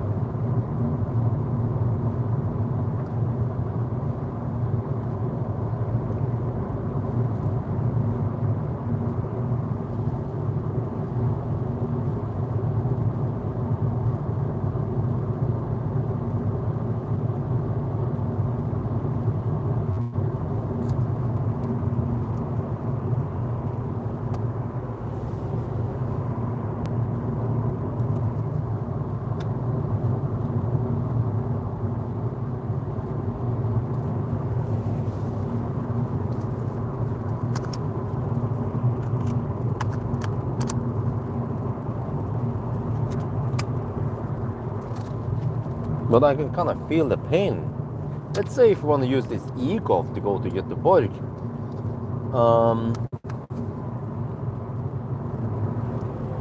with a family, right? That's around 300-ish kilometers. Oh wait, more to Göteborg. Don't remember, let me see. Specular is almost 300 kilometers. Yeah, so maybe 350. Let me see. We're 270. So if this was a trip at the Göteborg, then we would still not be at the Göteborg. And then we started at 10:30. Whoa.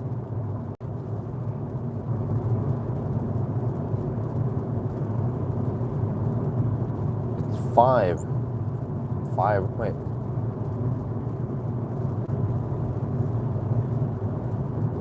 Yeah, over 5 hours already.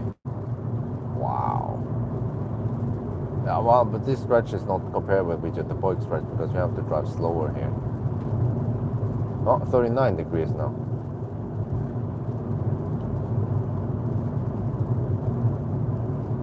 But I remember how it was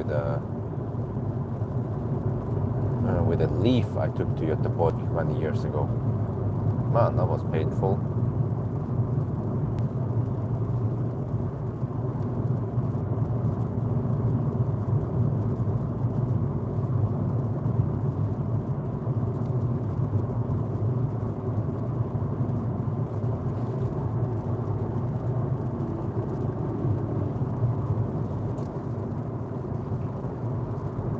Another question for you: how do you like Volkswagen e-golf?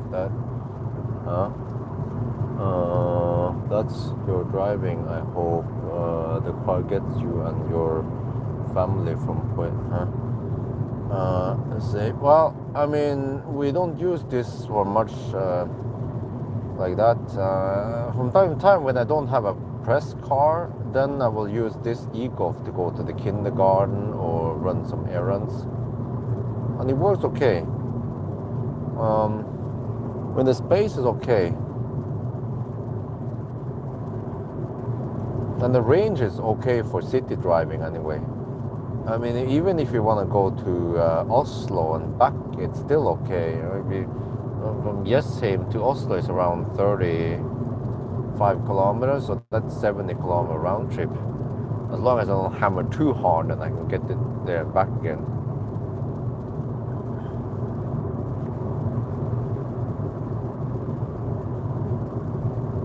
So yeah, it works. And for normal drive, I never rapid gate anyway.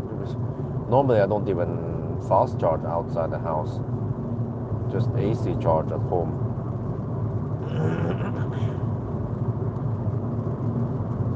But you can see this would be kind of like a trip to Göteborg. Man, you have to charge every 60 kilometers, and you have to charge for around 20 minutes. If I try to hammer it and charge more optimally, it would charge around every 20 minutes. I mean, I charge 20 minutes and then drive 40 minutes ish.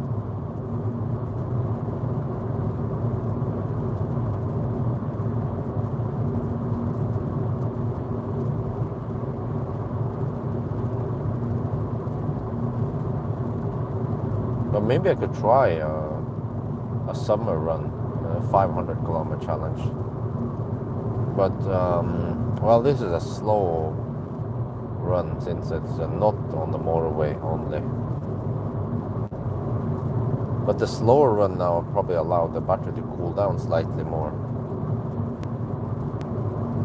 Okay, come to the 90 zone, so we should go faster. Since now I charge 100%, then I have plenty of juice.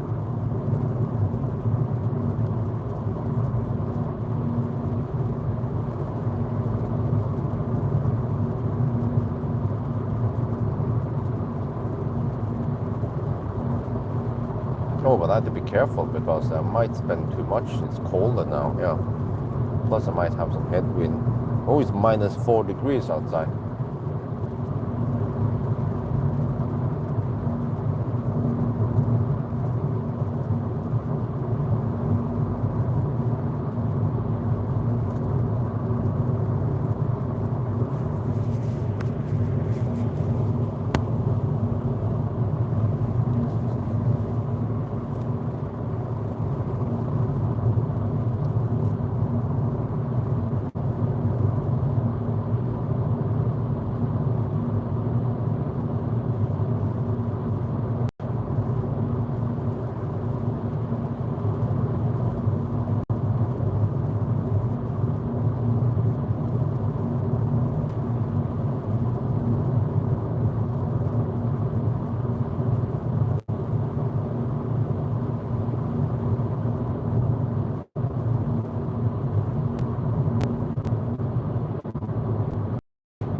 Well, I didn't expect it to be that cold at night.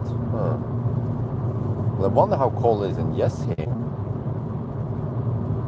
I think Jessheim might be warmer. Nowadays we have around 5 degrees at night. But yeah, Elverum is usually colder. Maybe the temperature will rise, especially at Mjøsen. We'll have around 0 degrees. Here's minus 3.5.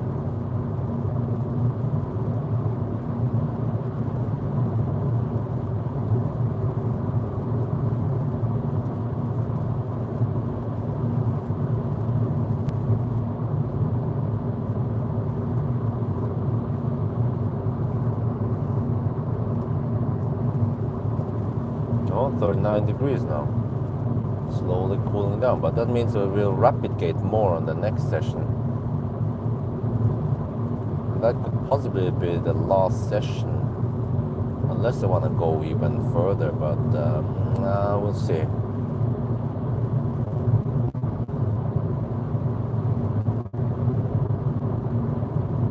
It would be nice to go at least 400 kilometers. We could say something like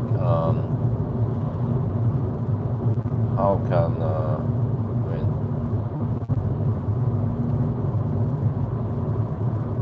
11-year-old e-Golf driving 400-kilometer road trip.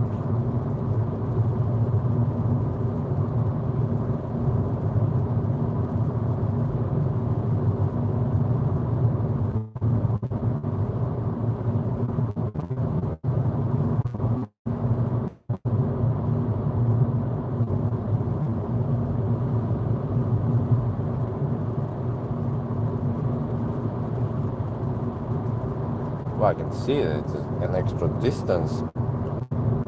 If I would skip Rena, I have to drive over 30 kilometers to go to Alvdal, to Elverum here. And I already spent around 30% of the battery. Yeah, that would not have been possible. Or if I tried it, I would have to drive at 60 kilometers per hour with heater off. That's not cool. It's way better to just hammer it like now.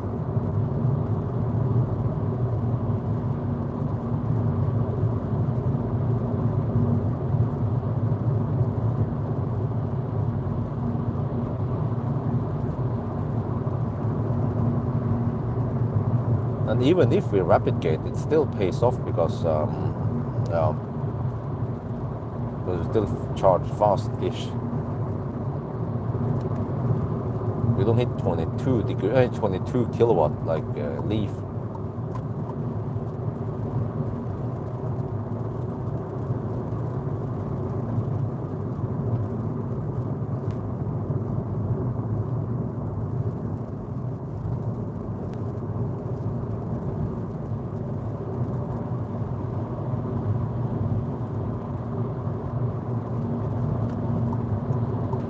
The question is how fast do I want to hammer over here on the motorway.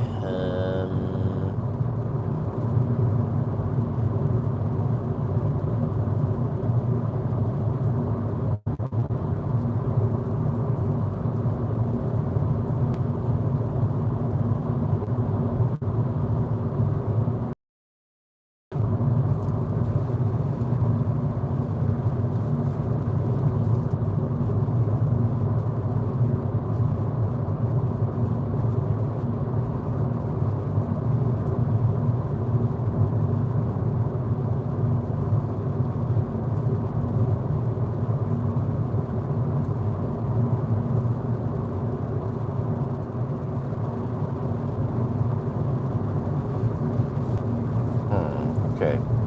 Well, I calculated that we have enough juice, so I can just go faster for now. This cruise 105 GPS speed. Soon enough we have to go slow anyway for a bit.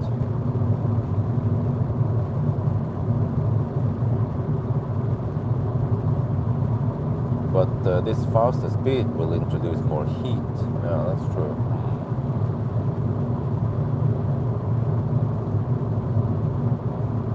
But still probably pays off because it travels faster. 38.5 degrees. So we had 36 or something when we plugged in last time. So it slowly but surely it heats up every time, and it doesn't recover that much.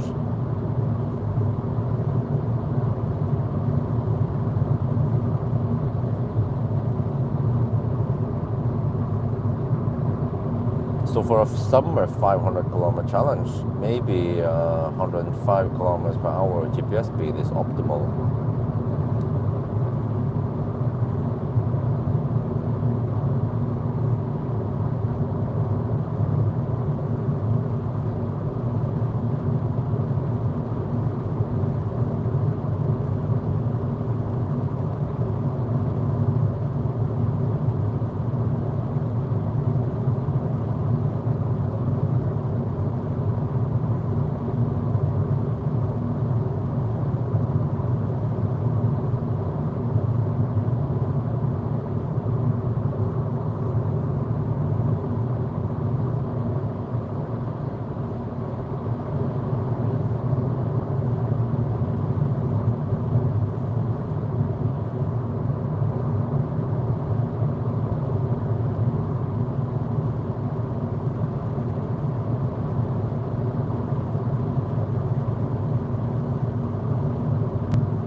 degrees Celsius yesterday. Oh, it's kind of cold tonight.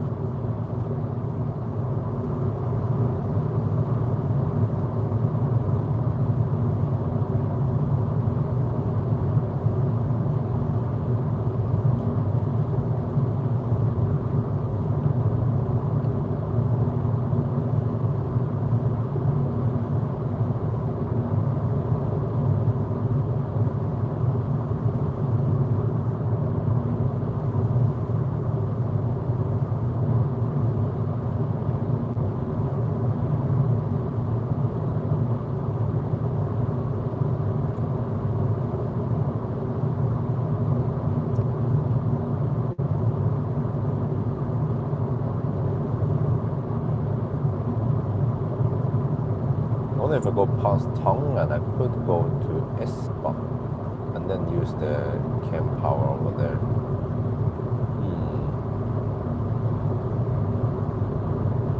We'll see how much juice we have left once we get closer. We're already down to around 55% now, but we're 27 kilometers away.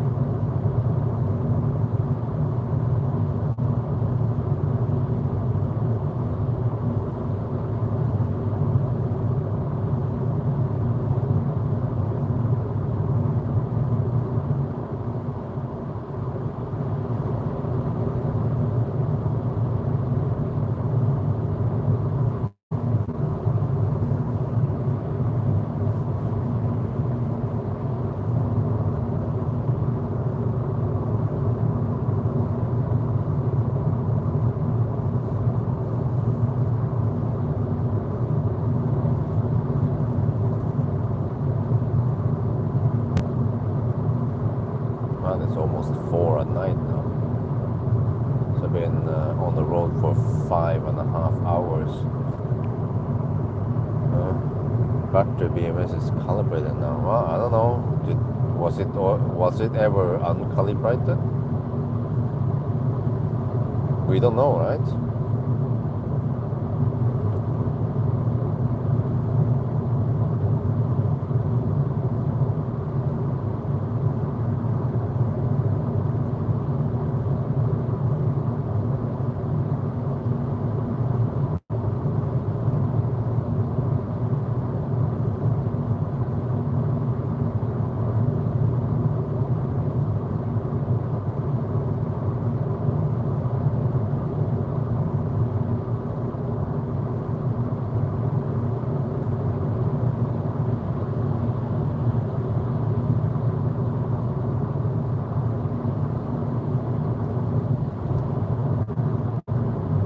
Better go fast, because now we're gonna slow down soon.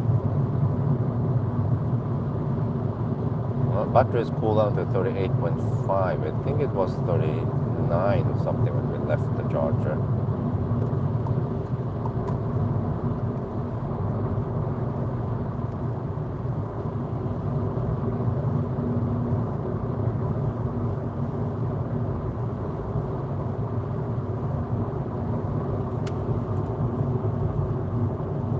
Check here, still have a recording.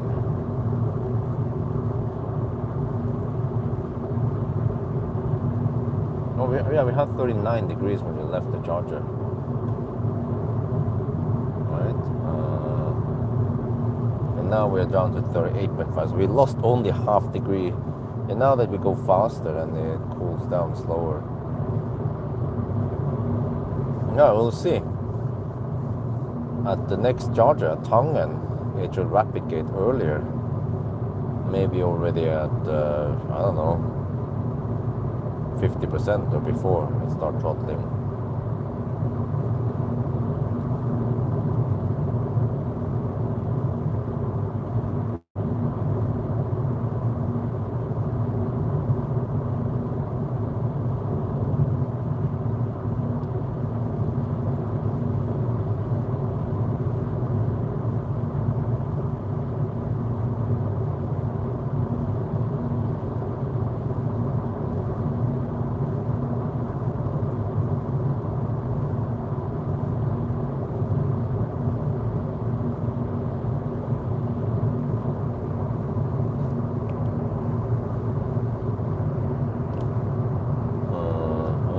think the okay?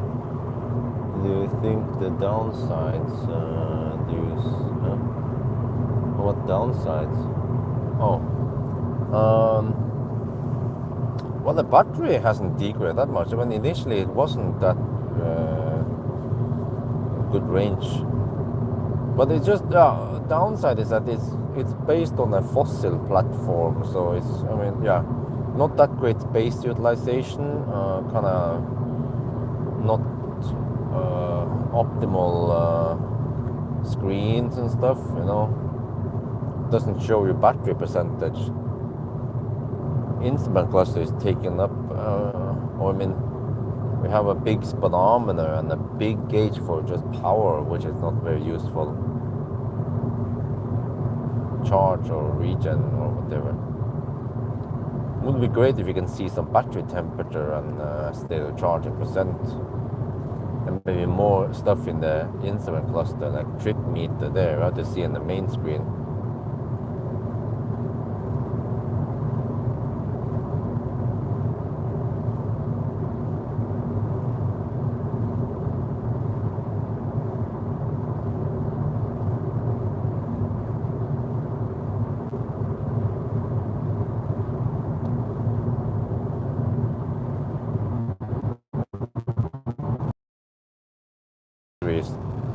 We actually lost 1 degree. We're still 18 kilometers away from the charger.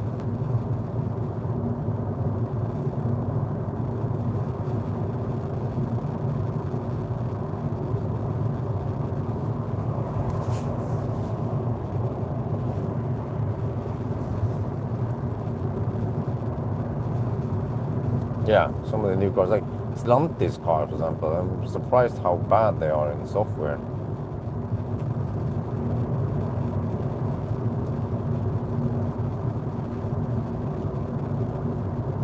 Well, as expected, this guy, he was hammering it on the motorway, but now he's kind of slow poking it on the B roads.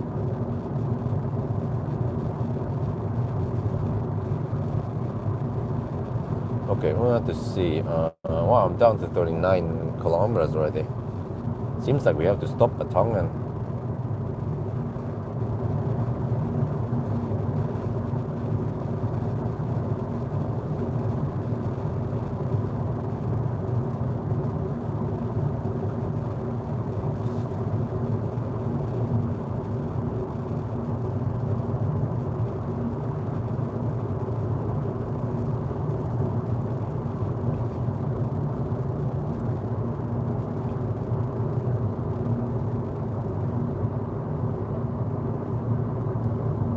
And it seems like it would have been better if it was plus 10 degrees outside rather than minus 1, or in terms of consumption, I mean. Because then we'll be hovering around 200 watt-hour per kilometer. Now we are at 240 almost. Wow, that's high.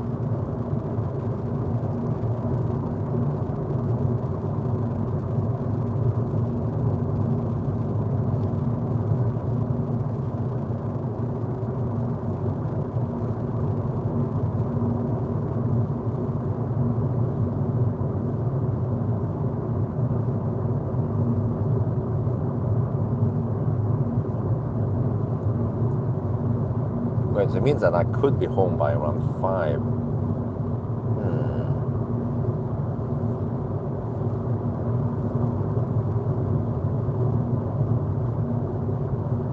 Yeah, and I can get a couple of hours of sleep maybe.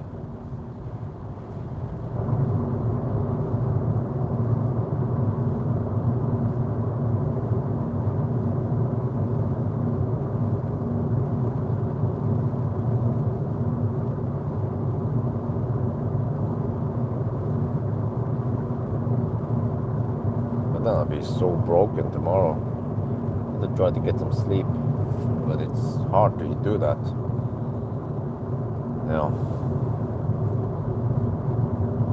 And then this guy is suddenly driving slower for no reason.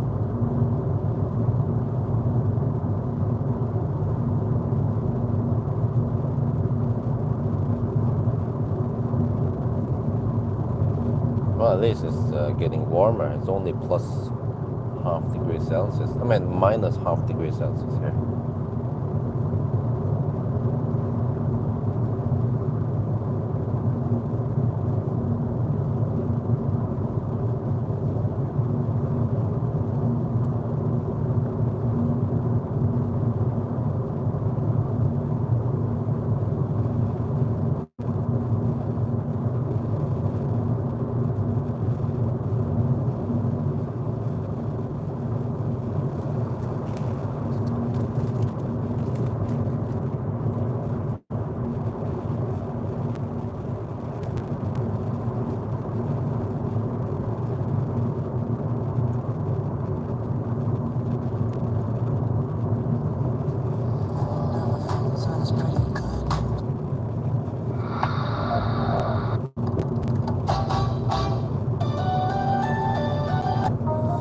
Oh, there's the test truck.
Should I hammer this guy? He's kind of slow.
Okay, let me see. I might skip this and go to Espa. Yeah, we are 13 kilometers away from Shell Espa. I have 23 kilometers range, so I think for the first time I will go kind of deep.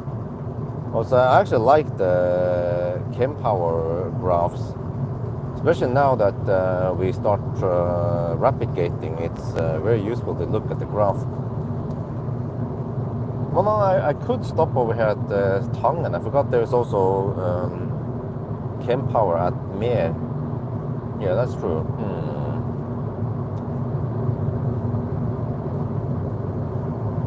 Does it pay off to go deep though? I'm at 25% roughly.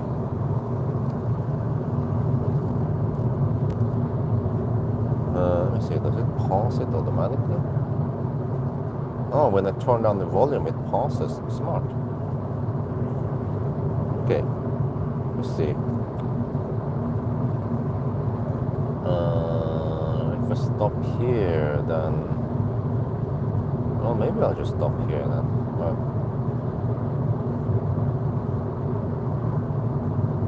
could stop here, or I could go 11 extra kilometers, but then I go deep-ish.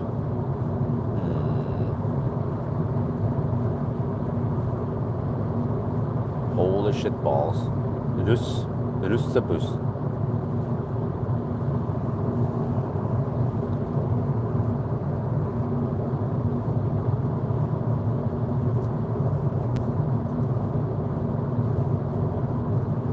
They're gonna be freaking loud. I need to decide, so do I stop here or do I proceed? 25% left. 38.5 degrees now. Okay, we're gonna go deeper.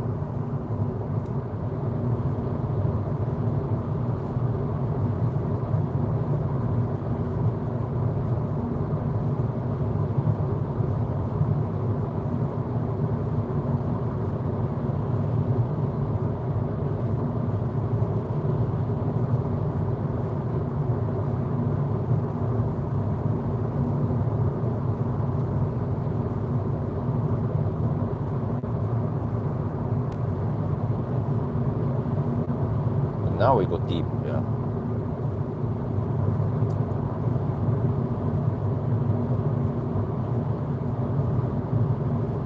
Then I can probably just take that extra loop before I go home, just to round it up to around 400 kilometers.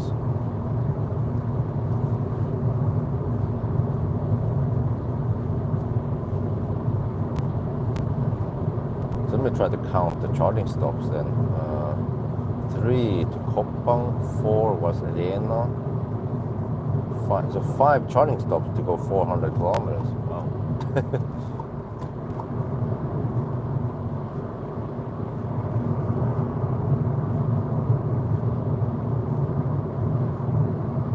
Okay, 7 kilometers away. Now we're down to 15 kilometers of Ngom. This is the deepest I go. I've been going high every time now. Arriving with around 25-30% every time.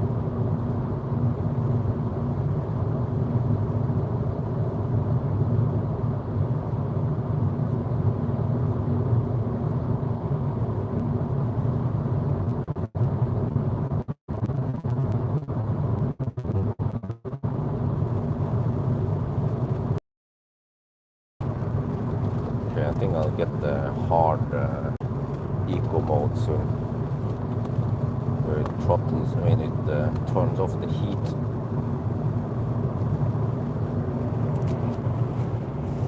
Try to catch it on camera.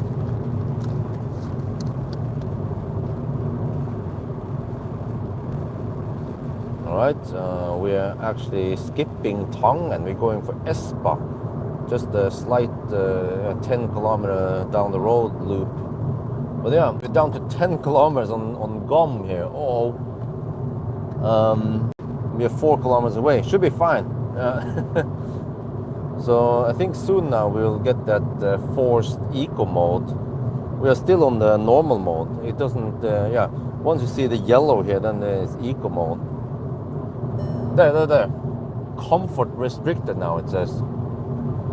And I think this time you cannot override it. Which are here you can't choose the normal mode anymore because the state of charge is too low. This is just the way the car has been programmed.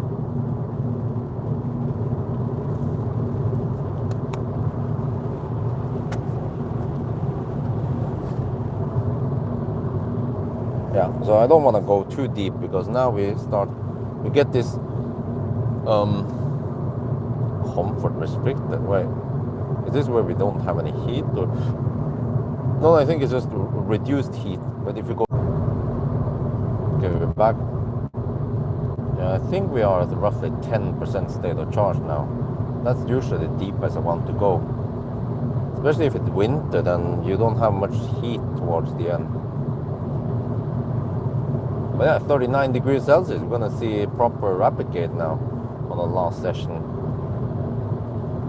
before we go home.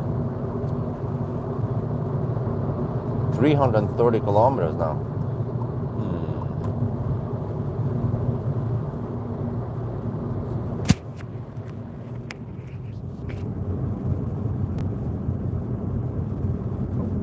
Pussy.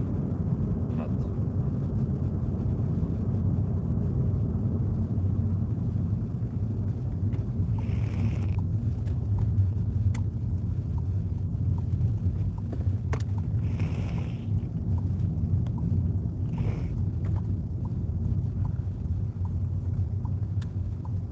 Alright, I'll take the lower Pawel.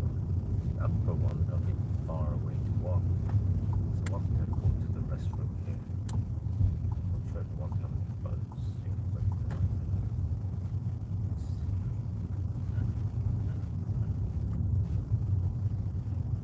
this is close. And then now I have Pawel. Alright, just find them here.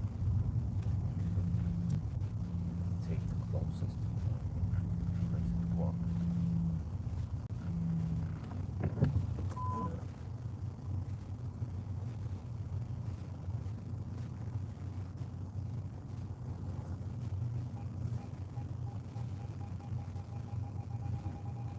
Boom!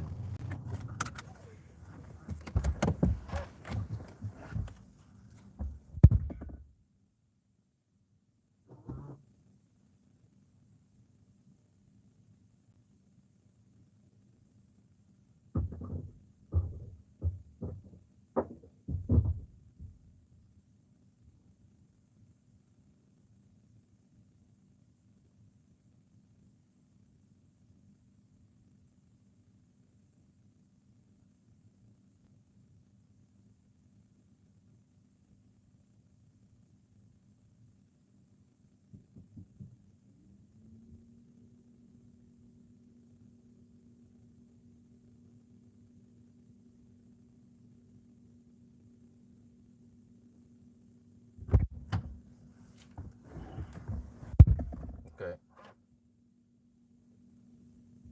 Yeah, so this will probably be the last charging stop.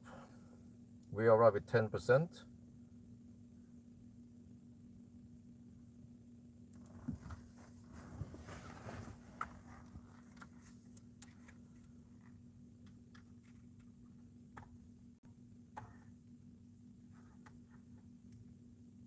Oh yeah, we are at the charger now at 7 kilometers of range left.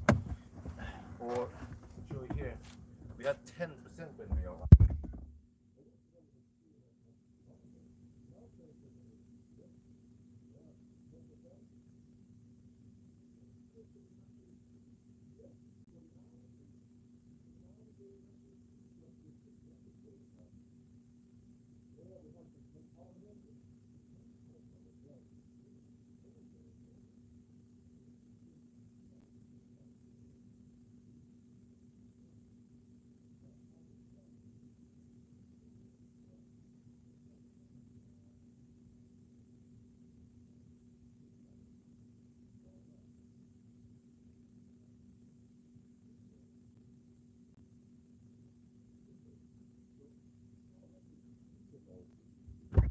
But if you go even deeper, then it will turn off the heat completely. Right, so this is also a weird thing with the e-Golf is that once you enter the car, you see here charging duration 40 minutes left, but then it's gone when you enter.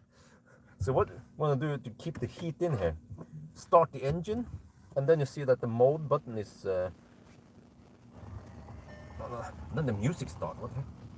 Okay, press the mode button. Now you can switch it over to normal, once you start charging.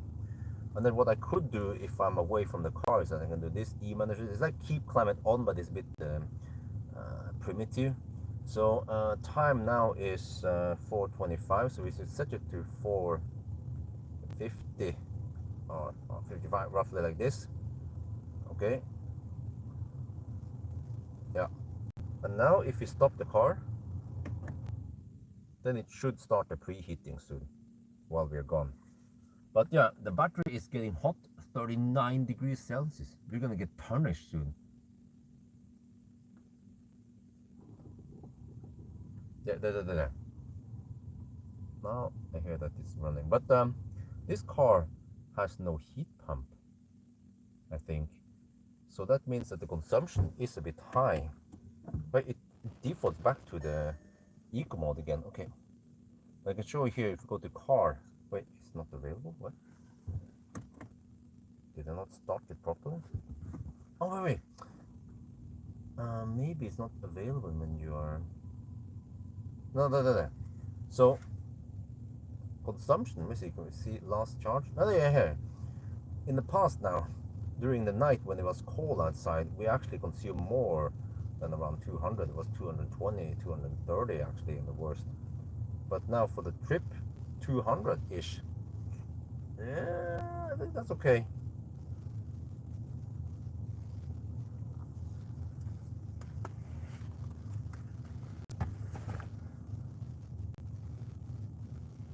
Okay. Yeah, so we'll see now. It's gonna rapid gate eventually. So I'll go to the restroom here. I'm not sure if I wanna grab some buns or something. Maybe I should have some food so I'm not too hungry.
still, oh, okay, there. Now it's throttling.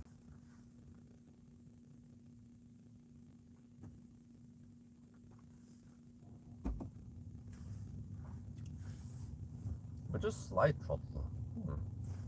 Wait, what are you talking about here? 40 kilowatt? Wait.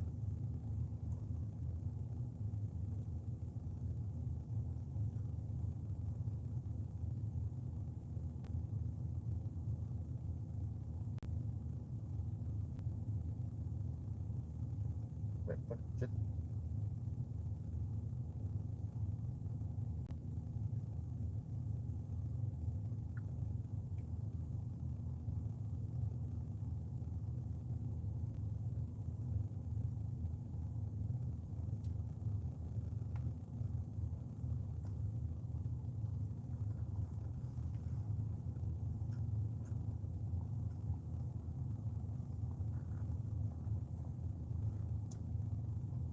I mean, it's not that bad, right? For now.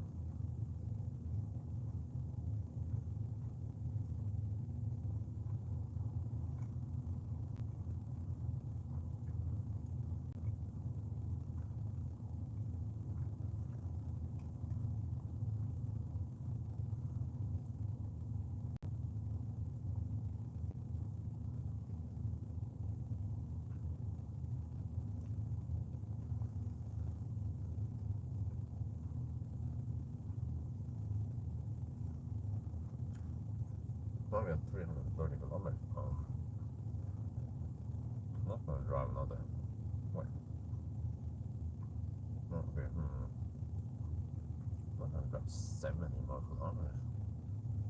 The headwind? No, that's not gonna happen. Unless we take one more stop at Alvdal.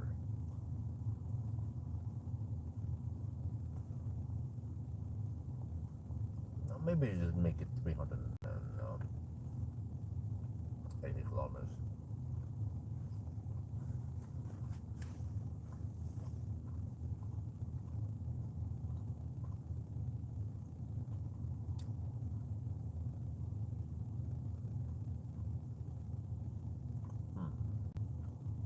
But it would be nice to say something like 400 kilometers, 5 charging stops. We just have to drive a little bit slower now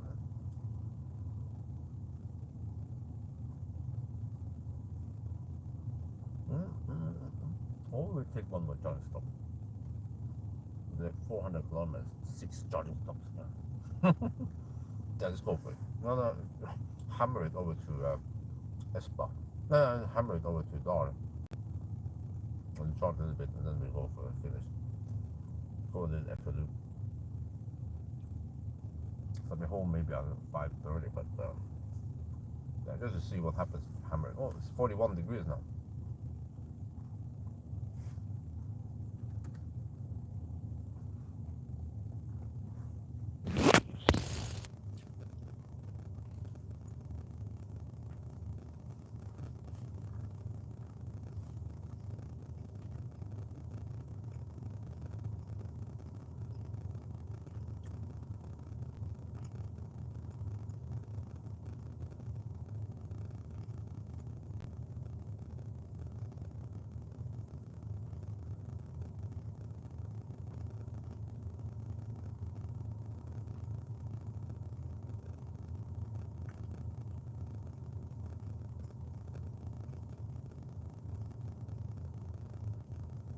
See, from here to Dar is 38 kilometers. Okay.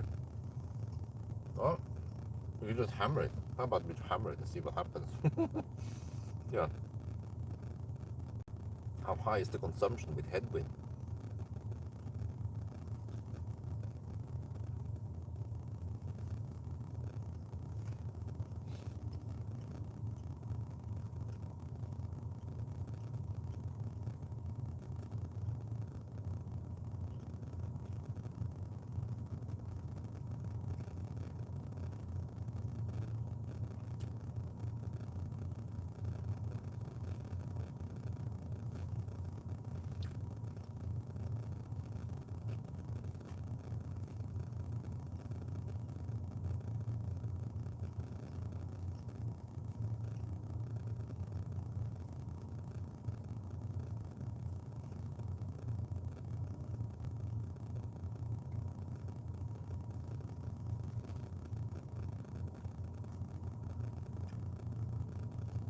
No way, I should record the session to at least 80%. Yeah, it's gonna take some time, but we're here for the graph, turning graph. We could compare all of them also, at least the last few, 4, whatever we had, where it matters. You can see how it slowly degrades.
If I hammer it, I'm gonna have around 300 consumption.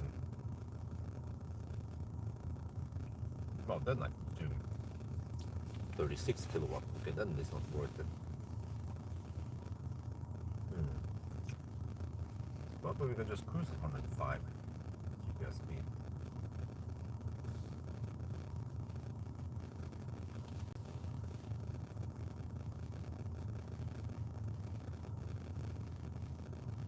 Maybe.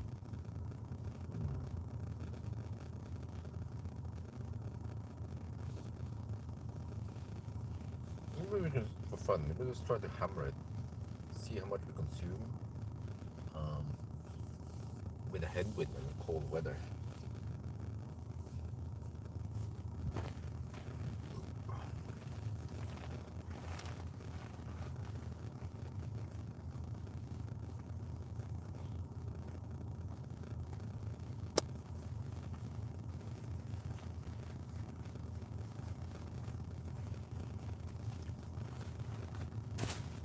Expert, actually not that far away from my home,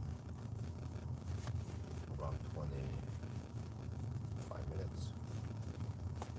Well, it's not camera, but yeah, it goes kind of slow now. So this is what I need to document. It goes slow.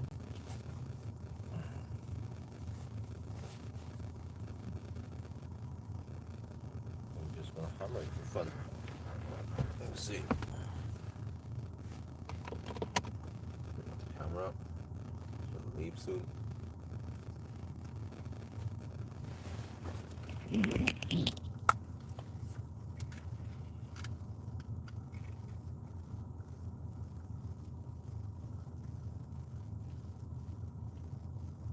Oh, now we replicate even more. So it goes gradually. We're supposed to get over 40 kilowatt by now. See the graph? Yeah, okay, it just, yeah, drops and drops.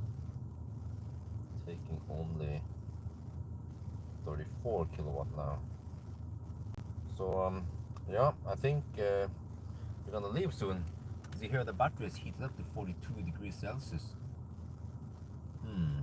Well, this is not correct. It's about 0 degrees right now.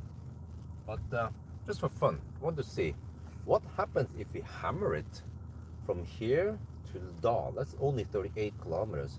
So in the past, you've been going around 60 kilometer stretches. How about going on the motorway here in the 110 zone with headwind and cold weather? How high will the consumption be? Hey, this reset. Okay. Can we hit 300 watt-hour per kilometer? Well, there's only one way to find out. Wait, I have to make sure that I have enough juice first before I attempt to see.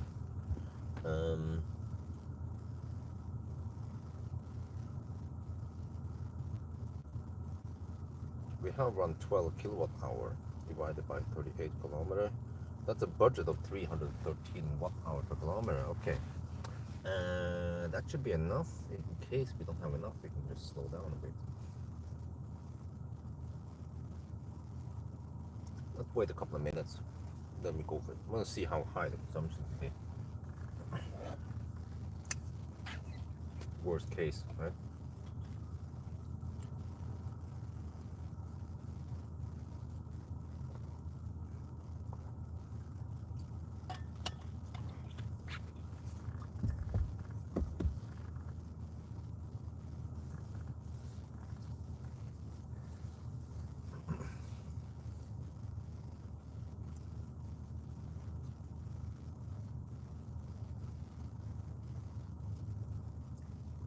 Also want to see how bad or how slow it gets. Worst case, if you just hammer it over to the door and come in there with over 40 degrees, we will still get 40 kilowatt initially, or will it drop to only 30 something. But I think worst case, it still charges faster and replicating Leaf. Leaf will eventually drop to 22 kilowatt or 21 kilowatt. 18 kilowatt I've seen as the slowest. That is incredibly slow. It takes 2 hours to charge that thing with 40 Leaf. And that was insanely slow.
Okay, we should have enough now. We have around 80%. Oh, how slow is it charging now? I need to record this also. Holy macaroni, taking 15 kilowatt only. Normally we take around 25 kilowatts.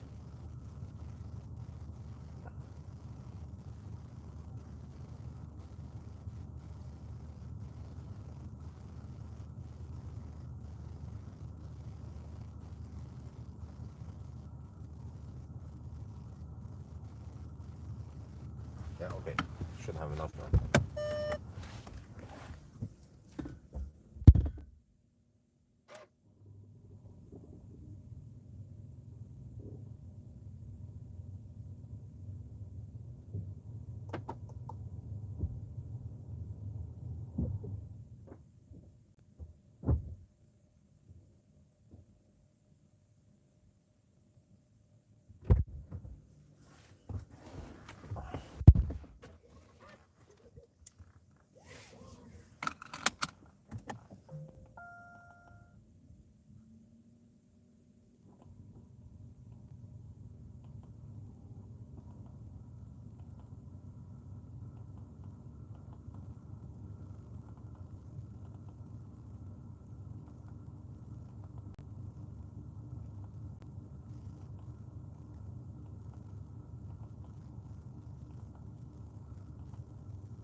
now we go for it again.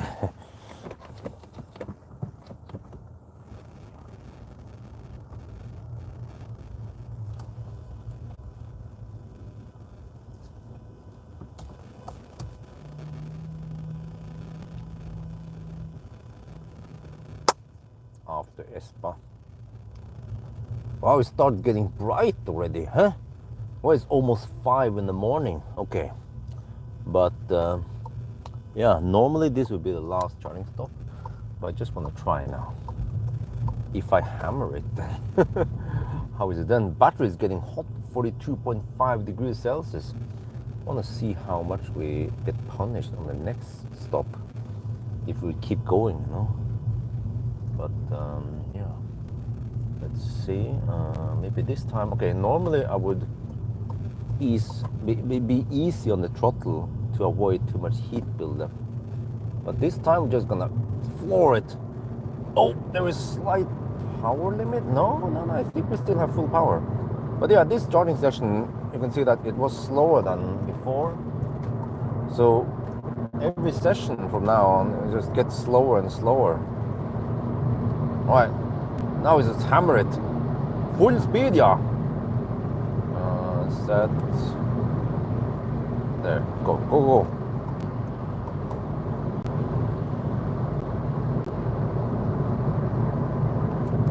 It's 51.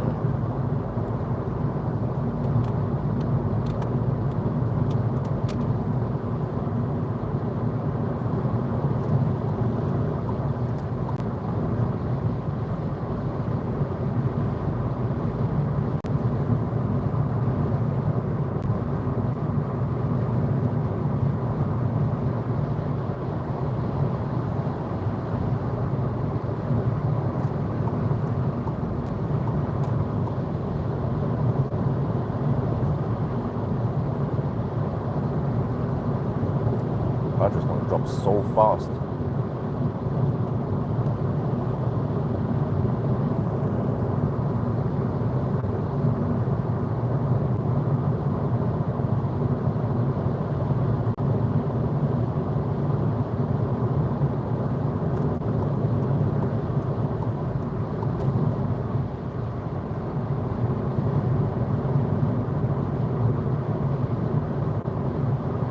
So if I arrive at 5:30, then I spend 5, 6, 7 hours on the trip. Oh shit, elefantrennen.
Or is the chat bugged or is it just inactive? Man, I can almost see the needle creeping down as we hammer it. the needle on the state of charge scale or whatever, yeah. Or what used to be the fuel gauge. Wow.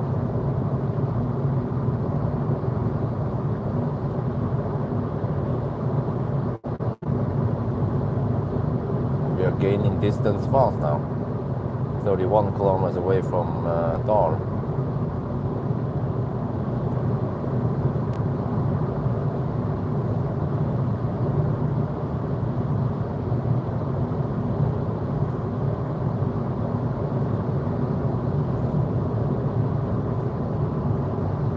Active, okay.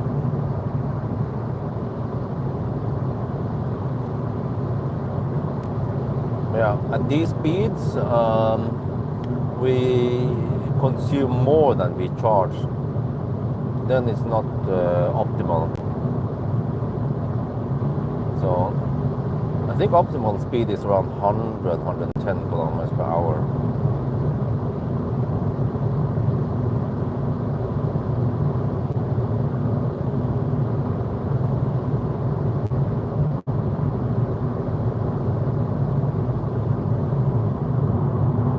So I just have to demonstrate how we shouldn't drive with an old car like this. It is out of its comfort zone.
Oh, that was roadkill.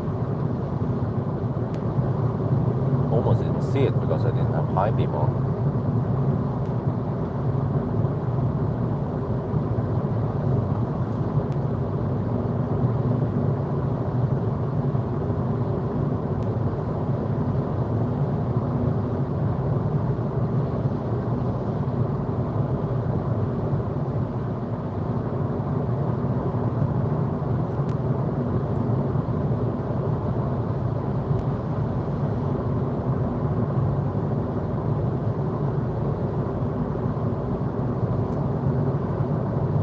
Check here since charging 322 watt-hour per kilometer. Holy macaroni!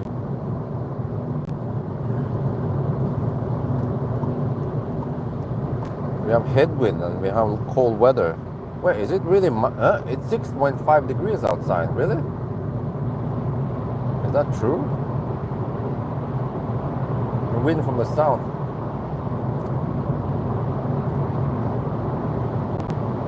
We have to go uphill soon.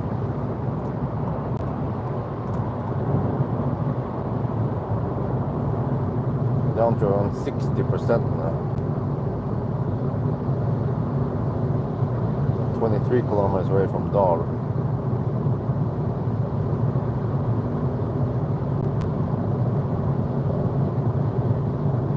Oh, it's supposed to rain tonight. Oh, okay.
Wipers are getting worn.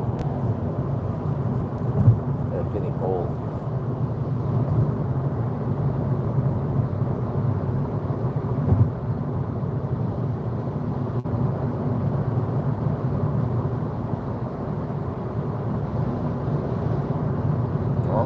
307 watt-hour per kilometer.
Alright, numbering it. Almost down to 50% battery now. Consume is 315.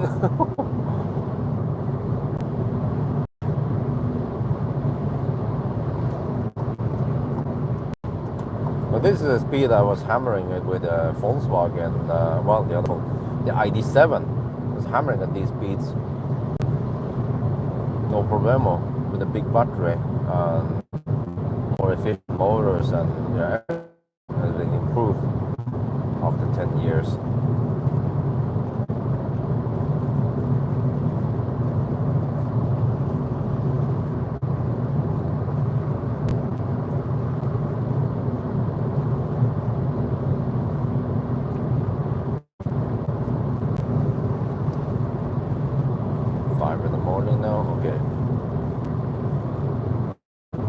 Stop and then we go home, right?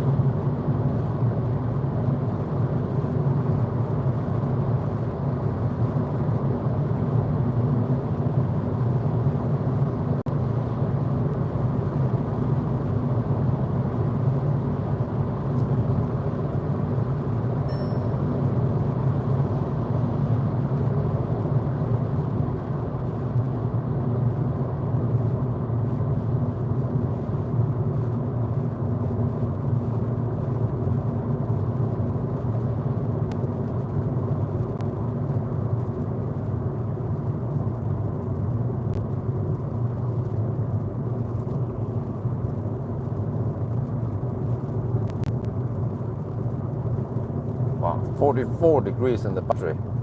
It heated up a lot. Well, not a lot, but it heated up. So of course every speed, or rather speed, is dependent on many different factors like wind and outside temperature. But I think what you say is that with a given average power draw, then you also have a temperature you want to end up with. So now that we pull around 35-40 kilowatt on, we might end up at 45 degrees.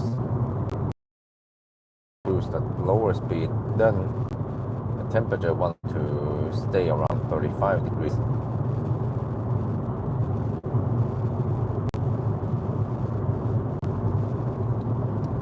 Then you can actually recover between the charging sessions. But here, if you hammer too hard, then it just gets worse and worse.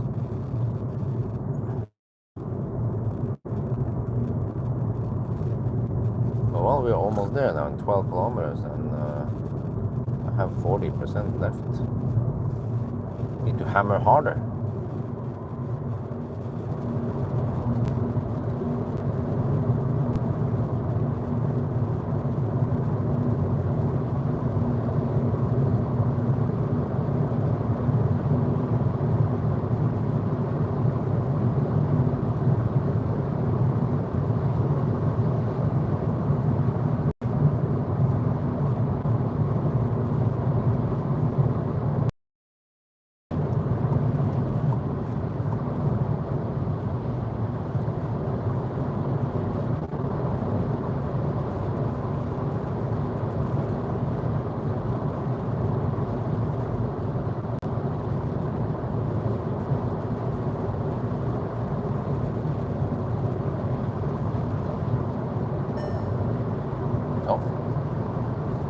Wait. Let me see. Do we get any speed restrictions there? No, we can override. Yeah, we can override it. Okay, good.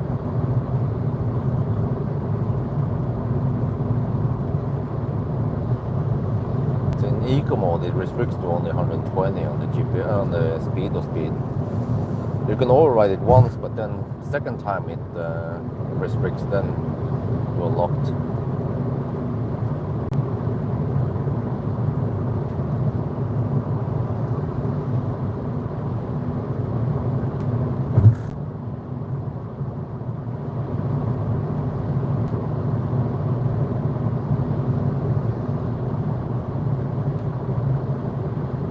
About 44 degrees Celsius. I want to see what kind of speed you get when you plug in.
.5 degrees. Oh, it's heating up.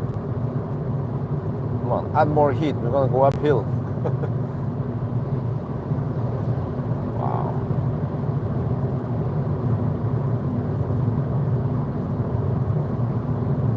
Maybe I should take a little Mogena loop to add more distance. Yo, what's up? We're just trying a little stress test to see what happens when we hammer it. The range just drops like a rock. It's definitely not worth it.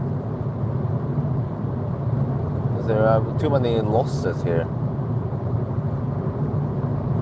And we end up having to charge quite often. And the heat goes up.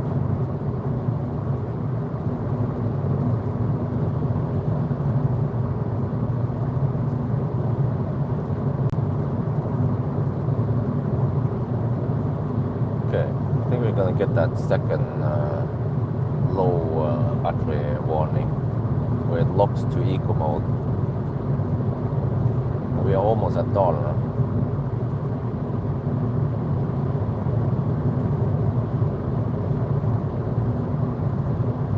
We could take an extra loop. Yeah, maybe I'll just do that. Take an extra loop, at least to Mogreina. Just a 5 kilometer loop, but it's quite long for this battery. Bring it lower, because now we are at around 30% state of charge. I want to go deeper.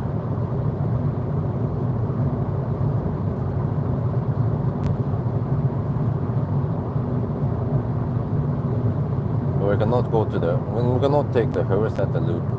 That would be too far.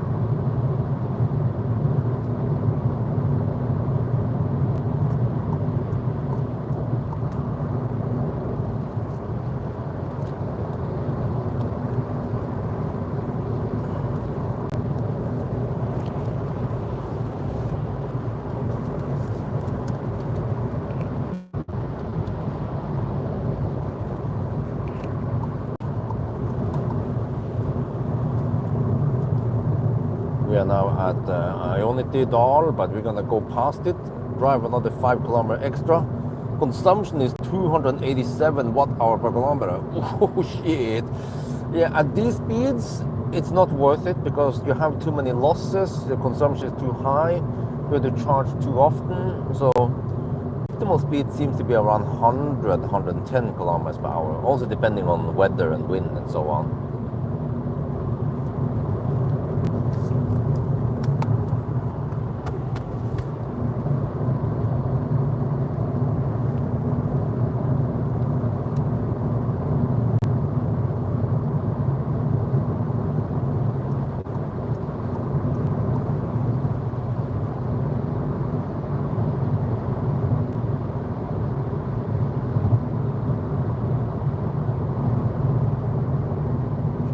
time now, I feel like I'm gonna get that restriction.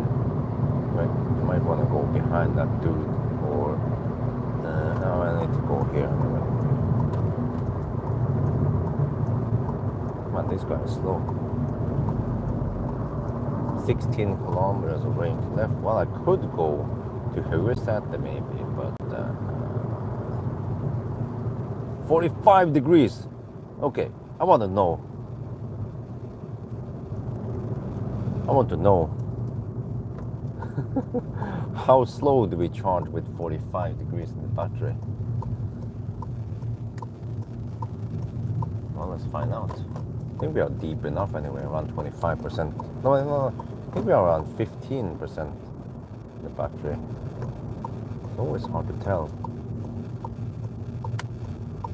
Let's look at the Ionity screen.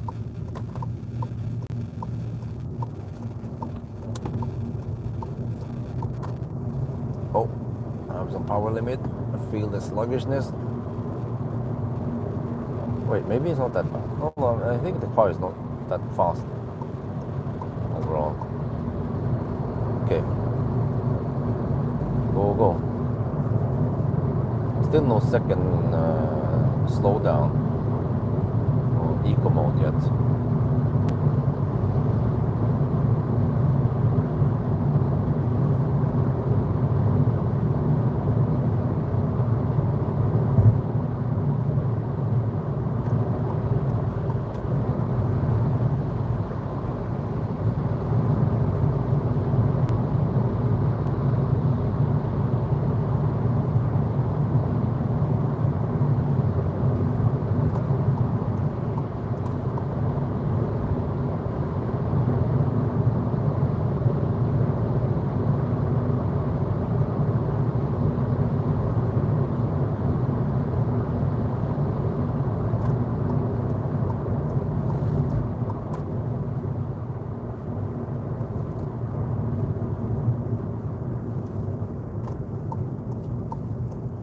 Okay, let's see. 45.5 degrees in the battery. Why not? Okay.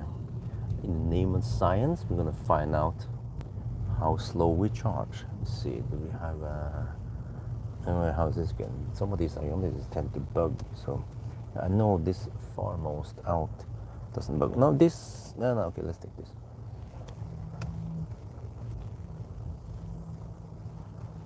Or we take. I can take this. This is better. Okay. This. It's also good for the placement. Let's see. How is this? Since charging, well, 275 watt-hour per kilometer.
Right, we're charging at Ionity, and the battery is cooking at 45.5 degrees Celsius.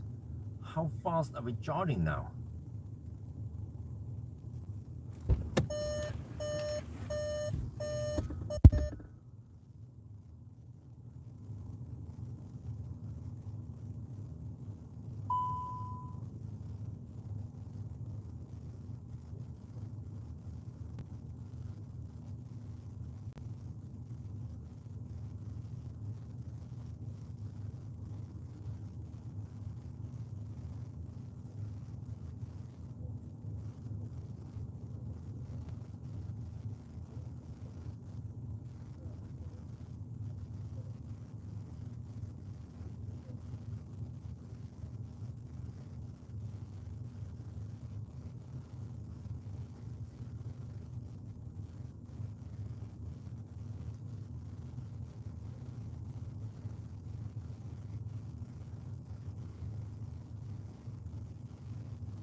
You guys want to see the charging speed?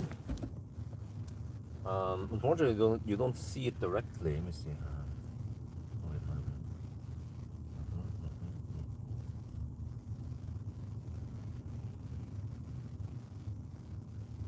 wait. But okay.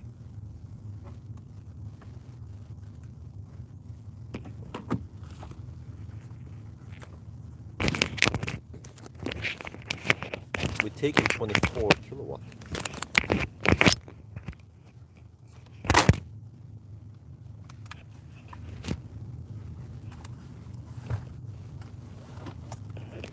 You have to do the math yourself. Look, you're going to take the current multiplied by the voltage.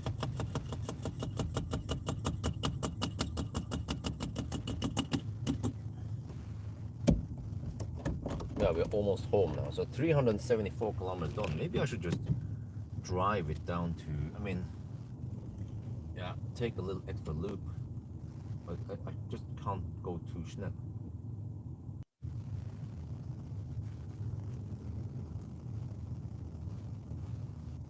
What the heck? I accidentally clicked on my own link and then it went out of the live stream. Anyway, it stopped charging.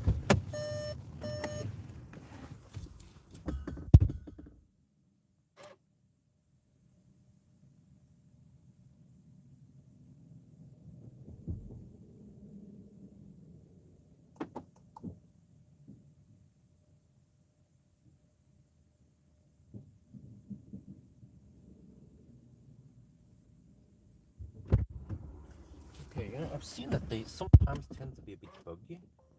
Let's just roll back to the other stall and take that instead. Hopefully that's a better one. Some of these chargers, they tend to bug.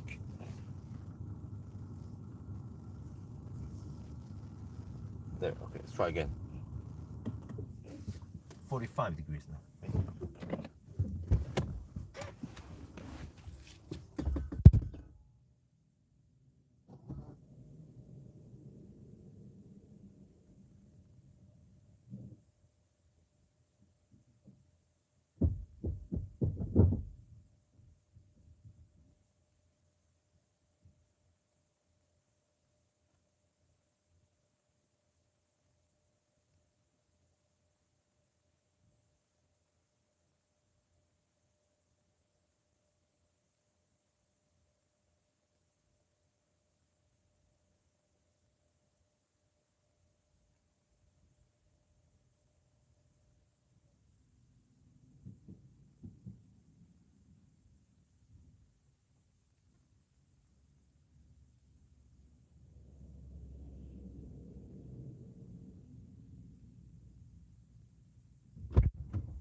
Okay.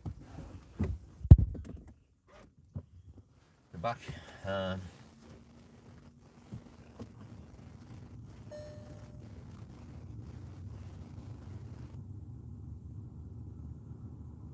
Check on Isabel, how she's doing.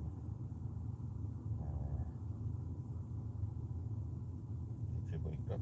No, it seems like she's been sleeping. Okay, that's good. But yeah. Let's see. 59 amps. Okay, it's ramping up. It might stop at 75 amp again. So let's see. Wait for it.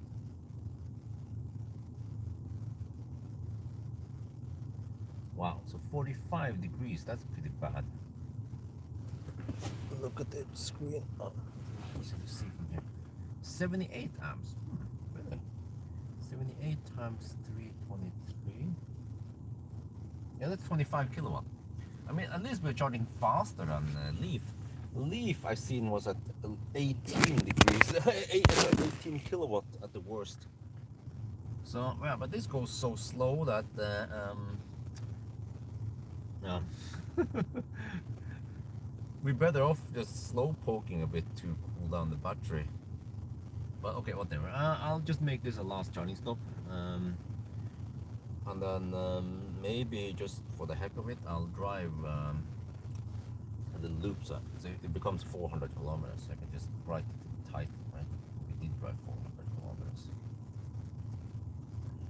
and it was well. Let me see how many charging stops. Tongan,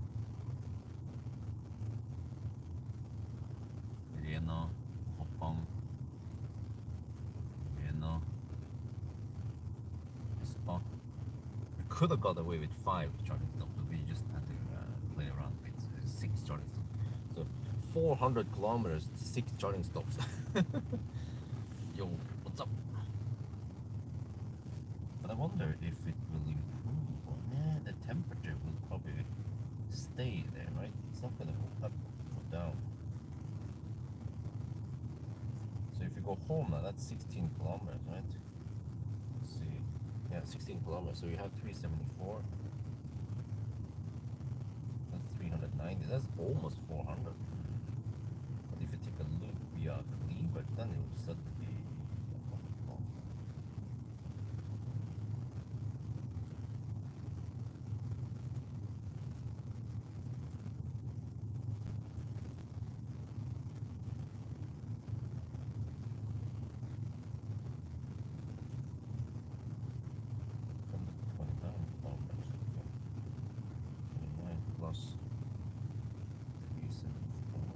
That's 403 kilometers. Yeah, well, okay, we can do that. We can take a little loop via cleavage, but we have to make sure we have enough juice then. But this time we will not hammer too hard. Just cruise 105 like I did, right? But we have to drive 29 kilometers. Okay, so I can calculate the consumption will be 105 kilometers. It's 5 degrees outside here. It's not that hot. I mean, it's not that cold. If the consumption is 210, then we need 210 times 29. Oh, we need 6.1 kilowatt hour. And then I'm not sure how much we can get out now. We might need around 40%, 45%. I mean, right now we are currently at how many percent? 34. What would be interesting to do a degradation test at 45 degrees Celsius. I also want to see, I think I want to end the video tomorrow. I mean, tomorrow in the morning, because I want to see when you park it in the garage, for example, how fast, I mean, how much does it cool down? I will of course document that it is 14 degrees in the garage. So after 5 hours, right, or 10 hours, how many degrees do we have then in the battery? But I'm kind of running out of time. I should be back home soon. Can't be playing around too much. Which is a bummer. If I had more time, I would take a nap now and then wake up at 100% and do a degradation test. But it seems like it might not charge to 100%. So maybe I need to. I got an idea. I could take a trip with Isabel today. Charge it to 100% on AC, and then the battery should still be warm, and then it might be not too cold midday. Isabel might want to take that midday nap anyway. I just have to sacrifice sleep. We could try for fun tomorrow. What's the temperature going to be tomorrow? Let me check.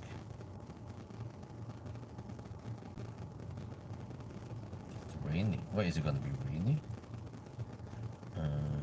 No, it's it's going to be 10. Wait. 13, 14 degrees. Oh, perfect for a little degradation test with hot battery. Maybe I just include it in this video.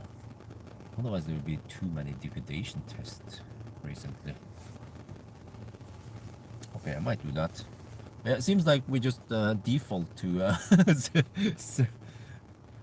25 kilowatt now. Yeah. Okay, at least we know what happens. But if I didn't hammer it, I would arrive maybe 10 minutes slower, something. Well, we can calculate. You see, it was only 35 kilometers, right? Did we have it here? Did it reset? Oh, it reset actually. Here to Tongan.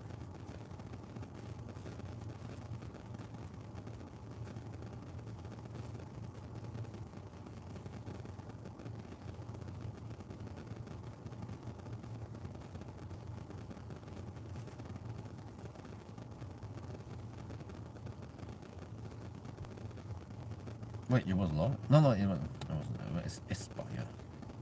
Bolleland.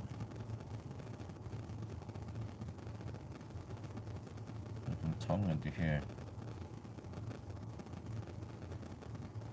39 kilometers, okay. Mm.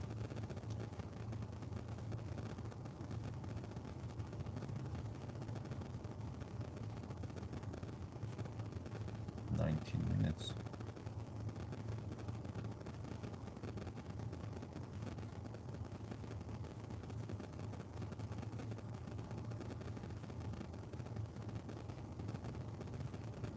Huh.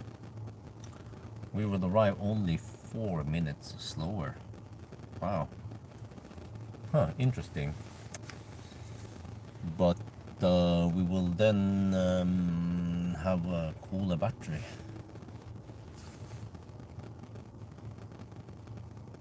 Oh. Would be interesting to test how fast we charge after this. If we cool down a bit more. This is quite extreme, 45 degrees.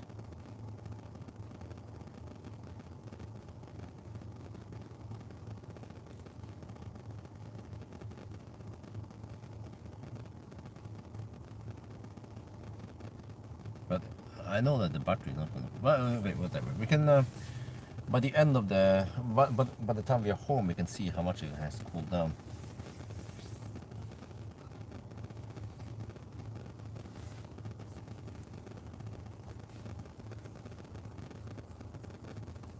Well, we could even slow poke at 90 kilometers per hour. Yeah.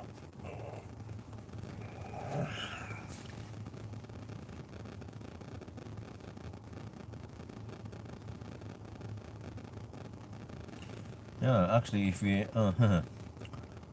cruise at 105 kilometers per hour, and the consumption is 210-ish, then we pull around 22, 23 kilowatt on average, and we are charging at 25 kilowatt. So then the charging is roughly the same speed as the driving, which means that we should be driving at 90 kilometers per hour. Then it's kind of boring. It would take it would take around 20 minutes then to drive that loop and then go home. Oh, shit. I'll be home by 6. Okay.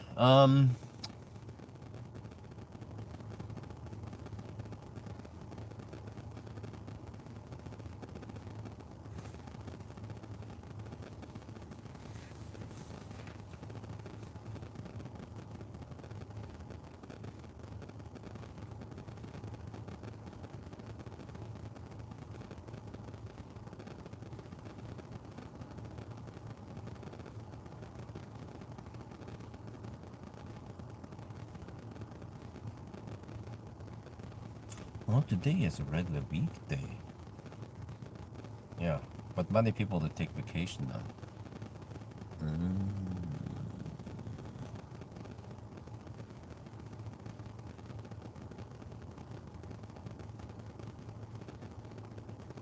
Okay. Now we need to decide what to do. Okay, maybe I don't want to take that long route. I mean, if it's almost 400 kilometers, we can just round it up to 400, right? Yeah. So maybe I'll just take a little Mugrena loop, that's 5 kilometers, and then by the time we're home, it's 395, so that's roughly 400, right? Plus, if you take the kWh loop, it'll be 403 kilometers. So,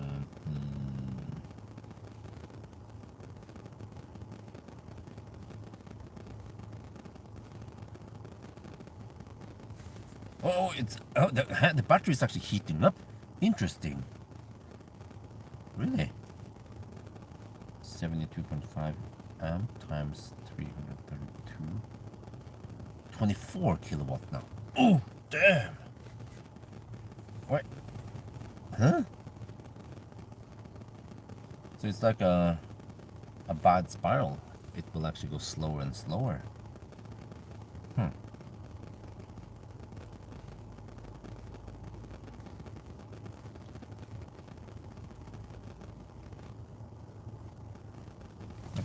But I feel like I want to move soon. So let's see. Let me check the screen here. We're at 52%. Well, if we drive slow, then that should be good for 50 kilometers. No, at least 40 kilometers now at night. Okay, so we have enough juice. I can always drive a bit faster towards the end when I know I have enough juice. And we don't care if we arrive with 10% at home.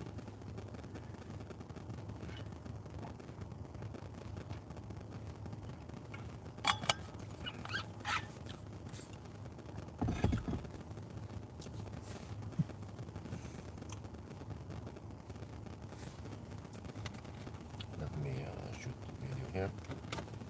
This was interesting.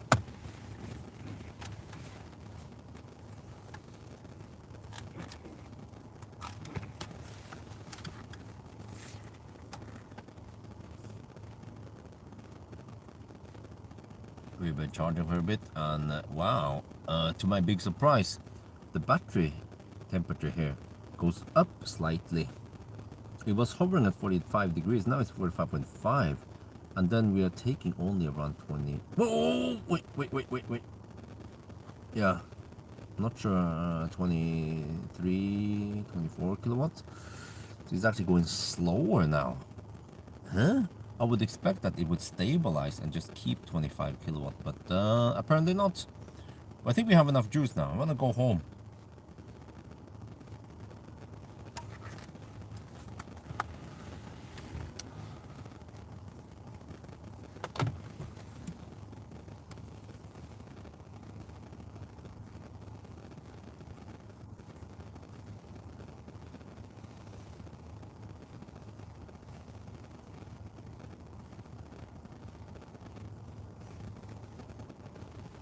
Okay, let's go.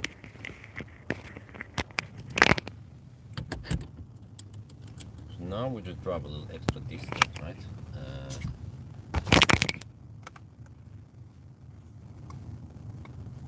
Let's see. Move in a loop and then hold.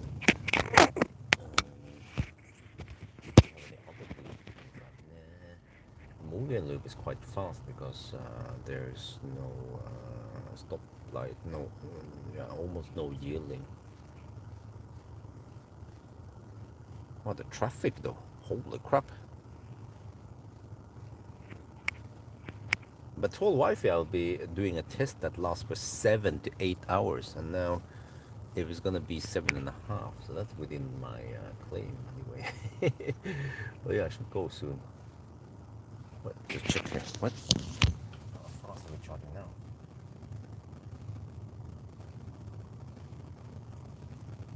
Yeah, 23.5 kilowatt. Ooh. Damn.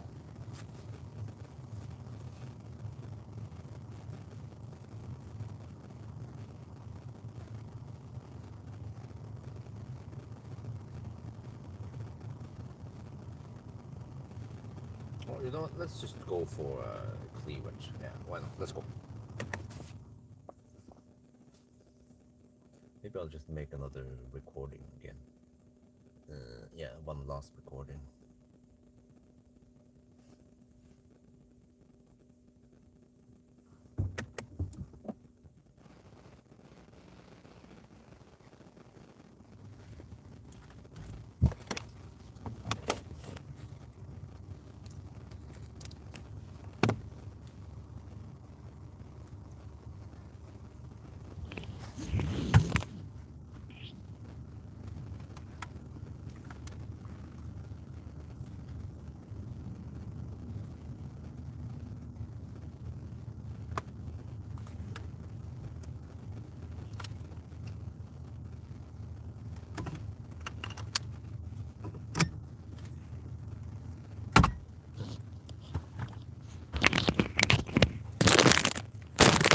All right.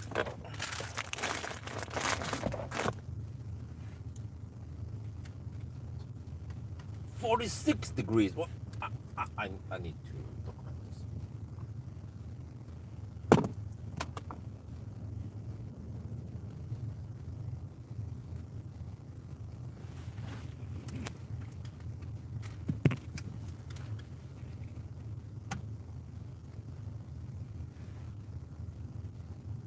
Wait, hold up. It's 6 degrees Celsius outside. I was gonna leave now, but the temperature went even higher. 46 degrees. When it's 6 degrees outside. Can you imagine when it's 25 degrees outside? Oh shit!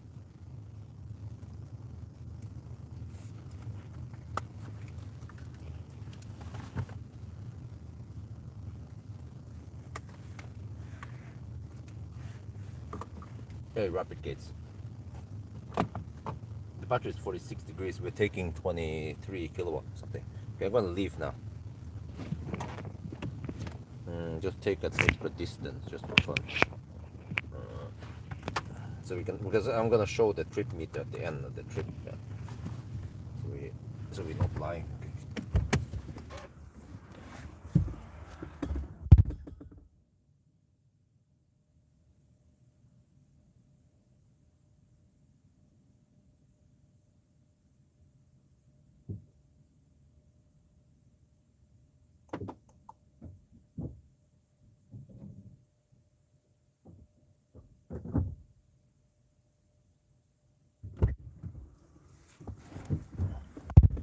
Okay. So now just for fun, we're gonna drive at 90 kilometers per hour. To see how it cools down.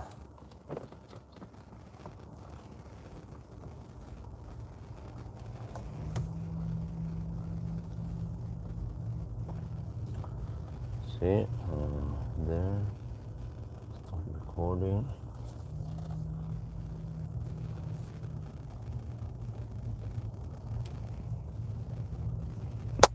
Alvdal. Okay, so if I go straight home now, it's going to be 390 kilometers. I'm going to take a little loop via Cleavage, just to simulate a 400 kilometer trip, right? How it's going to be.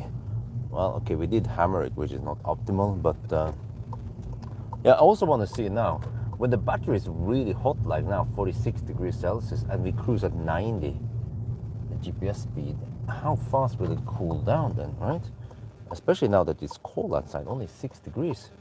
Must be perfect for cooling down the battery, right? Well, let's see. Well, there's some traffic now because it's still a weekday, even though it's many people that take vacation, they take Easter vacation. But I think, yeah, it's 5:39 now. I think we have less traffic than normal. Okay, we just get on the motorway. Put on the cruise control. Maybe not hammer too hard, but there. No, but there. Okay. That should be 90 GPS speed. We cruise at 95 on a speed though. Let me see.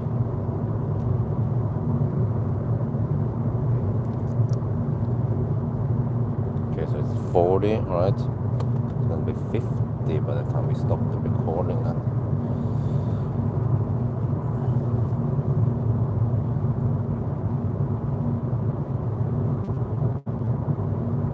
Well, let's see. Normally when I record these, right after we finish charging, it doesn't cool down right away. It seems like it needs to cool the outer sides of the battery first, so maybe after 15-20 minutes it starts cooling faster.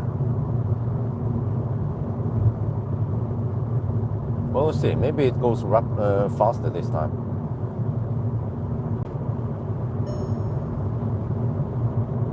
Danger of icy road. Okay.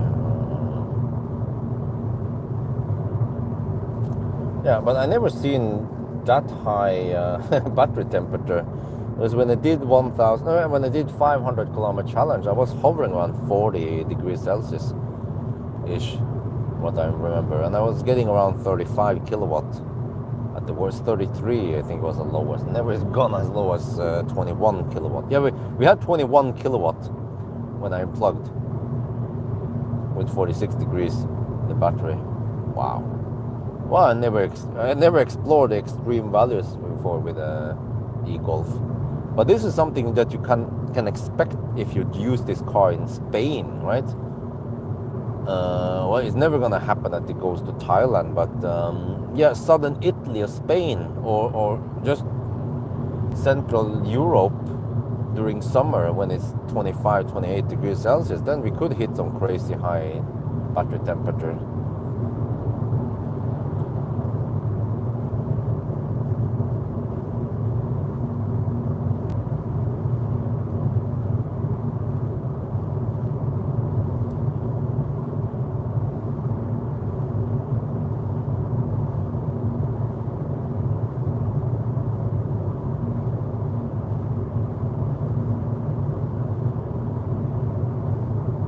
So yeah, I will just leave this test open when I get home, and the video will not be finished yet.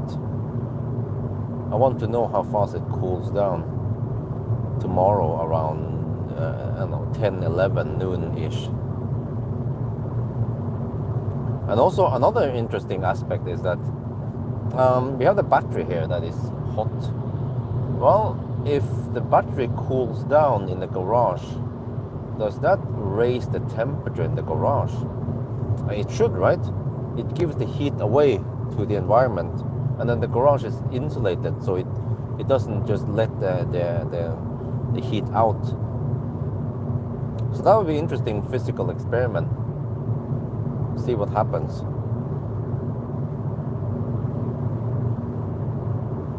As I've seen that the temperature in the garage stays quite constant. And it changes really slowly. Well, unless you open the garage door for an extended time. But you're gonna avoid that.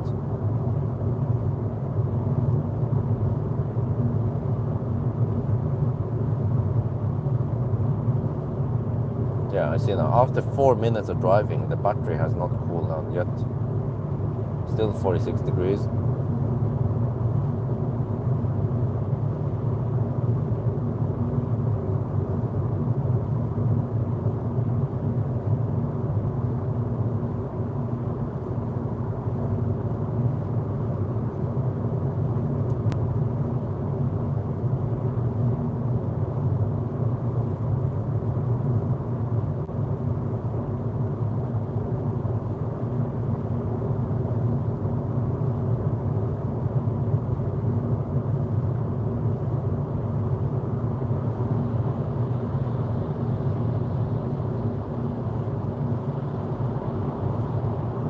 But it means that e-golfs and Leafs, they're perfect for Norway. Cold countries like Norway, Sweden, Finland, yeah, the Nordic countries, or maybe UK. Yeah, it can also be kind of cold at times. But sounds like it's not very suitable for Central and Southern Europe. There, 45.5 suddenly. Ah, now it cools down. Oh yeah, that's great. I'm able to catch it in the time lapse.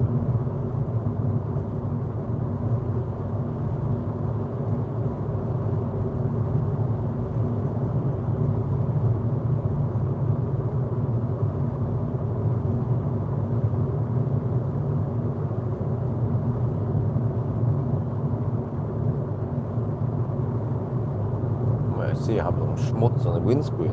Need to clean it once I'm home.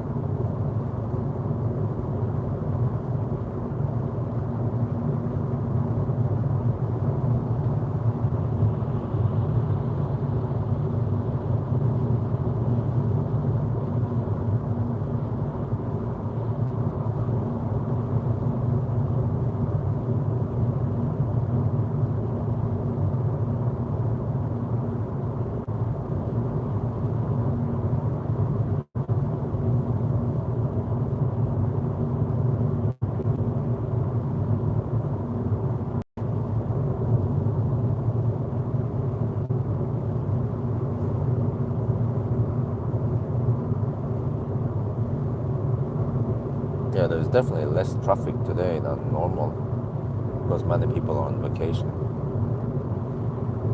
Well, are you guys on Easter vacation? Easter holiday?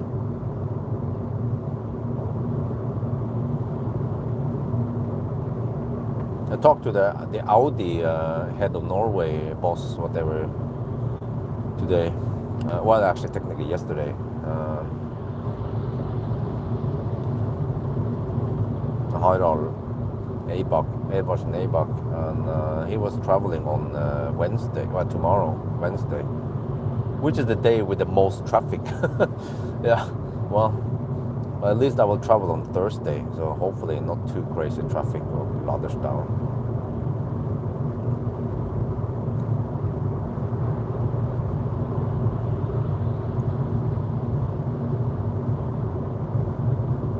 No, but it cools down really slow, 45.5 degrees still.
Okay, now we go to Cleavage.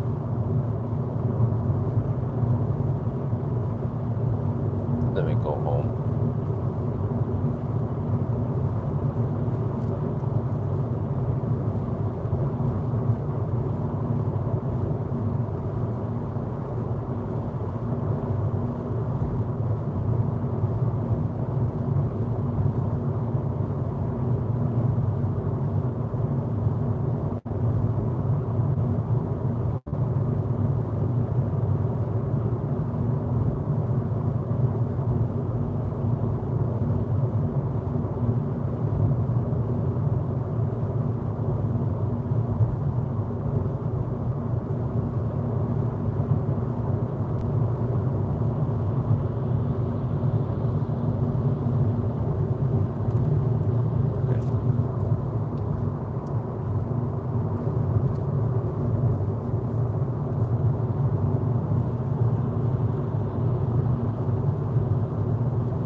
Well, I'm pretty much done with the test now, so I'm just gonna get some sleep maybe. Not sure how much sleep I'll get before Isabel wakes up now.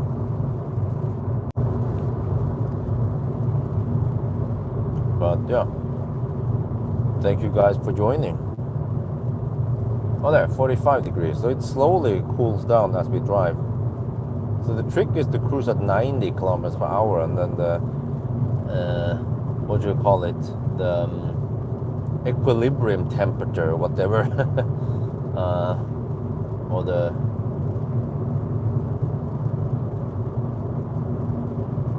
resting temperature at 90 kilometers per hour is probably around 35 degrees, which is not rapid gating at all. And also, yeah, when you drive that slow, you also can go quite far, so you can allow the car to cool down.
Wait, is the chat bugged again? I'm not sure.